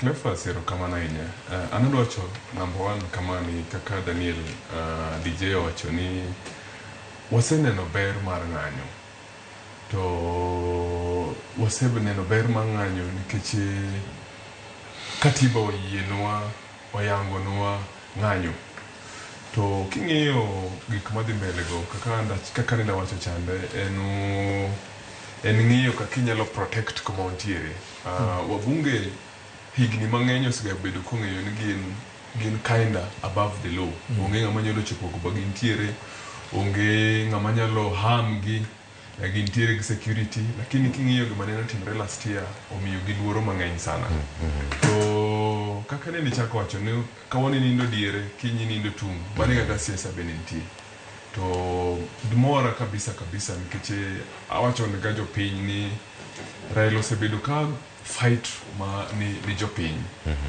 to sani en nafas monyono kod Ruto gimoro amora mowacho nyalo dhi mbele aparo ni wantiere gi nafas maber mar strengthening institutions mosebedo kwa ywak ni ka wantiere woko wantiere kod nafas maber mar make sure ni ka nindo diere niyo next time wanindo woko to wan protected woko kama wantiere but king'iyo nikech Pasaris en a member of ODM I think sani onego bed ni waseyudo statements mowuok kuom party organs ka condemn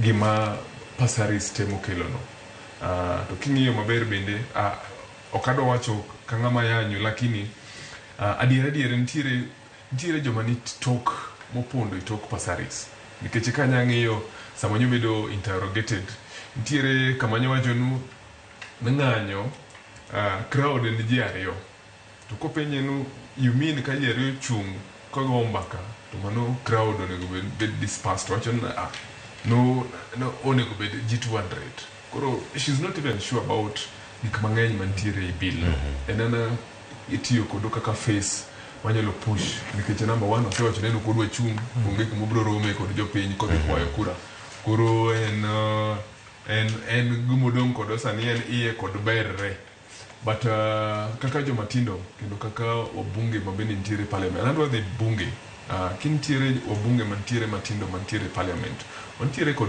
higni mang'eny ma ok ing'eyo kama idhi betie sani nyalo bet ni ntiere government kinto yamo loko koro gimonego bed matimo sani number one en ni ojendegi ok wanyal contain to dimora nikech ndalo mnene James Orengo ndalo mnene Raila Odinga ne gintiere streets ne gin ojende to gima bende krum ga en go ojende joma last year ne ntiere ojende mose cross madhi bedo ose okalo bracket ma 35 to ntiere joma ojende bende momedre sani so ok wanyal ng'iyo yo mwanyalo dhi geng'o gi kod kamra achiel and piny tindo chenjre sani ntiere AI neno ka ntiere AI moro moch ka giloso ka Raila wacho ni wadwodo gi street maber kabisa so there will be so many other ways magibro tiyo kodo kinyalo ng'iyo kaka ne mobilization margi ni timo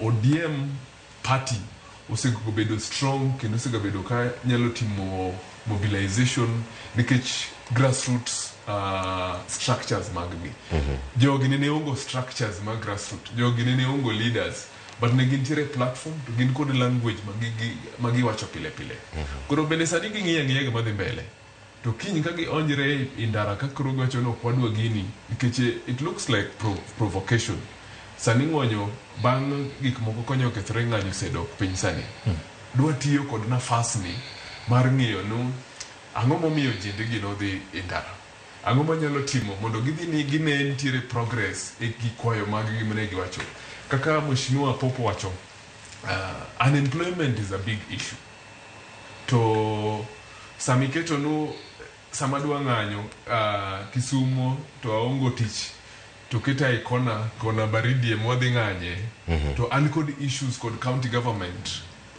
services ok dhi timre odhi bedo gojende mang'eny midhi mak which is not productive for us as a country nikech ojende gi a foundation mar building the nation odhi bedo gojende mang'eny midhi neg we are not doing anything meaningful koro kwayo mara en ni number 1 I expect leadership I hope no mheshimiwa ntiere gin go caucus margi maro MCAs mondo gibed piny mondo first gi condemn gibed side mar jopiny wachno wasebedo street wang'eyo gima matunda ma street osemiyo kaka jo ODM number 1 to kwanyal yie mondo ng'ato dhi nikech sani onindo diere or she's not interested in an elective position mondo koro keth ratiro mwasebedo kodo mar ng'anyo kamano erokamano ahinya paro thoth ahinya mantie karka daiko skala dek tok sang'wen akayo masani kaduogo mathoth pod ntiere ka warango gi kachiel kik idhi mabor.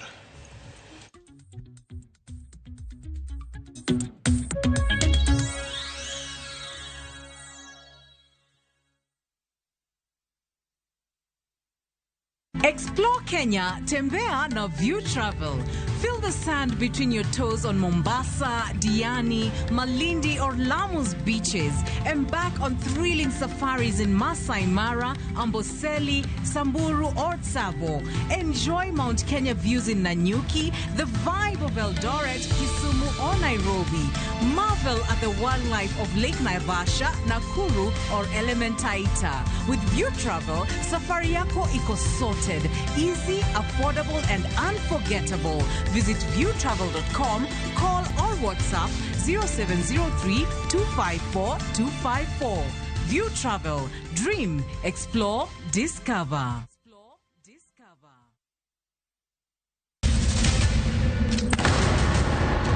Duto teka unusiye gi wachno. To ano kabibet ka ikinyome. To kate arus mare ano kabibiro. Ere kaka ini nyalo timre gosipre malich kamae. Kosiparo ni nen mana kende ka. an kamoro achiel kode to joma ni kae te bende ni kode. En chunje adek, osiep, hera koda timbe andhoga makelo chwanyruok. Koro onge kaka arus ni nyalo timo. Mayie yawa. Ikri ne wuodh Parineti, sigana manyiso kaka inyalo tem paro kod lek ma ng'ato nigo, kendo yiero nyalo loko gik moko duto. Parineti, wuok tich nyaka ngeso saa 2:15 otieno. Mana e Ramogi TV.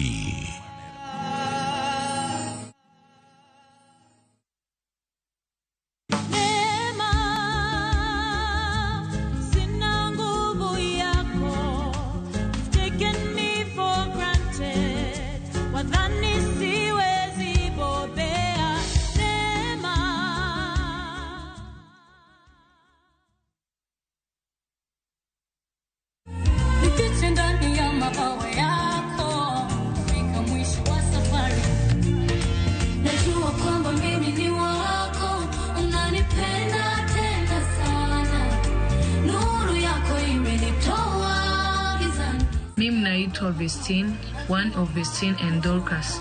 Kupata wimbo huyu bonyeza *811 *381#. Kumbuka, Skiza na Citizen ni nyumbani kwa wasanii wote.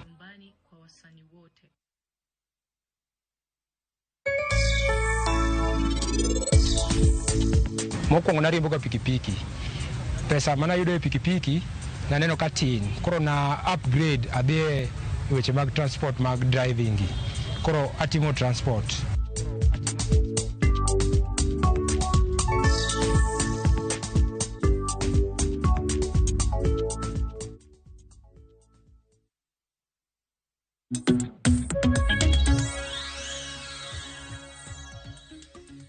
Macheni kero nyakoromo ge jwange mor mar pudi kete kar ka chenro en mar mbako romo to dhi nyime kod twak.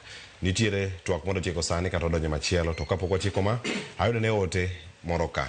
Ote no achiel ka sayude tayudo thuolo mano mar winjo paro mogik madhi bedo ka wuok e twak mondo go sani paro mar chikni ka hukum DJ Biliano Jiwa kachel koda ka Popo Lentana mano go de studio kawuono. David Ochola wacho kamae, mano Janyabola. Good morning Cleophas. Mosna welo. Aworo sana kaka jotendwa moko wigi wil peyo. Pare uru ni pok wachopo. Ansamoro chike mawakelogi ema biro tiyo mbeleka. Ema biro tiyo wambeleka. Ano kaungu lwedo chike. Maester Passaris nyoketo e od bura nikech ng'anyo. Ng'anyo en ratiro ma jopiny. Kendo katiba yie. Odhi nyime kowacho ni wiwa kik wil gi mago manotimore chien nikech sani koro wantiere kinde ma wan sani ma ok wang'eyo ni mbele to bochalo nade. David Ochola, Janyabola, Central Nyakach Kisumu County. Erokamano kuom ote mari gi jogo duto mabende oro ote. Ageni gi thoth ahinya to mae kawe ka mondo mi wayud paro mogik mabende biro kar kae. Achako di Popo Lentana. Ote mar David Ochola, Janyabola. Iwinje kanyo kako wacho. Adama na comment wacho so chike. Iparo ni chike kuwiju kibele. Kano the 2013 election. Maneno wane Grand Coalition government. Manane speaker. No kero standing orders of parliament. Mono ngeni wan modho bedo majority e bunge mabiro 2013 2017. O ministers yiero gi speaker bedo chairman, leader majority angowa. Nwakia ni wan modho bedo minority in 2013-17 parliament. Nwakia. No ngeni wan modho bedo gi MPs mang'eny, ODM, bedo gi mang'eny. Nwakia. Bang'e no inya paro phrase mar terrain of numbers. Kaka notiyo 2013-2017 parliament. Terrain of numbers. Kuro so chick ngeni ya. Ka do we ni in charge of implementing checking to implement rade. Kuro chick ni pani ni bibo implement. Dogi nyamo ka bicho lokore. Mana kaka ngano wacho kanye comment wacho no. Walos chike for posterity mangi mbele. Ok ma protect, ma preserve sani. Sani urumuga 2027 wakia. We don't know about 2027. Tunako protect Uganda, protect jo Kenya, kikneni wan Uganda luo. Mano wanje serikal one of my chiki marijo molo karamano one country that what time protect human rights kaka rasa tebo gachon nganyo nakiwa jio ngany jio dikuma ngalo present position gi mondo gi akigi sekal duogi kaka sa dakte che nganyo dakte ko nganyo gi di gene gi koba nganyo dakte fa center Afya House ka jio pur nganyo gi di Kilimo House oga ko di pur nganyo de dara apana gi di office serikali ma is to address issues mangana go do penyi kaka to de kane kuro do penyi kaka ni issues mangana kaka ni watu wengine wanajua kane mara alba wala the cabinet of interior ministry of interior nikoro bio me police abduct ngato from to nganyo gibedo example gi watu mani koro police monjiro mais to take responsibility the DIG kamodo resign or step aside step aside anyway ko gikai Either your protest, you do the call. What is stepping aside? So resigning and completely, most like the call. Man, is the one. Aye. Again, what do we mar DIG, Kachel Kodaka, OCS ma Central Police Station, Mano Samson Talam. Tokarkai, Manakama, a populantano, a be DJ. Inge lema we will pay. Inya pimeka ngogi jotelo masane kalure gote ma dividi na bola uruka. Wache njumoko wigi will kanjiri. Chike meloso kawuono kiny ne duogi mondo mi uti kodi kata mondo mi ineka gima irocho ratichi kata gi chik mabende ni dhiro mar mondo mi okadhi okinja telo kawuono chutho kiny telo ni room kero ni wuogi kochopo lwet ngama chielo chikegi biro bedo maber ne ini wuon ka intie kose wacho mana en kama ntie ni marango makiny to kochopo abokadhi kochopo Yo wacho jotelo masani wigi wil pio kanjiri wacho adino gi wigi wil kanjiri to nganyo mineno ni thuolo mar nganyo ni en thuolo mo oknyal mi gi sirkal oknyal mi thuolo ma nganyo sirkal oknyal mi freedom gi miluongo civil liberty gi kizungu freedom of speech, freedom of expression, freedom of association, freedoms gi omi gi Nyasaye duon dino Nyasaye mo mi duol mar wuoyo Nyasaye mi gine teko mar paro iwinjoga kantiera tiro madwarore Nyasaye mi sirkal ok nyal mi freedom iwinjoga the government tij sirkal and protect freedom mari message ma jo piny ng'anyo cha onego bed police provide protection to jo mang'anyo I can provide protection ni property. Ma police ma woga ni gin gidim na gitia gas gore jonga onego ben police ochung I buildings buildings mag jo biashara onego ben gin kanyo gi prevent jogo ma gi paro maricho mar biro kwalo gi joma go hala many teach police iwinjoga jogo to giwe joma ng'anyo owegi gi wuotho ka gidwaro giwuok ka gidwaro sana to especially kagi ng'anyo peacefully ka onge kit migoyo onge silaha moro magitiyogo police tij and protecting the lives and property ma jo piny koro gini e gima onego bed ni waparo nigi mawacho ni par nigi kata ging'eny nyaka wapar nigi mondo ging'e ni ng'anyo ni ok gibi prevented by chike ginyalo mana prevent by timo gine ratiro ni jo piny gi prevent by making sure ni gidwaro nyithindo tich bed nyithindo gi nigi tich nyithindo gi onge thuolo mar dhi streets mar ng'anyo koro sirkal onego bed ni wang'iyo kaka nyithindo gi nyalo nwang'o employment wa prevent gik moko kamano otimre ni Albert Ojwang wa make sure ni police onge gi thuolo mar goyo ng'ato bunde ni nego to ng'ani dhi ng'anyo to seche ma gimomiyo ng'anyo ni nyalo kata konyo police niwach police nwang' kasi msach gibende gichandre mana kaka jopiny seche mogolo uniform cha to inwang' ka onge kata na mogo modhi oted go kuon iwinjoga koro seche mar jopiny ng'anyo ni obende onyalo benefit from ng'anyo ni koro onego bed ni gin gi protect jopiny to mogik awacho kama ng'anyo ni osega bed ni nenre en battle between police and jopiny aoyo jopiny gi police gin gimoro achiel. Ok onego bed ni gineno nitie wasigu kind polis gi joma ng'anyo, hapana. Koro polis bende onego bed ni giloso siep gi jopiny. Masiche ma jogi ng'anyo cha, onego gigo kata mbaka gi nyithindogi. Bende amora, aseneno ka polise moko nitie masiche ma jogi ng'anyo, to gitemo wuoyo kodgi, wacho ni timur gini mos, kik ugo kite. Mondo nyiew nyithindo koro polisi onego bed ni gichiwo civic education ni nyithindogi, ni timo wuothur kama to kik gine kama, to polisi masani en kalo na rungu en tear gas moro marakwar dum kabisa akianwa kule. Koro gigo onego bed ni gitiyogo in the last minute, jomoko ma wigi tek madwa biro kwalo ka emitiyogo gigo. Lakini oyonge gi thuolo, Nyasaye ok omi thuolo mar goyo bunde ni nego nwach ng'ani ng'anyo. Erokamano ahinya.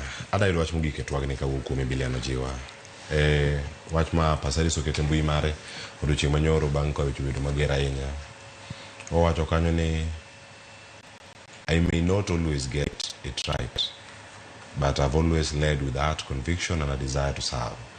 Owacho ni gigi duto kama osebedo kae kata ka ji sani mokalo e mbui, ok ni kinde duto onyabedo noyudo gik moko ratiro, kata miwacho ni gimotimo ne gimoro maber ne jopiny, to nowacho ni en gimodwaro en mana telo koa e chuny.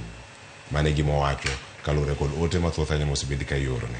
To sani yangore lana ni jopiny ok mor kod paro mar chik machalo kamagi. Jotelo nyabedo ni mor kodgi kata jogo mantiere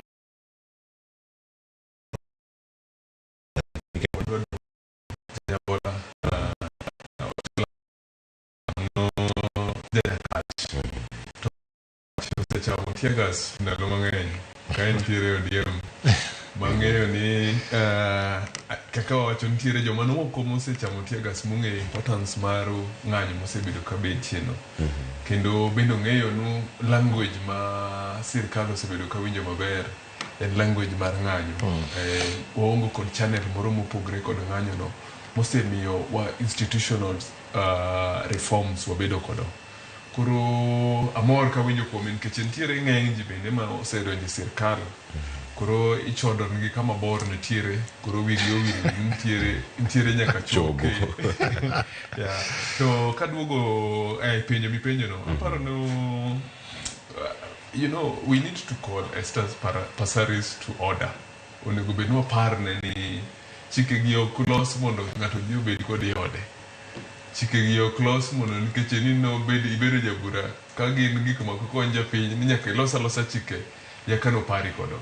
Oyo Pasaris aparo mokwongo ok nanene ga mbele ndalo mene jo ODM tumo ng'anyo. To achiel kuom gik manene miyoga ibedo wacho no wewe ni loyal soldier nene kintiere mbele ndalo mar ng'anyo. Aparo nong'iyo yo monyalo bedo kod loyal soldier ma kodhi street. But on a serious note, I am happy, amor kowacho ni seche moko konyalo yudo gik moko right. To onego waparne mani achiel kuom gik moko yudo right. En ye women rep mar Nairobi County. To mine, nyiri, nyithindo mang'eny look up to her in so many ways. Nairobi kaka niege rachak mar wach. Gik moko tete matimore Nairobi kaka ni bedo escalated tumre i pinjewa mopogore opogore, through mopogore opogore. So we expect a lot from her. We don't expect ka paro mare dhi bedo ma piny nie kata na chief marwa ma e gweng'. Waparo geno nu dong'iyo yo ma businesses mang'eny ndalo ng'anyo kethre Nairobi ka. Jojende mang'eny inego Nairobi ka. Koro do betie piny bodo ong'iye yo ma onyalo prevent businesses go, maybe through training mar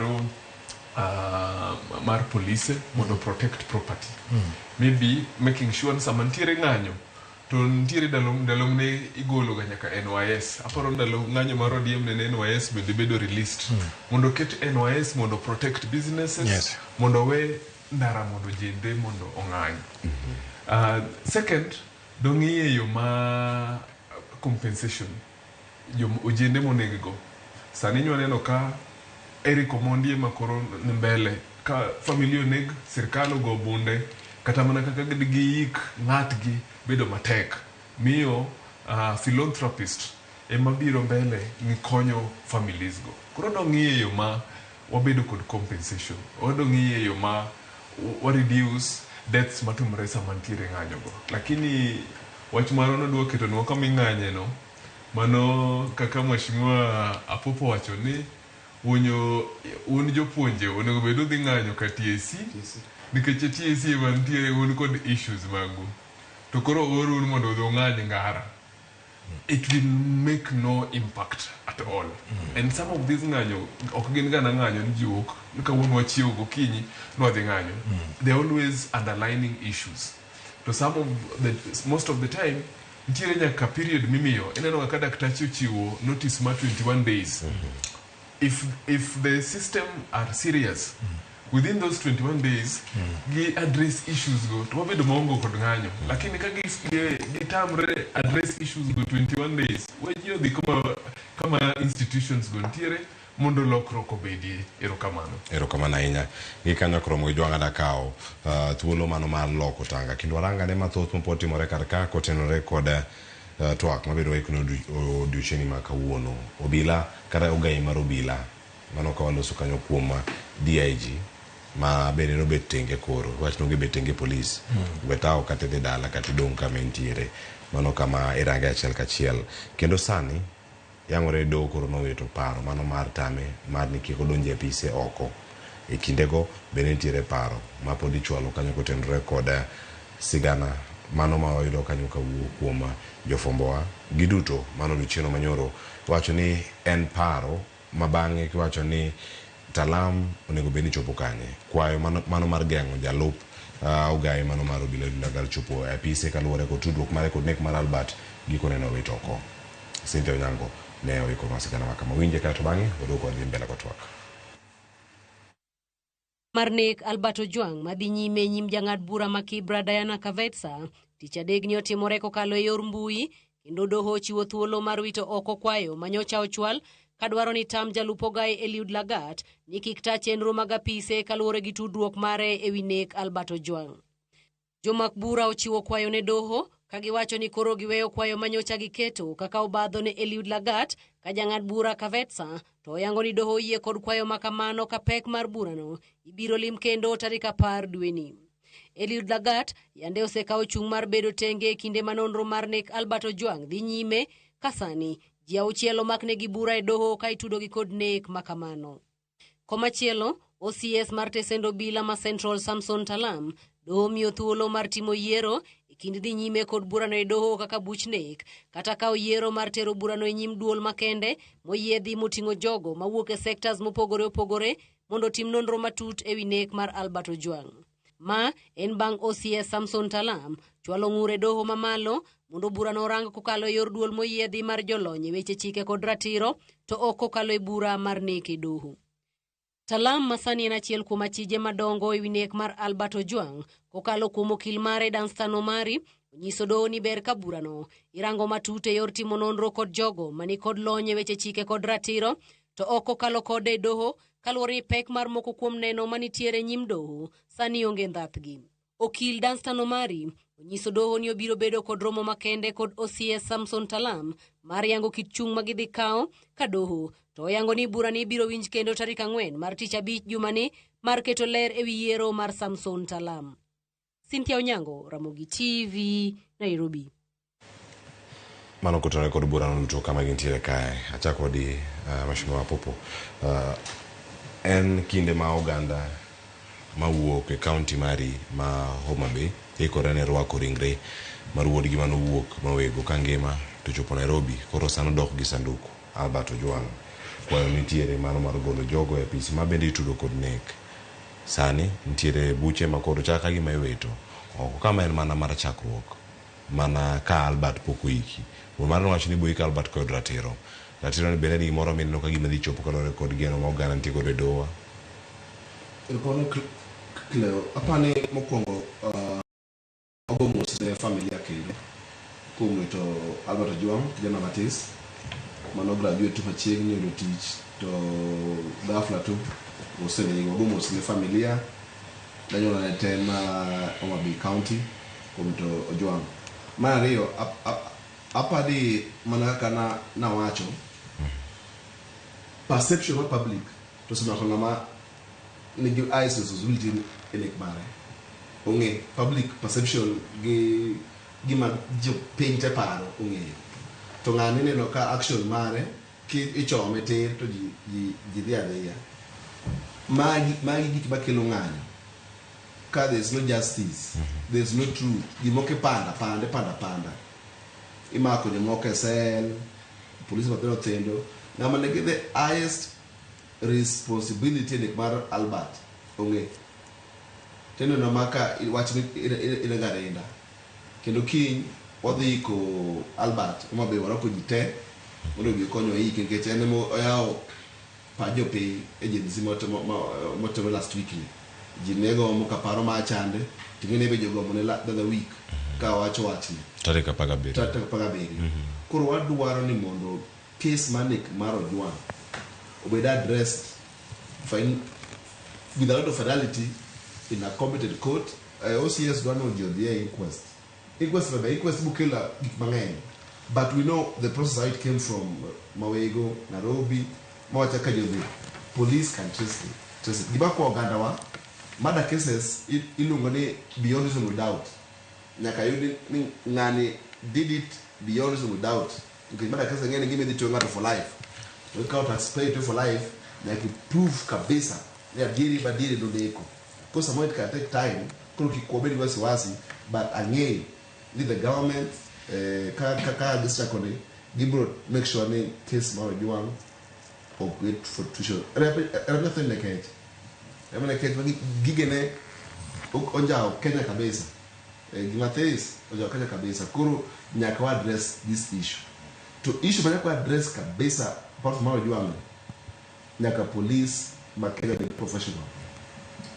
Ka ng'ato wanath ni ng'ato kwano pesa e police ogede go Dubai ang'o medhi ir jaote dak investigate ng'ama pesa machoko pesa chande nikech machwane nyithindo mama nyithindo gomo it issue ma Ojwang no raise nen mar ne ng'ato kwano pesa odhi tegedo go kanye Dubai ng'ani wach pesa ng'ene kata jo media ok wachi to kume sedi mo no ne Ojwang nikech tegi wana mano wache e social media kam gini ka media be penye ni gima no wache be radie mondo uchak follow up mondo pressure ngene media is the best tool much pressure to the public, to the government, to any interested party.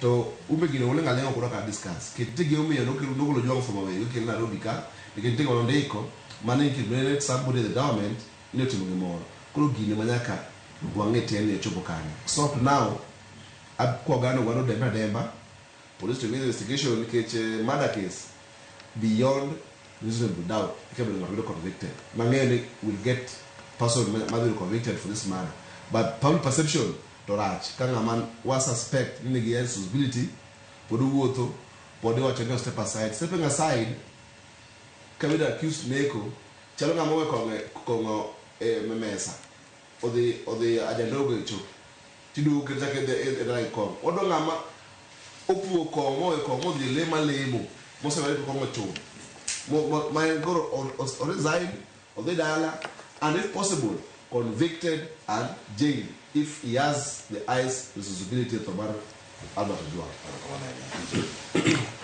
Ano wacho ni katiba marwa wacho ni nobody is above the law, you know, other than the president. Okay, president been above the law, you know. Nobody should be above the law.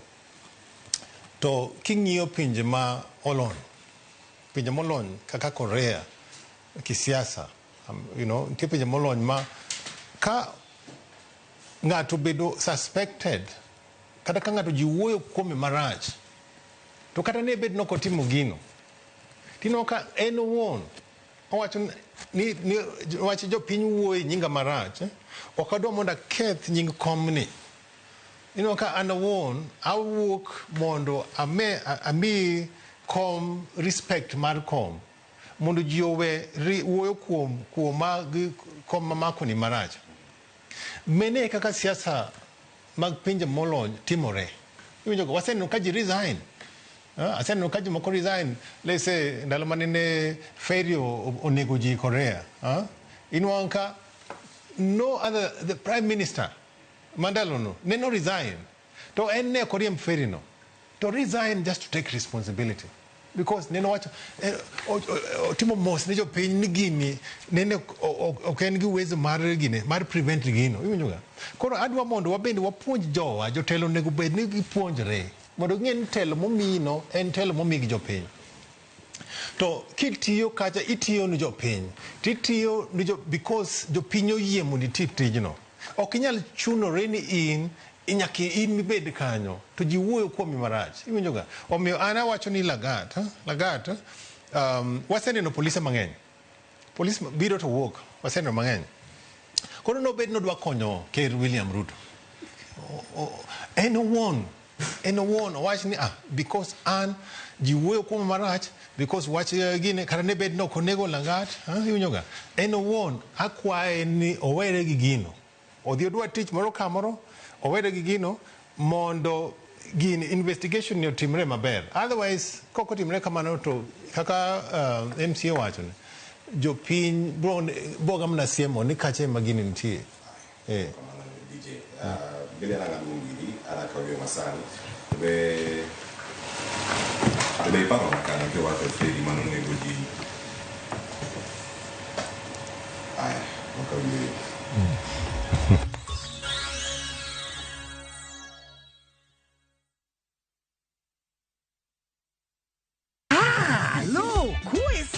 E gweng'ni, wach landore mapiyo moloyo ote mar pesa. Kendo nyiero en chenro mar oganda. Chief ong'eyo wachno, kata jopeng' ong'eyo. Ka chieng' tich abich ochopo, waduto wachokore. Ok ne baraza, to ne Nyarkochia. Nyakochia, gokoko. Nyakochia, toxin. En chenro ma gik moko duto ng'aw malo mokalo tong'.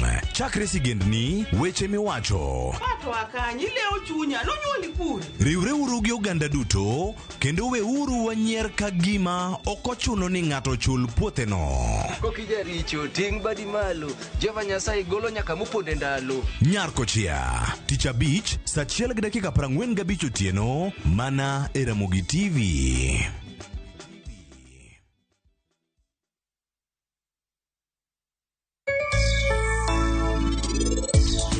Penj laktar kokalo Ramogi TV ngima en mwandu iluonga ni Ruth Otieno kendo en ga morna mar bedo kod odiechieng. Be makawo go longe, makawo go tops, gi makawo go socks opogore. Koro lure ni dwa chako gi lewni na mage.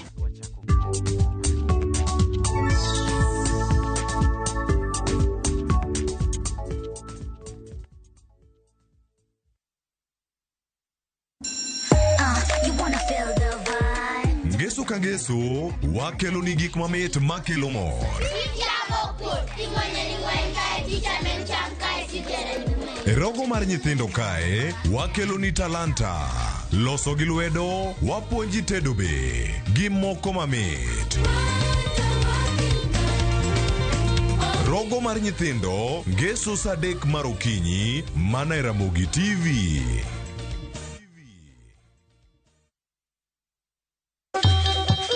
Ang'o mosetimore ne joma ne ochweyo ogandawa? Adhi primary Kangonditi Primary School. Gin kanye sani?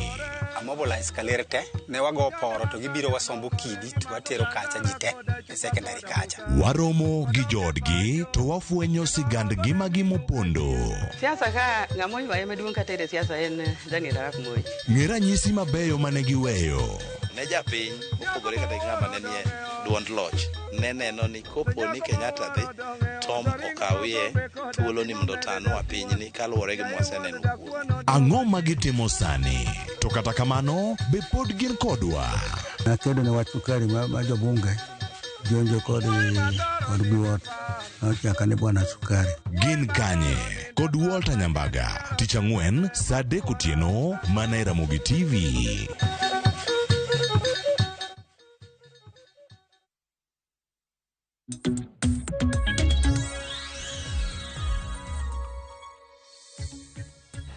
Macheni kendo nyakora moge jwange moro marane podi kete karka chenro mar mbaka oromo weche thothe madonjonwa karka kaka lembu yuaduto te tangina ka oyueyo kane warango weche mathoth kantie kata mos kuom ng'ikruok mane nitiere e weche mag duol kane watieko kata kamano waseduogo kendo ne yamo kasa ne warango weche madonjo mawuok ne mopogore opogore wacho ni nitie ji ang'wen mowito ngimagi ji 30 pod olal pok oyud kama gintiere mano tok feri mane nitiere chula mano mabali mano e piny Indonesia ne onimo kendo nego ji ang'wen ma kamago ji 30 pod olal ji 31 ne oseresi ka igolo e pi mano kama ne gintiere kanyo kendo en ote mabende yoro kanyo mara lit kod kuyo kod jatend pinyno mano mara Indonesia mabende noloso ka entiere limbe mare ka entiere piny Saudi Arabia mathoth ang'iyudo weche manyien nyakora mogo jonko dhi nyime karka ang' wayudo thuolo mar winjo paro ma Billian ojiwa ntiere godo kaeto ang'arang ote madonjo ka okale mbui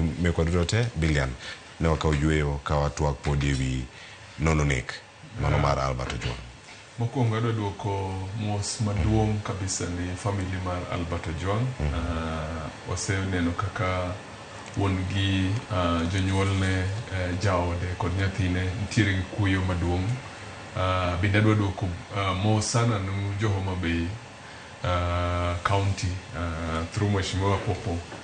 To maduong' ahinya ni gimo temo ng'iyo manyalo konyowa e pinywa ma Kenya ni kaka jomatindo kaka leaders and institutions. Onego bedwa respect institutions. Onego bedwa kawo giluongo nu responsibility. Sama nene Lang'at okawo tijno nitiere responsibilities maneno miye kaka jatelo ni jo police. To kaka Mheshimiwa Popo wacho ni nitiere underlining issues. Most of the time wang'iyo na surface. No Ojwang otho ang'otimo monego Ojwang police mage mane bedo involved. To king'iyo e be maber bedo chal kata mana kaka calculated cover up. Nikech nitiere gima ne Ojwang ondiko. And if you look at gumadwa pongo kod en Twitter account mare no bedo deactivated. Bo olor kabisa. Kabisa. Magik manene ondik go ntiere, it means ntiere joma powerful manene ntiere behind nek mar Ojwang. Koro onego bedwa ng'eyo mokwongo sama otimo investigation ong'ino Twitter neno ndiko ang'ono e Twitter e mbui. Wang'iyo to jog mage nobedo mention. Wang'i bende to issues mage mane nitiere to issues go gin adier nikech ng'enyne ng'atinyono mana ka nitiere adier mantiere ne bed ne gin miriambo Ojwang duonyo pod ngima. Koro akwayo kaka ja-Kenya ni mondo spirit mar Ojwang nenen spirit mar fighting. Ng'enyne jok magore nu lokrok ok nega lokrok no. To kikwawe tho mar Ojwang no odhiadhia ni tweyo ji manene oloro mano Ojwang isel jomane nomi instructions mondo omiye pi mang'eyo modho moro iyo kuod lakini jok manene nitiere chien manene ochiwo instructions go to walk scot free. To mago e chiel kuom gik mabende jo-Kenya osebedo ka ng'anyo ni nikech waneno ni we have facts. In fact seche moko mang'eny wantiere nyaka evidences lakini sirikal overlook evidences go. Koro kwayo mara en ni number one ker en gu mandate mar nitiere joma ng'eny sana manyalo serve position. Kik bed no position on nikech sani koro bedo framed nikech no it's our time to eat. Koro protect jok magine ne gidonjo kodo ma it's their time to eat. There are so many Kenyans ma are competent manyalo fill gap mantiere no mondo investigation otim iyo moriere mondo jo-Kenya bed satisfied whether Lang'at okonotimo kamano kata kowe to bedo free. Lakini sani kata kong'ad bura boch ni he is not liable. Tiere joma Kenya mang'eny mabiro wacho ni neno temper kod evidences. Koro mane kwayo mara to maduong' Amanwamiyo mandate ma lead this country. You know, leadership starts from above. So the top no go say act. Bongis wani Lang'at not just step aside, resign, mondo watim investigation, nikech adwa lead country ma clean. Lakini king'iyo sani kaka Kenya wanidhiyo, ntiere the halves, ma kitimo gimro to win ntiere kaka iluwo kigumuosho moja, to ntiere jok ma kotimo ger mojende ma koyudugo bichanga kama dhi gwen kuchande, kata koyud komako gweno, kwalo gweno, to itweyi ma ok ng'ikta no intiere kod family chien mari. Skoro I hope nubro chopo kuma justice will be shield and our defender. Ma kangato oyud kod makosa, ong'e ng'at man en above the law, oyud makosa, kila ng'ato timo sigo mare. Ero kamano. Kamano. Wan ga oganda, wacho daktari wabiro thiedhe nikech notuo. Dwa onge doso tho chon. Wabiro thiedhe. Kendo tuo ma sirkal nitie en cancer. To ko bi thiedhi cancer, to koni nyaka gadi kokini kada mine man cancer koni breast cancer nyaka tudi mondo wache ni koro mondo idong cancer free. Uto kodwa ng'ado kuonde ma cancer asebendi. Wach mano jwang'ni, ko protect DIG ni, mage part of cancer. Koko dwa ng'ado gi okone ma nyuonda cancer bonege. Cancer bonege to semen. Ya kuyie tiki na kuyene mara areke beisha. To ko dwa areke beisha kuno mikone magra chibi thidhige. Cancer bro nege to semen. Ero kamana inya jotwak duto man go e studio kinyi makawuono kae kendo ada loko tangani taranga ne singo mag dongruok ne jotelo kod siasa mabende ntiere kar kae. Jalup jatend piny Kenya Kithure Kindiki nolimo kaunti ma Tana River kendo kama kaka noloso kaka serikal geto chwalo chenro mag dongruok gi e kuonde chung od bura duto. Owinjane kata bongo dogi twak. Kenya inahitaji umoja, Kenya moja, watu wa moja, taifa moja, bendera moja, wimbo wa taifa moja, one nation, one flag, one people. Hiyo ndio taifa letu la Kenya na hatutaki ubaguzi tena. Mungetaka tuendelee kushirikiana na hao viongozi jameni? Munaunga mkono serikali ya mapana na marefu na serikali ya kina? Kuna watu wameshiba huko Nairobi wanatuambia tuachane na kazi ya kusaidia mama mboga na kusaidia bodaboda na tuachane na kazi ya kusaidia wanabiashara huku mashinani. Hapa sehemu hii mnapenda ukabila ama mpendi? Yule mkabila ashindwe, yule mkabila apotee. Hii amani ambayo tuko nayo, iko viongozi wengine nchi hii hawaitaki. Huwa wanataka tu kama wako kwa uongozi, wengine wasikue kule. Na ndio tuweze kumaliza ukabila Kenya hii, lazima tukataze wale wakabila ambao hawataki tutembee pamoja. Ningeomba watoto wetu watulie, wakae nyumbani na wasikubali kutumiwa na wanaume na watu ambao wanajitakia, na wakati ambao wao walikuwa kwenye zile viti kubwa hawakuja hapa kuwasaidia. Hai, winyo kanyo ko okete niero ita era ngeyo mane. To ntie wach ma Faruk Kibeto wacho dire kan. Majating dai jatend piny Kenya. Wacho kanyo ni ero mkabila no kata ng'awa apote. Kopote kata ka podentiere mano ka mentie kaya chel kachiel to paro mantiere kar ka mokwongo nyase no mwana nitiere ka nyaka jod bura mano ma Uriri mak nyamita ya chel kuom jogo manentiere e romo mano bedo go kanyo Tana River. Dan inene yo machal nade keyo chenro gi ne constituencies duto mantiere pacho ka to kinegi duto magidhie en mana siasa gi seyo. So and nyaking'e ni siasa gi dongruok lure achiel kachiel. Yes, awacho ga ni siasa nyaka kel dongruok ne jopiny. To mokwongo en ni sirikal sana jo od bura gin kod responsibility mar ensure ni seche magi timo budget allocation cha masani be ngamuchu chairman mar budget committee sani en MP mar Alego Songa mosiepna.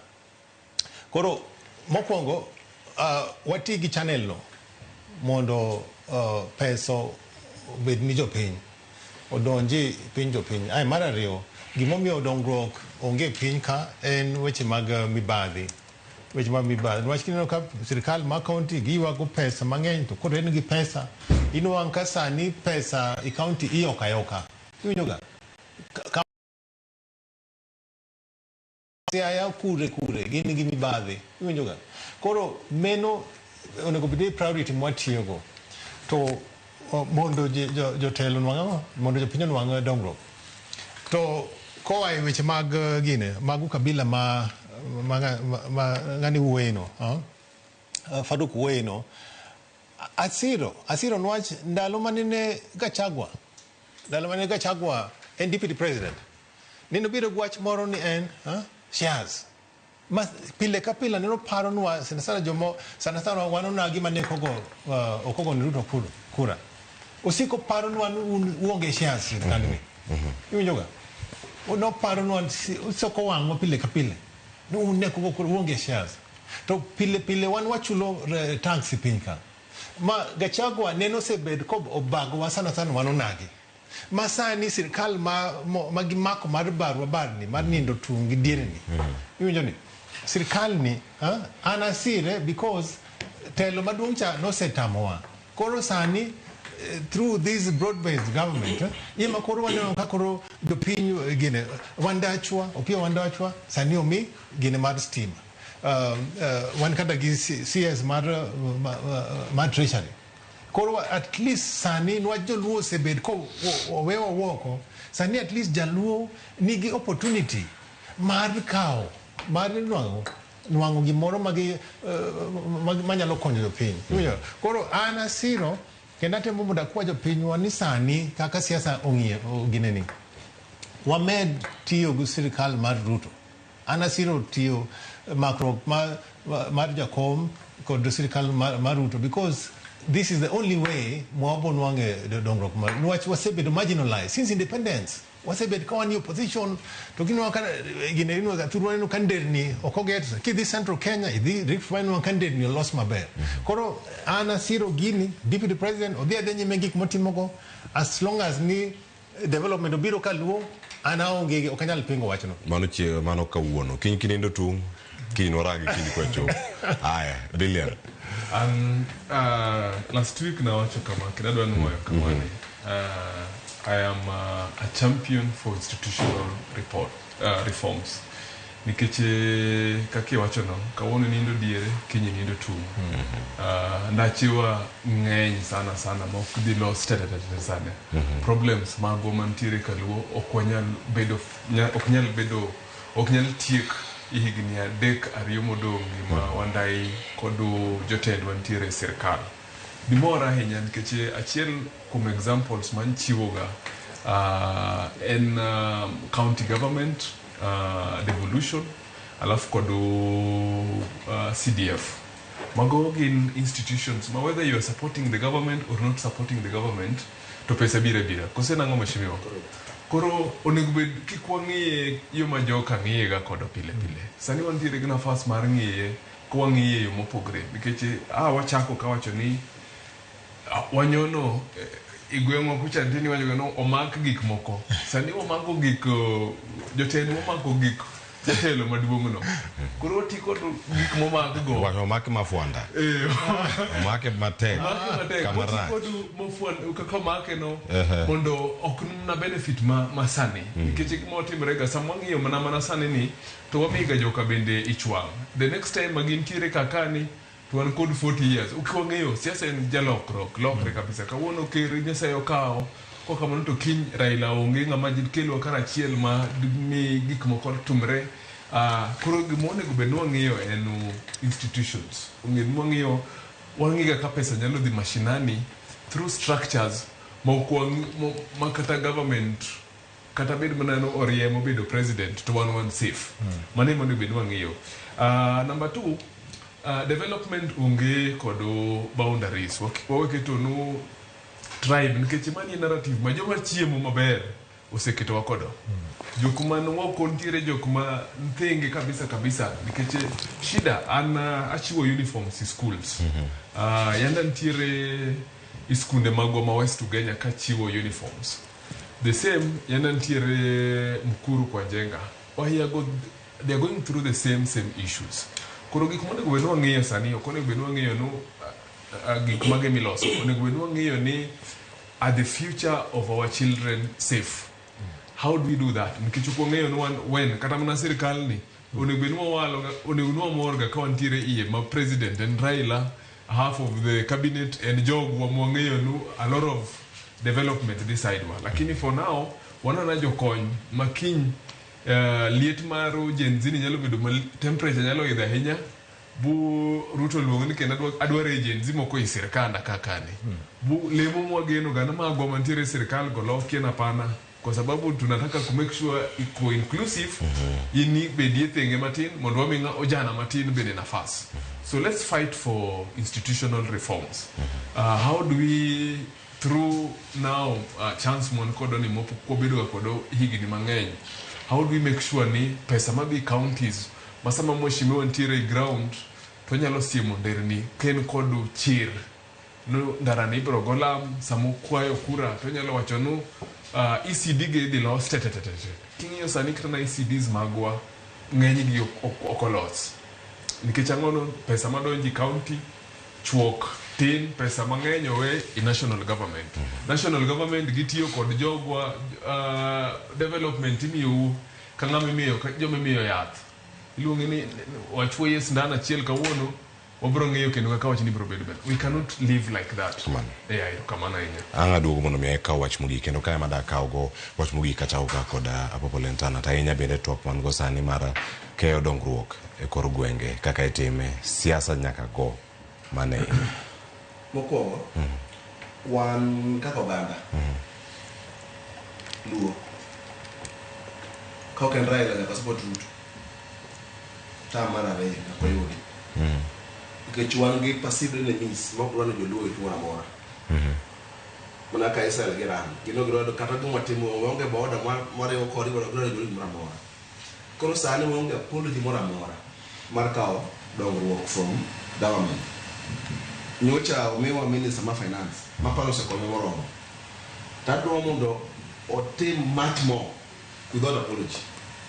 Minister mar energy Wandai naga tim much more without apology nikech sani king'eyo Kaluowa an ward awacho ward na for example and still penetration must in ward na is less than 10%.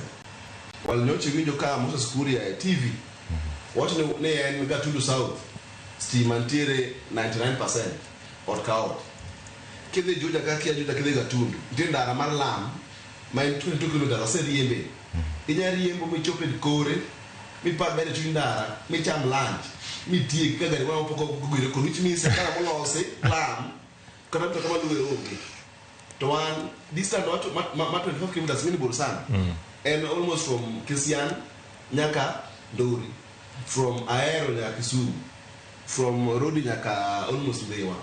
Mano lama unge gari mwana lowe. But kidhi ndara maka the water mi riat nyaka kuwona nyaka kichomo uriri. Geche kadhi mi achiel per day, but put maram road mi bogo. Gi maintenance ma county. Gi those kind industry. So my manyako unapologetically nyaka you are dongruok from national government to Kaluo without apologies. Nikech sani what you call ngene kata kidhi kama jimadhe ko to Jesu na buru tikichaka gachie nyaki madhu mang'eny pio nikata bilo ya buru ka kuro sani nyakwa tem kabisa wakao mang'eny kabisa wakata bilo center otherwise kajogo odego kae ni pon kiwacho broad based sani ge siasa bade Ruto tia ngwa wale Ruto kuvila break gidhi kao pesa ka gidere ground wayud ndara wayud stima mototo 7 koro kwacho kuvila break chande anela erokamano wakawa ne ote moko kae kata baga duogo yudo wach mogika achiel kachiel wanyado ne otego mago modonjo kawuok e mbui mar Facebook ero MC Resi wacho ni Cleophas and put a support DJ Rigiji politics actually when he was in government full of tribal led trade. Those have been in opposition for decades. Aya. Manote machielo kawacho ni Ramogi TV kawacho ni let's support the broad-based government and we the Ramogi people will really gain. Thanks. Erokamano. GK Gari Marach wacho kama waneno lendo wawinjo maler Ramogi TV Kolali West Ugenya asiro paro mar ng'anyo ni kuop en katiba mapachoka jotendwa awacho mbele kanyo ni jotendwa mawayiero ka ok nyal choponwa ywak marwa kaka owinjore to chik oyienwa dhi ndara peacefully. Awacho ni it's very unfortunate to lose a child in the hands of police where is this safe space now, and we must condemn police brutality and extrajudicial killings and abductions. Angin mano e wach mantiere kar kae koro kwa tieke mogik also wach matudruok mari apopo Lentana mane buo dakika achiel waduto watiko makare mondo wayud wach mogik watieko. Koro mana kaka wach kama amelo noyo, we have no alternative for now. For now, one room to most of the best share in government since independence. This is the best share we've had. We must use it. Manome we said kaka kaluno konia kimi waserikal Jakom when we are financing ukomi ngana kana mai track moro ena jime momi wani momi mana jadot ko jadot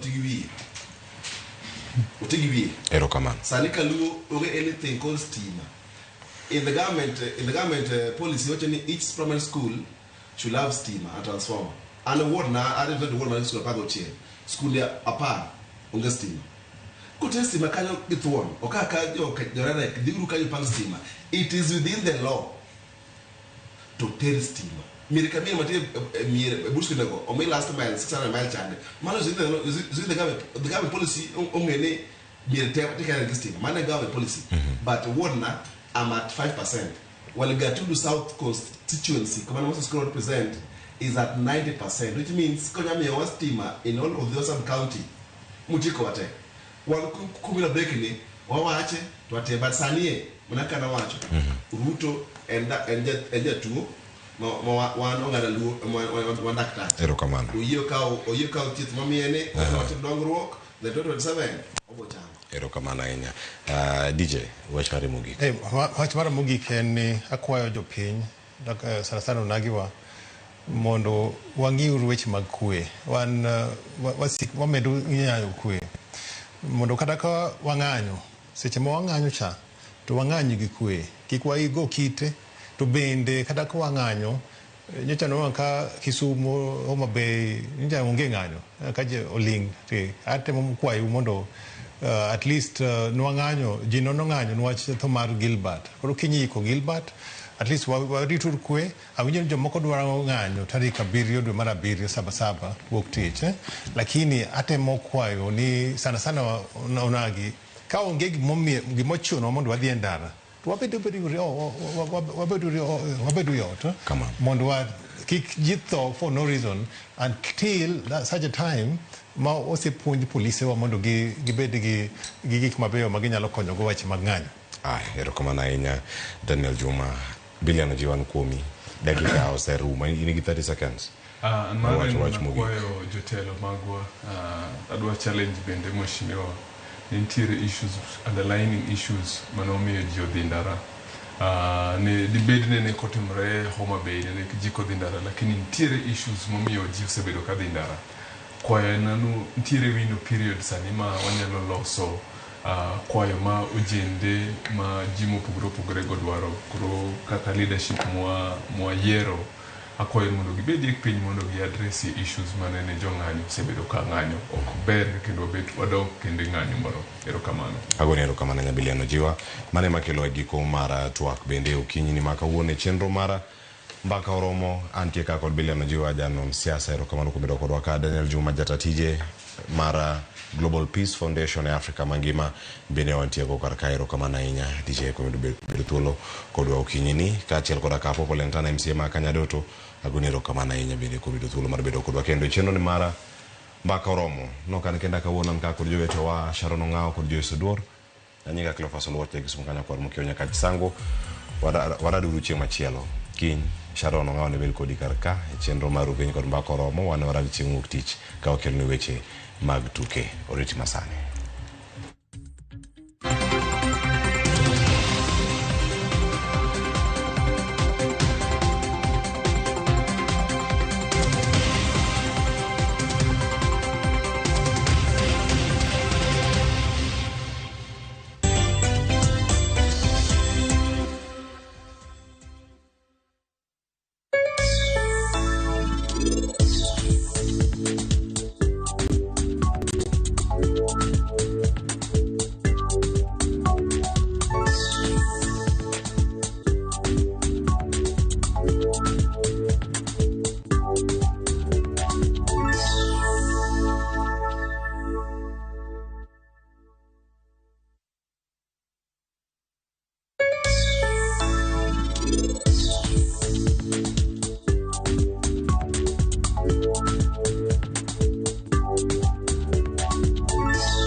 Introducing Wigo, your trusted ride. The ride with the most reliable, verified, efficient and transparent drivers. With fabulous cashback incentives for passengers, each trip on Wigo feels like an upgrade. Download Wigo from Play Store or App Store or SMS Wigo to 20425 and ride with confidence. Wigo, let's go.